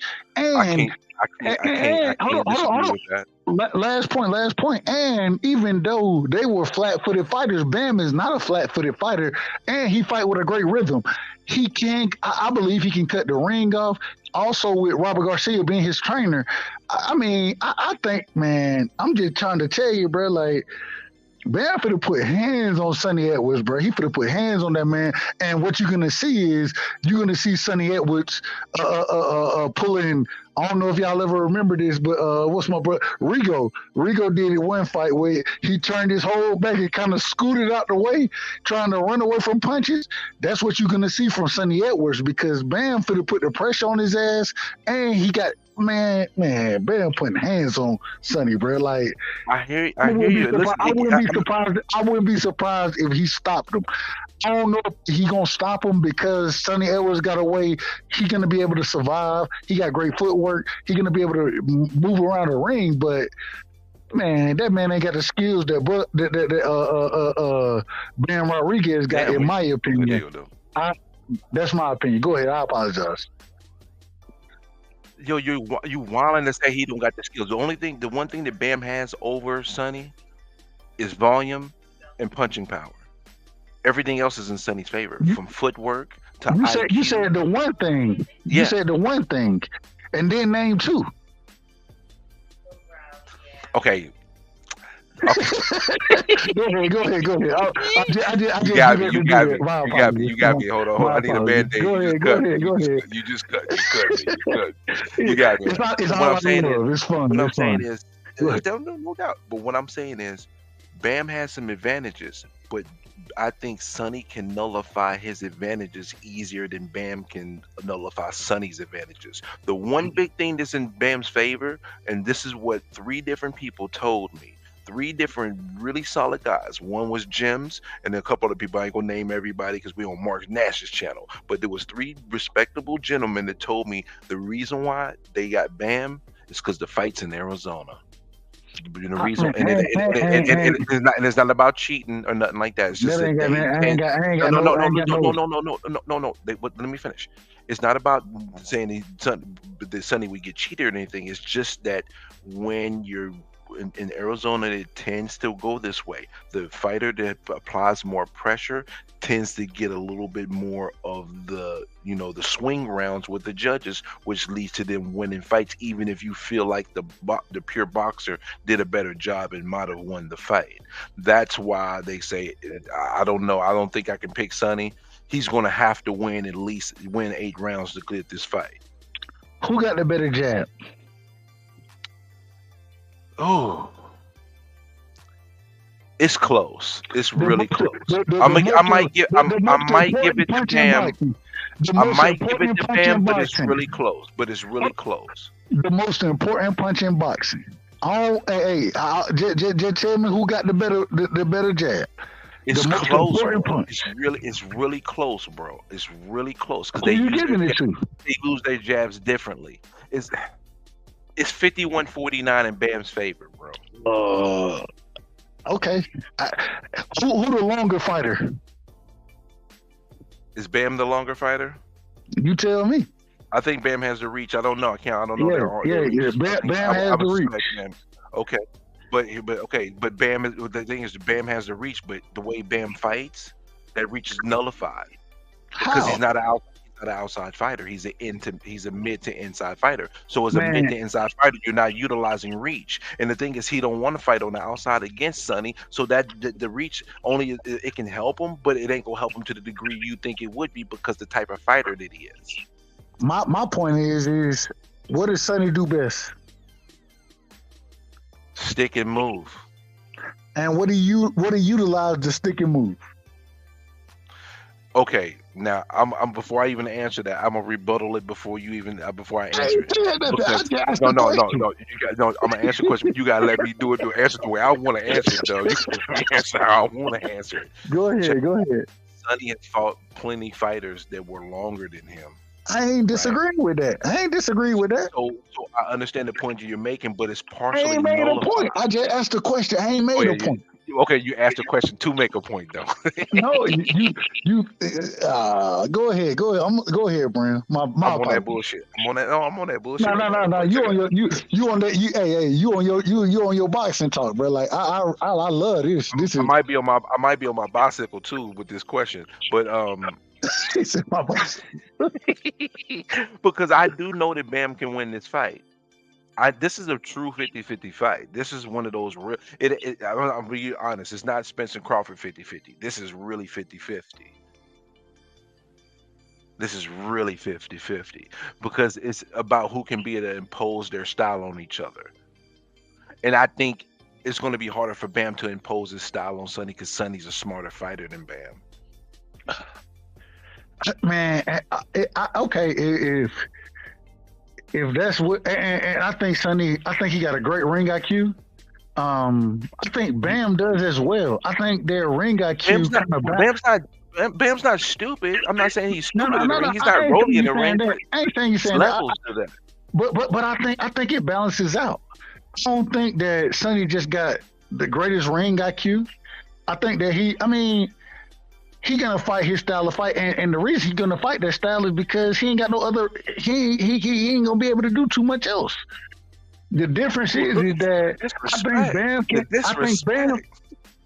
I think Bam can fight multiple styles, and I think that even when it comes down to a difficult style like Sonny has, I think Bam is just that gifted that he's going to be able to break Sonny down. He's going to be able to trap him in the corner at times.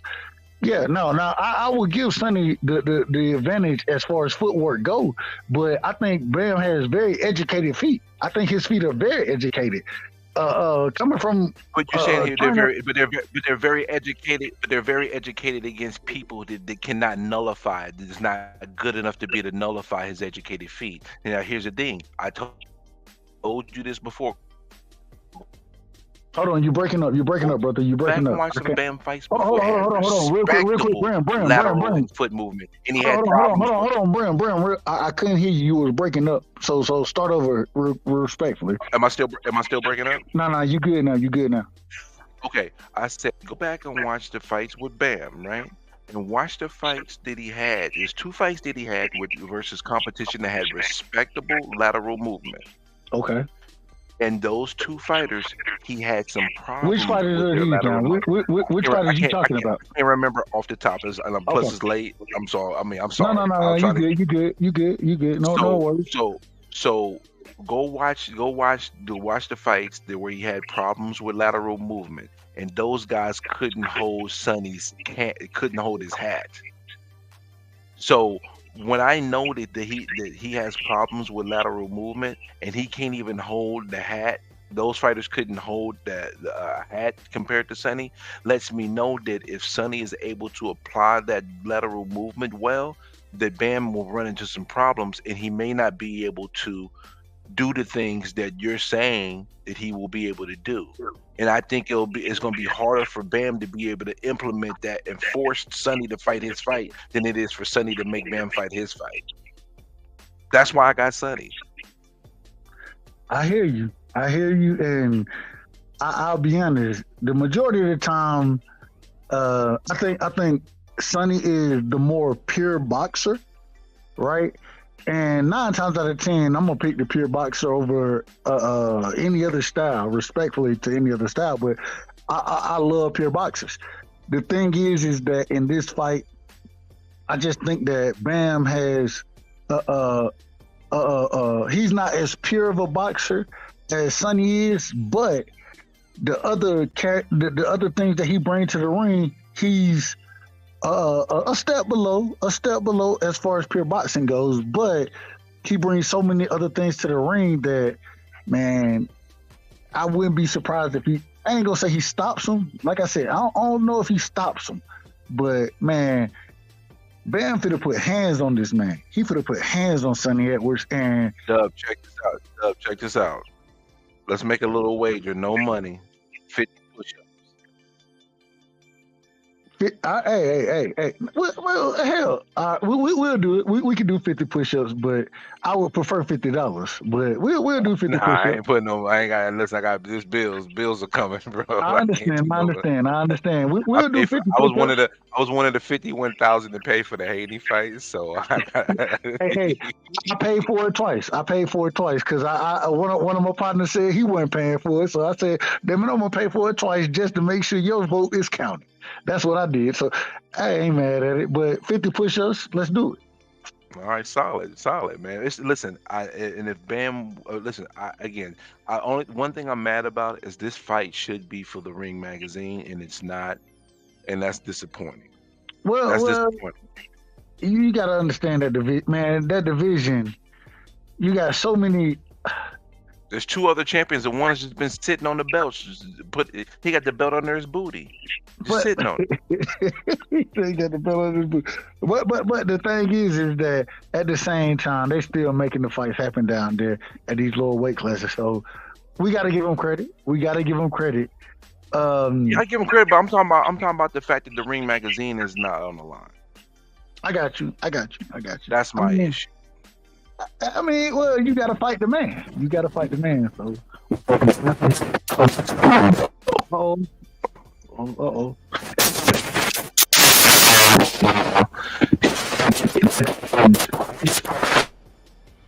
Is that me? Nah, that's Brim. He going through the matrix. It's his headphones. Let's see how he sound now.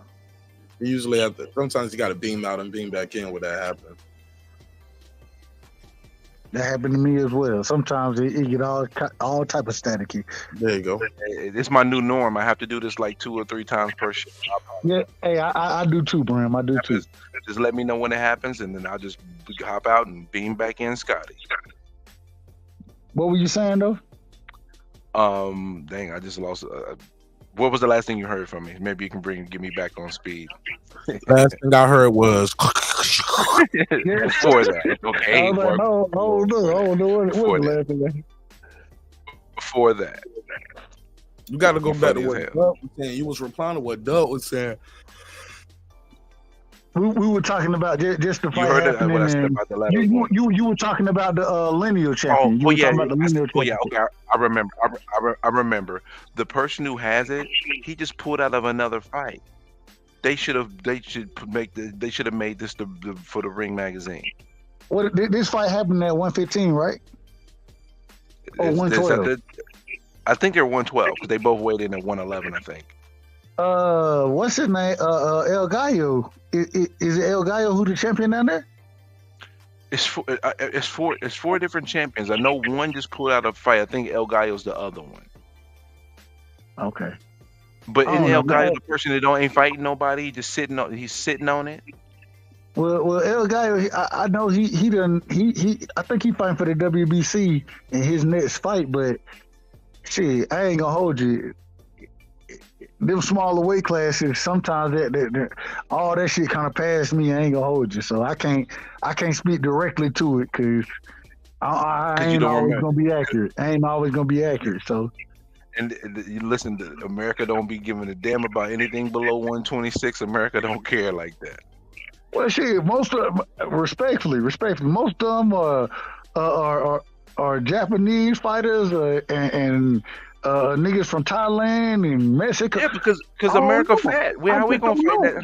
How we gonna fight that weight class? We a fat country, bro. We a fat behind country, so it ain't no surprise. Hey, it is what it is. It is what it is. For real. But at the end of the day, man, when it comes down to it, man, listen. Now, pivoting back.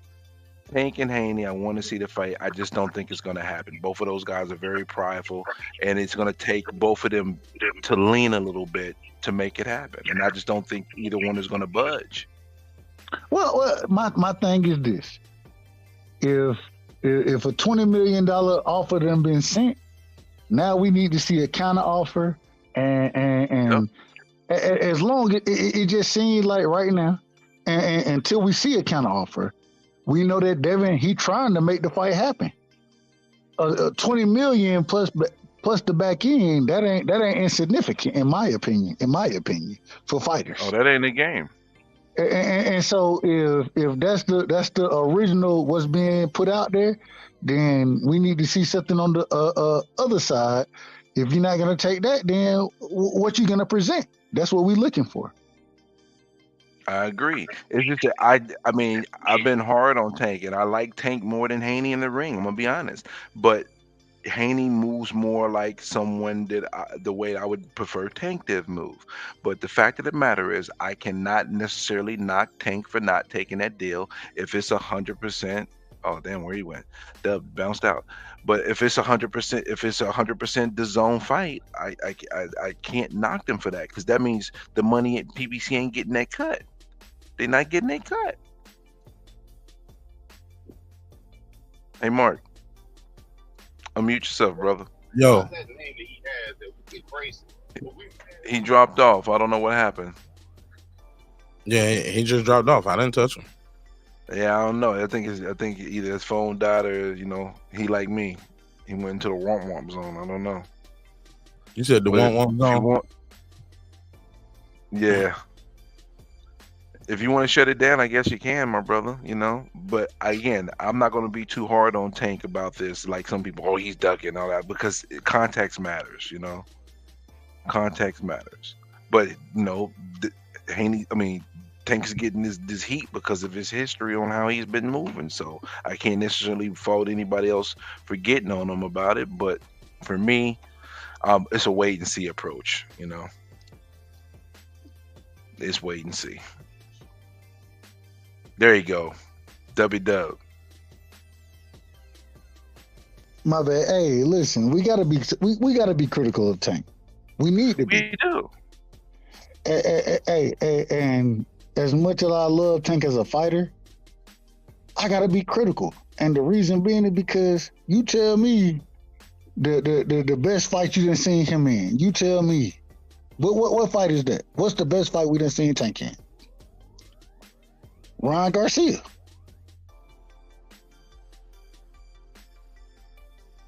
Yeah, his best victory is Pedraza, and that's crazy. Jose Pedraza is about to fight Keyshawn Davis on the undercard of Teofimo Lopez. And that's Tank's best victory. That's amazing, right there. You can't tell me that ain't amazing right there. That's amazing. So amazing. So amazing. Hey, so why can't we be critical of Tank? Why can't I didn't we? say I didn't say that. I said I'm not going to choose to be critical in regards to this $20 million scenario, but I can't blame anyone that does, but based on Tank's history. That's why I can't fault him. The only way we can be critical is if we see a counter offer that is more lucrative. Because if you show me something that ain't nearly as lucrative, then I don't know what you want. All right. I don't know what you want from me. I don't know. I'm gonna I be just on wouldn't Mark. I just wouldn't expect just Tank gonna look. Hey, look, Martinez, you're gonna have to tell me to shut the fuck up and get off the panel. He's gonna have to tell me that repeatedly if I don't see the same thing. Because this is ridiculous. This is ridiculous. No, I ain't gonna do that. Go ahead. I just can't expect Tank and his camp to accept the offer where where PBC's not getting their cut. Al Heyman's going to get his cut regardless, but PBC, if that offer is for Matchroom in the Zone, that means PBC is not involved. Wait a minute. You talking about PBC? Wait a minute. Hold on. According to Tank, Tank he got his own promotional company. He done took his career in his hands, right? So when we say PBC ain't getting their cut, who are we talking about? When we say PBC ain't getting their cut, who are we talking about? Steven Espinosa? Are we talking about Amazon Prime? Are we talking about what's the nigga name? All the parties that's involved on their side of the fence. Because if Tank was to accept that deal, that means the broadcast wouldn't be on Amazon. That means PBC wouldn't be involved in the broadcast. That means that's all on their side. And if we consider Tank the A side, why would he accept that type of deal? We talked about this earlier, Mark Nash, respectfully. Well, no. Mark Nash, I believe Tank came out and said, I was supposed to receive a call from Al Heyman, didn't receive it, or maybe because him and Steven is talking about that deal they ain't never talked to me about, or something like that. I don't know the exact words. Don't be surprised to see me somewhere else. This is what Tank Davis is saying. Oh, he said that? I'm paraphrasing. Or was that a tweet? Was that a tweet that he deleted? He tweeted it. I can send you the tweet if you need me to. No, I'll take your word for it. Somebody got it. It's still out there. And so when you say these things, I'm gonna start calling him Tad. Let me. I want to read it verbatim. And the reason, if you say these type of things and then a motherfucker send you an offer for $20 million guaranteed plus pay-per-view, what are we talking about? Yeah, if he said that, then that changes the dynamic. See, I didn't know that. That does change things. Hold on. A little bit based on my viewpoint changes a little bit based on you telling me that. Hey, Mark, if I hit the wrong button, I might knock myself off. But if I do, I'm coming right back. I want to go in and produce the evidence. Yeah, that does change a little bit. That does. But yeah, I'm gonna start calling him Tad though. Tweet and delete, TAD. Cause he stayed doing that. Hey Mark, how do you feel about Teofimo and Jermaine Ortiz?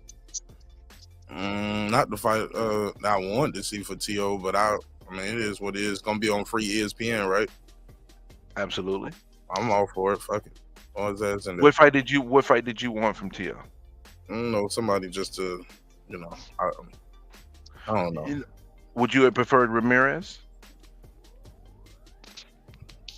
Good question. Nah, not really. I want him. I mean, 'cause I don't think. Oh, Matias, I don't think. I just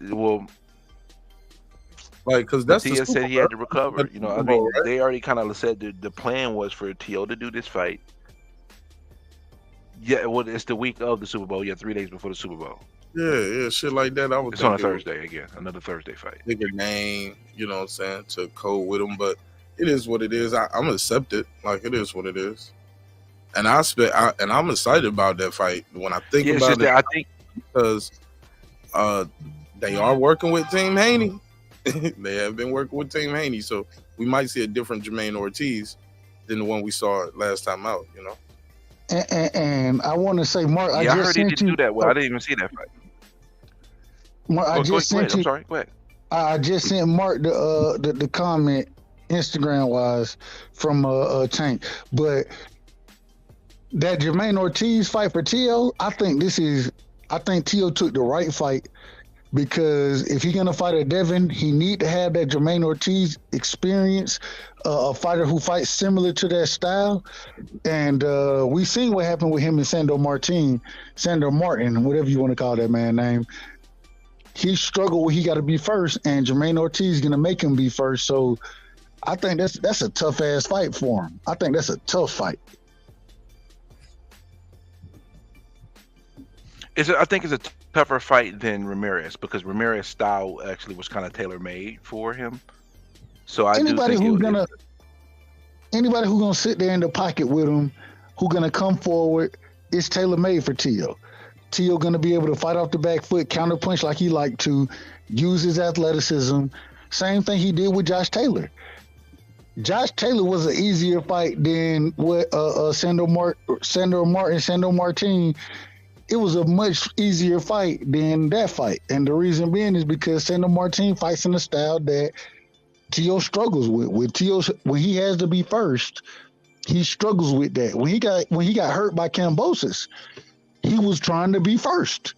He was aggressive. He was coming forward. You know what I'm saying? And what happened? He got clipped with a shot. What's so crazy though? But you know what's so crazy about that fight though? It wasn't like Kambosos was forcing him to do that. I think that was more on him just had the wrong mindset going into the fight. His attack, his game plan was wrong. He went away from what worked for him in his history. He was trying to be first. He remember the first round, he was coming out swinging first, and that's how he got caught and got knocked down. So I think it's because of his game plan. He wasn't forced to be the guy first. He tried to be the guy first and paid for it. I don't know if you disagree with that or if you agree, but I mean, if you go watch the first round, that's what I saw. No. I'm not disagreeing with that. I do agree that he didn't fight within his game plan. I agree with that. The thing is him not fighting in the game plan. It was him coming forward trying to be first. When he fought Sandor Martin, he a back-footed fighter. You know what I'm saying? He a slick fighter. And so he forced T.O. to be first. And T.O. struggled in that fight. Anytime Josh Taylor came forward and he tried to put the pressure on T.O. and it fell right into his wheelhouse. Same thing with Comey. You know what I'm saying? Same thing with when you see T.O. look great, he looked great against fighters that's going to come forward and he can sit in his wheelhouse and sit at the mid-range and counterpunch. You know what I'm saying? Use his athleticism, take that half step back, and counterpunch. That's what T.O. is great at. It is what it is. When he has to be first, that's where he struggles. And when you fight a fighter who has any type of length on you, same way Jermaine Ortiz is going to have. Jermaine Ortiz got a 70-inch arm reach, you know what I'm saying? He got a good jab, not a great jab, but it's a really good jab. And look how he made Lomachenko look. A lot of people thought that he beat Lomachenko. Hold up. No. You didn't do nothing wrong, but hold up. Here's the caveat, though, behind that. You got to remember, the reason why he looked that good against Lomachenko is because he had been Lomachenko's sparring partners recent in his last fight. So he was comfortable in the fight with Lomachenko because he knows Lomachenko's tendencies. He immediately went and fought Lomachenko the way you are supposed to fight Lomachenko because he knew what to expect from Lomachenko. But see, I didn't see his last fight, but people told me his last fight, he didn't look that good. And that's because he wasn't fighting somebody he's used to. Jermaine Ortiz. Okay. Jermaine Ortiz didn't look great his last fight. He won, but it was like, he had moments. He didn't look great through. Well, Jermaine Ortiz should have beat Lomachenko, so I don't know how good he's supposed to look, but he should. Real quick, I want to go to what Mark got on the screen right there. I want to talk about that, man. Read that off for me, my brother. Okay, let's get it. All right, Al was supposed to call me last night, but he didn't. Probably going over that deal with Steven that nobody told me about. So if you see me elsewhere, you know what's up. Oh. What you take from that? What do you take from that? Changes. And then that takes from that. What I take from that is if somebody send me a tweet. Yeah, from based on that, then I got an issue. Unless this could have happened. Al did call him and say, "Hey, my fault, but this is what we're doing because they offered this right here." So Al could have made it right by telling them, "Hey, listen, you can take this 20 million, right? But here's the deal, though. Here's the issue. I mean, you're your own fighter, and you could do that. But listen, we help build you as a star. We're gonna look out for you. You look out for us. Let us counter offer them because if you do this, we get nothing from this. You go over to the zone, you're just fighting on the zone." That's a one-fight deal. Then after that, you come back to us. If you lose, then your marketability takes a hit. I'd rather you to have that fight and have it over here, or we do a joint venture. So it depends on what happened that we don't know about. If Al called him and made it right, and if there's a counter offer on the table, because at the end of the day, I think the only way this fight happens is if it's a joint venture or Haney says, "Okay, I'll go ahead and come to PBC for this fight," if they offer him a great enough monetary, amount. But that ain't how PBC do business as well. That's the good thing. They might not get Haney no more than $5 million with the pay-per-view upside. And see, that's the thing. It's crazy to me that an individual like Tank is getting offered 20 million flat rate first, but that's it. Also with the pay-per-view, you know what I'm saying? And now we know that if PBC send the offer to Devin, the upfront money, and they're gonna have the back end money. They'll probably do 50-50 on the back end money, but we know the upfront money gonna be what? They'll do 55-45. They're gonna try to make sure Tank has something a little advantage. Possibly 60-40. It is what it is. But reason before you go into that, why they're gonna have the advantage on Tank, because if Haney said the only way he's gonna fight him is 140 with no hydration. If there's no hydration clause, there's no weight clause, then they're gonna say, "Hey, Haney, you gotta take less money." And they should. I agree with it. I agree with that. The thing is, I've said from the beginning, Devin and his team, you can't look for 50-50. You can't look for none of that if you're gonna say 140 no rehydration clause. If you're gonna say that, then you're gonna have to get a bread up, bro. You gotta get a bread up. It is what it is. This is how the negotiations are gonna go. Negotiation work. Everybody can't be happy about everything. But Devin should do it. I think he should do it. Be as comfortable as you can, and go in there at the best. And the real reason for me, I want to see both of these dudes at their best. That's what I want to see when I see them fight. Regardless of anything else, I want to see them at their best, and I want to see the fight happen. Both of them, no excuses possible as far as in the ring goes. You know what I'm saying? So that's how I look at it. But we got to see what happened. But 20 million with back end money.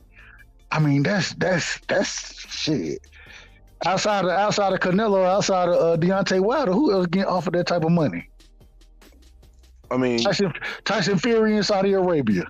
All right, and Anthony Joshua. Anthony Joshua in Saudi Arabia. I agree with it. Who else getting offered that type of money? No one else. You got to take that. Outside of the heavyweights, only Canelo.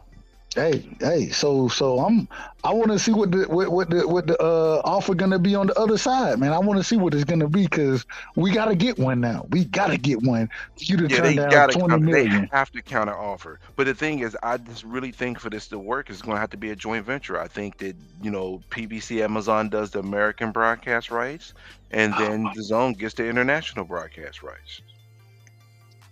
Brian, we gonna get this fight? No. Oh goddamn! I like for the fight to happen. Mark Nash, tell me we gonna get this fight. Tell me that Brim is lying to me right now, Mark Nash.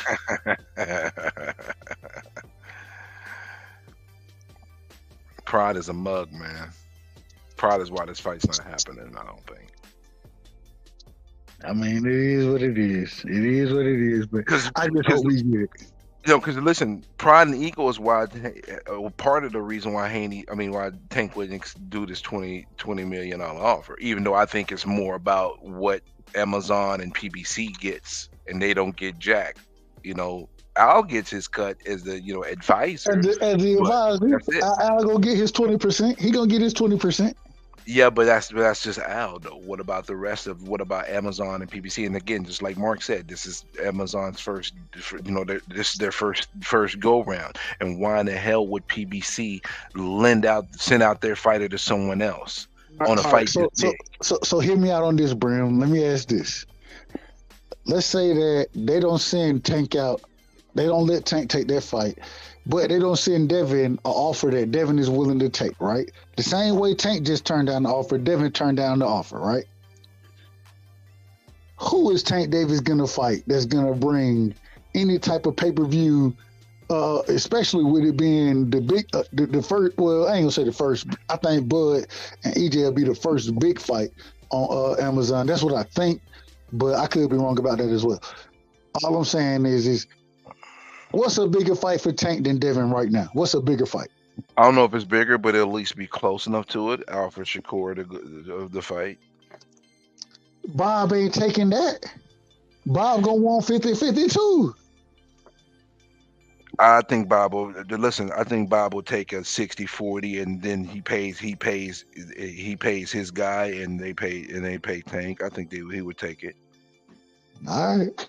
I think he would take it, but I mean, at the end of the day, who knows? So you don't think Bob gonna want co-promotion? You don't think he gonna want all that? Wow. We talking about Bob Arum now. We are talking about Bob Arum, the individual who is gonna pay you the least. Respectfully, I say it respectfully.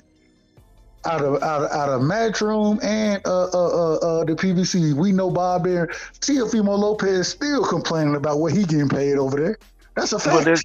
But Teo can't even sell out the Hulu, bro. I mean, I understand it, but who outside of Devin Haney, who else done been on pay-per-view with Bob? No one, bro. He only did one pay-per-view the entire year, bro. And it was the Haney Loma. Every other fight has been on the ESPN app. And this is why I'm telling you, Devin is the goods. And Bob understood it. Bob had to try to get his biggest bag by doing that pay-per-view. You know what I'm saying? And Bob didn't even want to do it as pay-per-view. ESPN is the one that told him they had to do it as pay-per-view. Bob wanted to put it on regular ESPN. Because ESPN said we gotta get a bag. We gotta get paid off some of this shit, bro. We giving you dates. We giving you dates, so we got to get paid off of it. Shitload of dates. And you got an undisputed champion. And mind you, this is what people forget. Both of those fights in Australia with Devin, both of those were pay-per-view fights for Australia, right? And they took into consideration the numbers that they did over there as far as the stadium goes. They looking at Devin, they like, bro, this is his last fight over here, bro. We got to get something off of this. We got to get something. The executive of ESPN wasn't playing. Yeah. They ain't bullshitting. They know what it is. And so I just think that overall, and I ain't saying Devin no crazy pay-per-view star. I ain't saying that. What I'm saying is you could put Devin on pay-per-view. You can't put everybody on pay-per-view. When they tried to put I don't know if you remember this, they tried to put Charles Martin and Ortiz on pay-per-view. They tried to put No. Hold up, I gotta stop you for 1 second. Go ahead. They didn't put those on pay-per-view to try to make this big money. They did that out of necessity. They had to. They had no choice to because Fox wasn't giving them any upfront money, so the only way they could and Fox said that all your deals are on and this is what I'm questioning right here. This is the one thing I wonder about. I don't know the exact terms of the Amazon deal with the PBC right now. I don't know the exact terms. I'm trying to tell, and Mark really believed that Amazon's forking up bread for him. I'm not convinced yet, bro. I think PBC's they might have. I think Amazon's funding like some of the production wise, but I don't know if they're funding the actual fights, bro. I didn't see anything in that language to confirm to me that they're paying for the fights like Showtime did. I hadn't seen the contract, the language. I ain't seen it, so I don't know.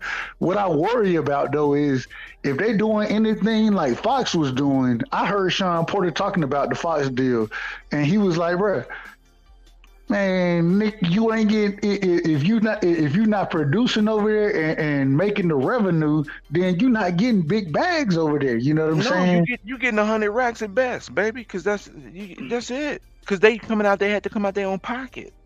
And so I just don't know. I don't know what I hope that the Prime deal is something similar to the Showtime deal.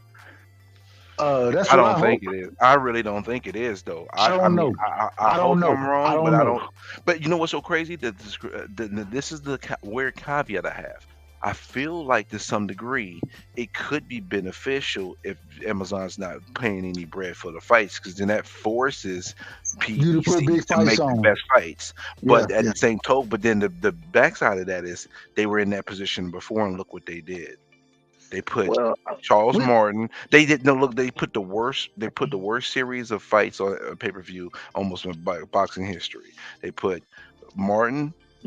Mario Barrios and Thurman, Areola and Ruiz. Oh God, it was horrible. And Ruiz versus Ortiz. That's they put all those on Fox pay-per-view, and that's because they were footing the bill. So I would hope that they would make the best fights and be in that position if they are forced to that. But their history shows that they just put anything on pay-per-view when they were in that position. They didn't have no choice. They didn't have a choice. They didn't have. They had a choice. They could have funded the fights. They not broke. PBC ain't broke. Bro, they just using everybody else's money. That's what they just gonna use other people's money instead. Agree with that. It's just that overall, man, it's like at the end of the day, we want to see the best fights. That's what we want to see. But it seemed like, man, the deals that you striking and then start to give me some of these fights, bro, I ain't gonna hold you. Benavidez and Caleb Plant should have never been on pay-per-view. It should have never been a pay-per-view fight. I agree. Benavidez and shout out to David Benavidez, because at least they're trying to make him a pay-per-view. I think they're trying to make him a pay-per-view star so they can make sure that him and Canelo sells the most they can sell. But that's not how but that ain't how you do it. That's the thing. That's the backwards thinking. The best way to make Benavidez a pay-per-view star is have more eyeballs seeing him, so when he's on pay-per-view versus Canelo, it does the most sales as possible. And if he beats Canelo, now he's automatically a star. And now every pay-per-view he does is going to be just like what Canelo did when he came out the gate. They put him on pay-per-view too soon. He should have been on regular TV, because if that 100,000 people bought Caleb Plant Benavidez, right? If that had been on regular Showtime, it might have been 2 million eyes on that. Yeah. So now you get less eyes. And see, I compared like David Benavidez. What is he? 26, 27, somewhere in there. 26. I compare him to Devin Haney, right? The only difference is I think you could put Devin Haney on pay-per-view because the man has become undisputed. He's a multi-division champion now, and he never went through some of the things that David Benavidez had to go through. And so, yes and no. I think that you can kind of sort of lean toward David Benavidez being a pay-per-view star, especially with the Caleb Plant fight, with Caleb Plant already fighting on pay-per-view. The Demetrius Andre fight, that should be a regular fight. But overall, I'm just saying, I think you building Benavidez the right way. I disagree. Go ahead. I think building Benavidez the right way would have been putting both of these fights this year on regular Showtime. Because if that had been on regular Showtime, he would have had hundreds and hundreds and hundreds of thousands or more people see him. So then when he fights Canelo on pay-per-view, more people know him. He has a bigger fan base. More people know him. And then if he beats Canelo, he comes out of that fight an automatic superstar. Yeah. I agree with it. It's just that the way I think they see it, and trying to take a step back and look at it, I just think they see it where if I can put you on pay-per-view early, you know what I'm saying, you ain't got to do the best numbers, but if you do decent numbers, then it gives me more negotiating power against other people to say why this pay-per-view fight, we deserve this, y'all deserve this, because we done did this and y'all done did this. You know what I'm saying? So I think it's more about...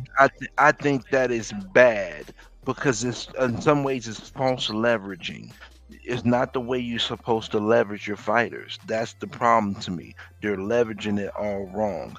This model that they're using is wrong. It's not effective. It's proven not to be effective. It's proven to be counterproductive. It's proven for you to lose a network deal, and your fighters end up becoming stagnant and not growing to the level that they should be growing to because less people are actually seeing them. You're putting the cart before the horse, basically.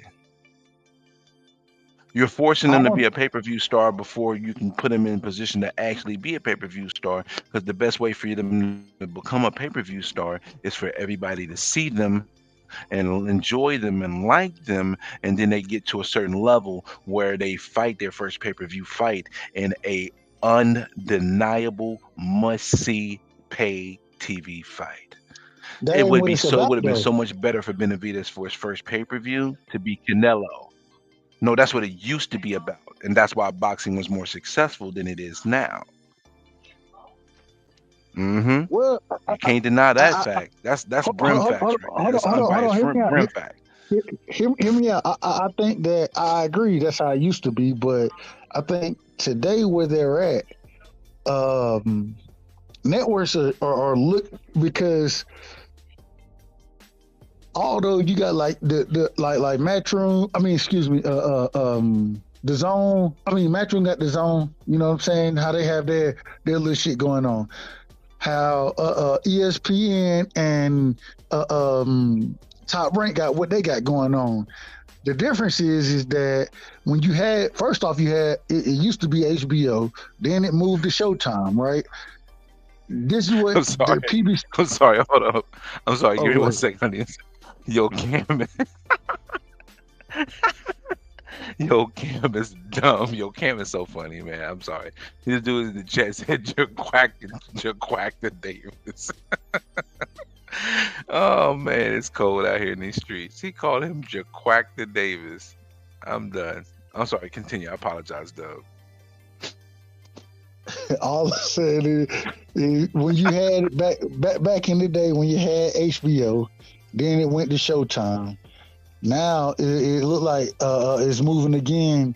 Hell, to attract the right networks, you got to put fights on. You know what I'm saying? And at the same time, you trying to put fights on, you trying to get as much money as you can as well. So they had to do certain things that we would all disagree with, but it is what it is. So hopefully it's not like that over there with Amazon, man. That's what I'm hoping. I'm hoping that they can put the biggest and best fights on and it not be a problem. Man, we'll see. Unfortunately, I gotta go off track history, bro. And it's pay fair. It's unfortunate. It's almost like GoFundMe boxing, bro. It's crazy. You said GoFundMe. It's GoFundMe. It's GoFundMe boxing. Everybody chip in. Everybody chip in. It's turning to go. Listen, be honest with you. This Regis and Haney fight was a GoFundMe boxing event, bro. Hey. It should have been on regular DAZN, but because of the demands of what the fighters want, that's why the fighters are partly responsible for all this too, because they're asking for the biggest of big bucks, but they don't generate the biggest of big bucks without the pay-per-view model covering the costs. But this is, I think this is the greatest point though. This is why they need to be making the biggest fights happen. If they make the biggest fights happen, then we can't complain about it. We ain't got nothing to say. If Devin and Tank fight next, we all gonna pay pay-per-view for that. We're gonna pay for it. If Canelo and David Benavidez fight next, we're gonna pay for it. And but don't complain about it. But listen, Piro said it, man. If they make Piro said it, they make the fight for Jaime Munguia, man. They gonna pay for it. I just there's people that's gonna pay for that. I ain't paying for it. I'm not either, but I'm gonna be honest with you. Just to be honest, I'm gonna be real. He has a little bit of a point, even though I hate it. If he fights Munguia, it's gonna do 700, 800,000, bro. That's the sad part about it. That'll be crazy. If it won't do that much. I think I'm gonna tell you why it's gonna still do that. Because the Mexican fan base is heavy and they're gonna buy it. I know. Not just that, bro. Munguia is popular, bro, amongst the Mexican people. Amongst the Mexican people. That's what I said. The Mexican fan base. And then anybody who know anything about boxing is not giving Munguia credit.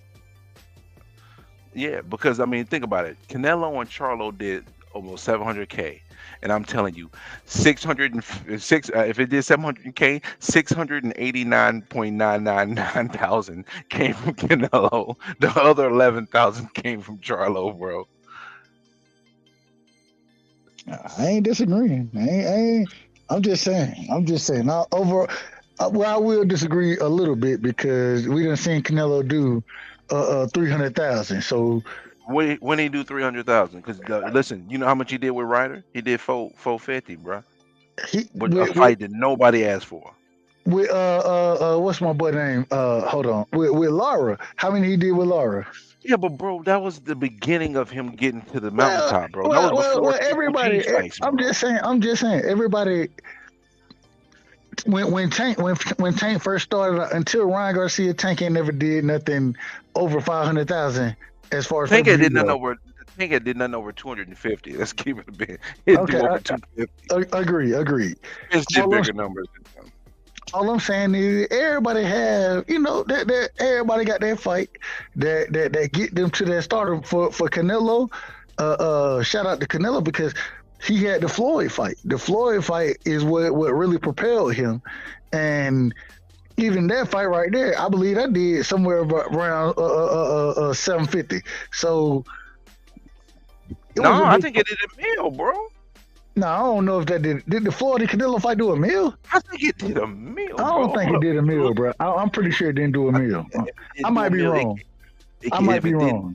If it didn't do a mil, it was damn close. Hold up. I might be wrong on that. Go ahead. You let me know on that. I don't think it did a mil, bro. All right, here we go. Are you ready? Are you ready to hear this, bro? I'm listening. Hold up. Oh, that's Oscar. Okay, I'm bugged. I was about to say. Hold up. Yo, bro. Talk to me. Are you ready for this? Mm-hmm. 2.2, dog. Huh? 2.2 million? It did. Yeah. Man, that shit didn't do no 2.2 million pay-per-view, bro.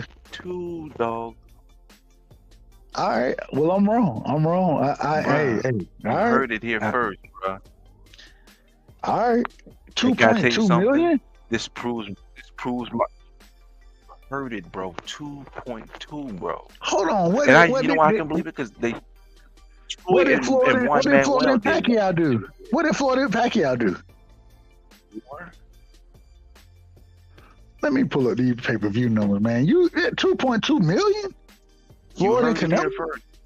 You heard it's top 5 all time, bro.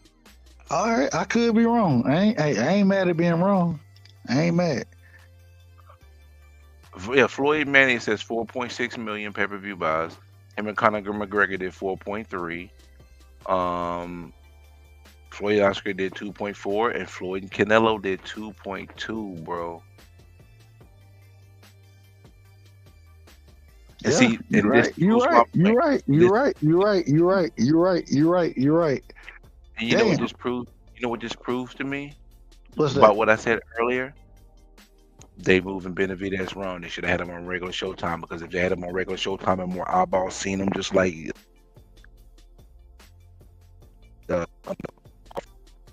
Canelo pay-per-view. See, that's what helped Canelo, because he was on Floyd's undercards and then he fought Floyd, so there was, you know, the people saw him. But this proves my point about you put your fighter in position so his first pay-per-view ends up being a phenomenal success. And I think if they did Benavidez like Canelo was done, it would have been better. He would be in a better. I think it would be in a better position, because it would be a big difference if Benavidez' first pay-per-view would be against Canelo. Because I believe if he had, let's say for instance, hypothetically, let's just say he fights Canelo in May, right? If these last 2 fights that Benavidez had was on regular TV, I believe that more people would know Benavidez, and it would turn would make the pay-per-views sell even more for Benavidez versus Canelo. Because that's the history what works for boxing. You put a fighter in a position that's on a come up to fight against a legend. You make that his first pay-per-view. Canelo's first pay-per-view was versus who? Floyd.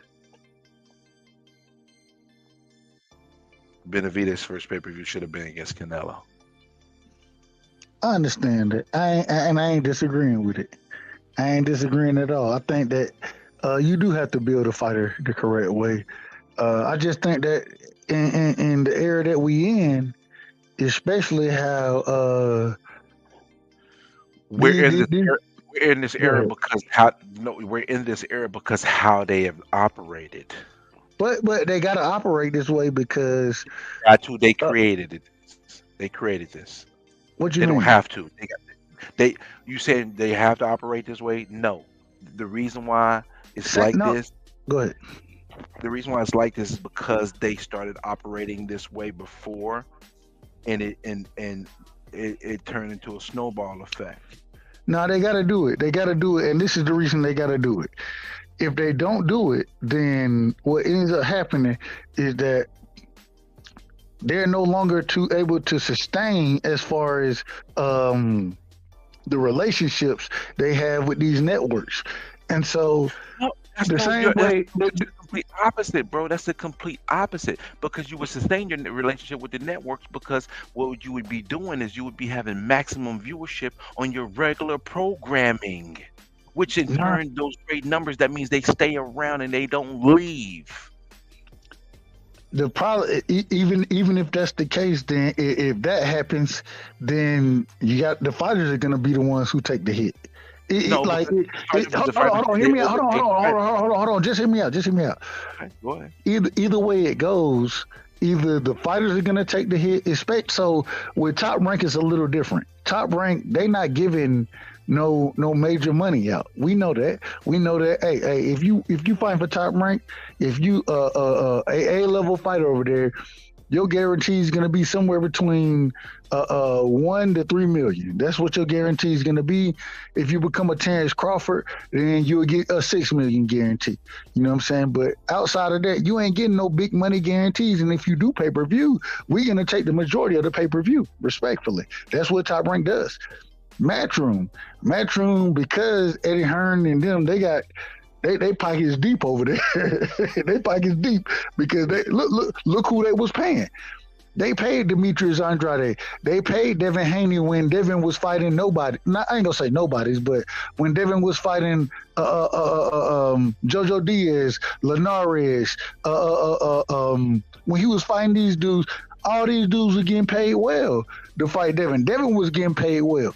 Same thing, like But now Matchroom done got to a point they still got the bag over there because they just got another investment from I don't know who this backyard billionaire is. I don't know the brother name, but they got another investment from him as well as the Saudi Arabia connection, and so they got that going on over there. The PBC, they had originally the money that was originally invested into the PBC. Go ahead. They're from Waddle and Reed. Right. They had that original money, but after that money, right, then it came down to the networks that they were going to be on and what the fighters was going to generate. And what we saw was it deteriorated. It is what it is. So now we need to see what this deal with Prime going to be because we saw those deals deteriorate. Whether it was Why did they HBO, deteriorate? Why did because they they weren't making the biggest fights. They weren't putting the best on there, and the reason they weren't doing it is because they were giving huge guarantees to respectfully. I say this respectfully. They were giving huge guarantees to some guys who didn't deserve it. So they were overpaying the fighters before they were putting the cart before the horse. You look out for your fighters, but you don't look out for your fighters in a stupid way. Like, I agree. If Keith Thurman is fighting Taco Bell Dog, right? I'm not gonna pay him a guaranteed $3 million for that fight. But this is That's what we the problem. saw. But this is what we saw, the disconnect. And the disconnect, the first thing we saw was individuals being able to fight. They get paid well, but they only fight once a year, right? We all know that for boxers, activity means a lot.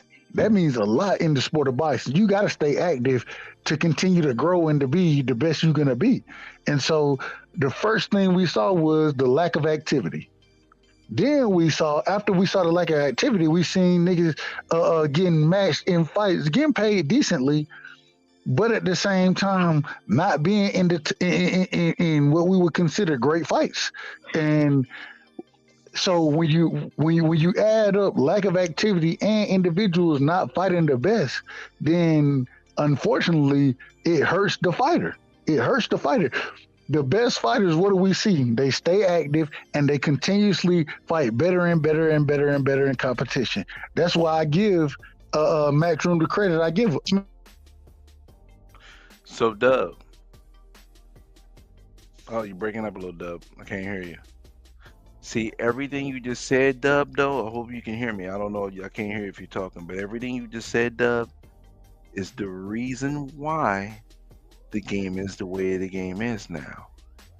And they need to go back to building the fighters properly. That's why they're being forced to put everything on pay-per-view. They upset at the apple cart by overpaying for fighters, and before the fighters had got to the position they had, and now they're forced to put them on pay-per-view because now these fighters are expecting that money, even if they're not fighting the best competition at the time. They created this dynamic. That's why we're here. Everything you said is the reason why we're here. You can change that. All those fighters are old now. Change it, go back to making your model the proper model, to building your fighters the proper way so you can have the success you need to have. As simple as that. But Dub is gone. Mark, I'm finna call it a night, my brother. I hope you pull back up. I want you to shut your show down properly. I don't want it to be just sitting here, running while you're in the background. So if you hear this, brother, pop up and shut it down and show love to everybody in the building, my brother. Because I'm doing about 3 more things and I'm leaving to work and I'm going home and going to sleep. Mark. Well, listen, y'all just had another episode of Breaking Beats with Mark Nash. I appreciate everybody pulling up. Shout out to everybody in the chat. This is the Unbiased Fan Brim Reaper, and I'm signing out. For sure. I appreciate you, my brother, as always. Appreciate y'all, man. I was enjoying listening, man. It was a good conversation, but he pointed out. He said the key component.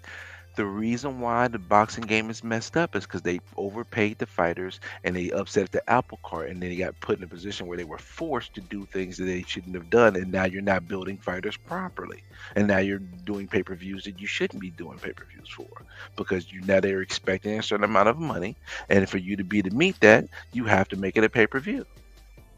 Well, I'm sure this won't be the last time we talk about this shit, you know? Yeah, you know how this go, man. For the love of boxing. Yeah, we'll be here tomorrow. What time is that Bam and Sunny fight on? Is that a daytime fight or is it nighttime? No. That fight's in Arizona, brother. So you know it's gonna be like normal format. It's gonna be late. It's on the West. I don't think it's gonna be that late. The zone does tend to run a little bit. It might be like 10 o'clock our time. Like 10:30. Yeah, the zone tends to run a pretty decent time schedule. They don't have you up at 1 o'clock in the morning waiting for the fight. Right.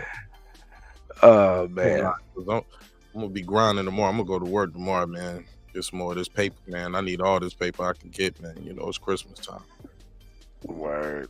Yeah, you gotta get in. We feel it. Foodie, are you one of those people that you buy yourself something for Christmas?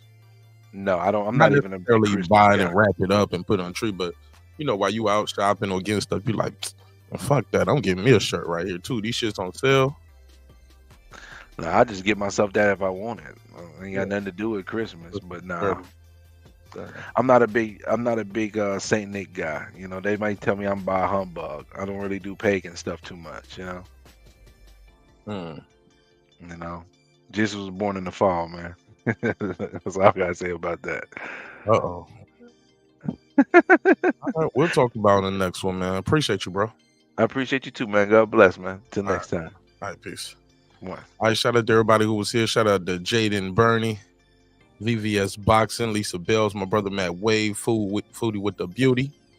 Everybody. Appreciate all of y'all. Tassie, what up? Tassie Devil. I am Cam Edwards, Logic, Irvin Mack, Puro. Appreciate y'all, man. This was a good one, man. All right, well, as always, remember, dreams require sleep, goals require effort. Go out there and get your dreams. I'm about to get some sleep. Go accomplish your goals. My goal is to get a good night rest for these next 4 hours. Yeah. Love y'all, man. For real. Hey, respect is free. Disrespect costs you everything. Your family, your freedom, your finances, most important in your life. So let's show each other love, man. Let's show each other respect. Even if we disagree, that's cool, man. We can disagree, but let's not, get too personal with it, It's never that serious, bro. It's never that serious, all right? Hey, look, man. One thing's for certain, two things for sure, homeboy. Never forget this. I built this shit. Me. Brick by brick. And I'll be damned if I let you tear it down just because you don't like the way another nigga talk. I mean that shit, too. Drive, motherfucker.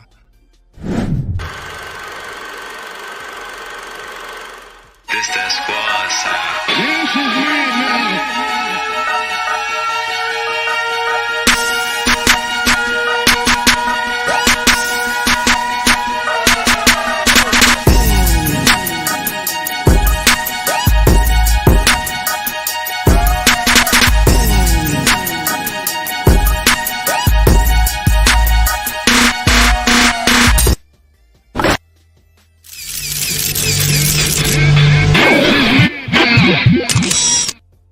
And don't forget to join the Patreon. We got a free version over there too. So try it out with the free version. Click the link right there. Join the Patreon.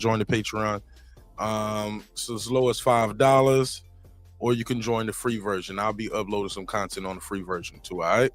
It's your man Martin Nash, Brick and Beats. I'll see you in the next one. Peace. Hey, it's Antonio Tarver, champion. You watching Martin Nash at Breaking Beach. I usually don't do drops, but I'm gonna give you one, bro. I'm gonna give you one. I love you, champ.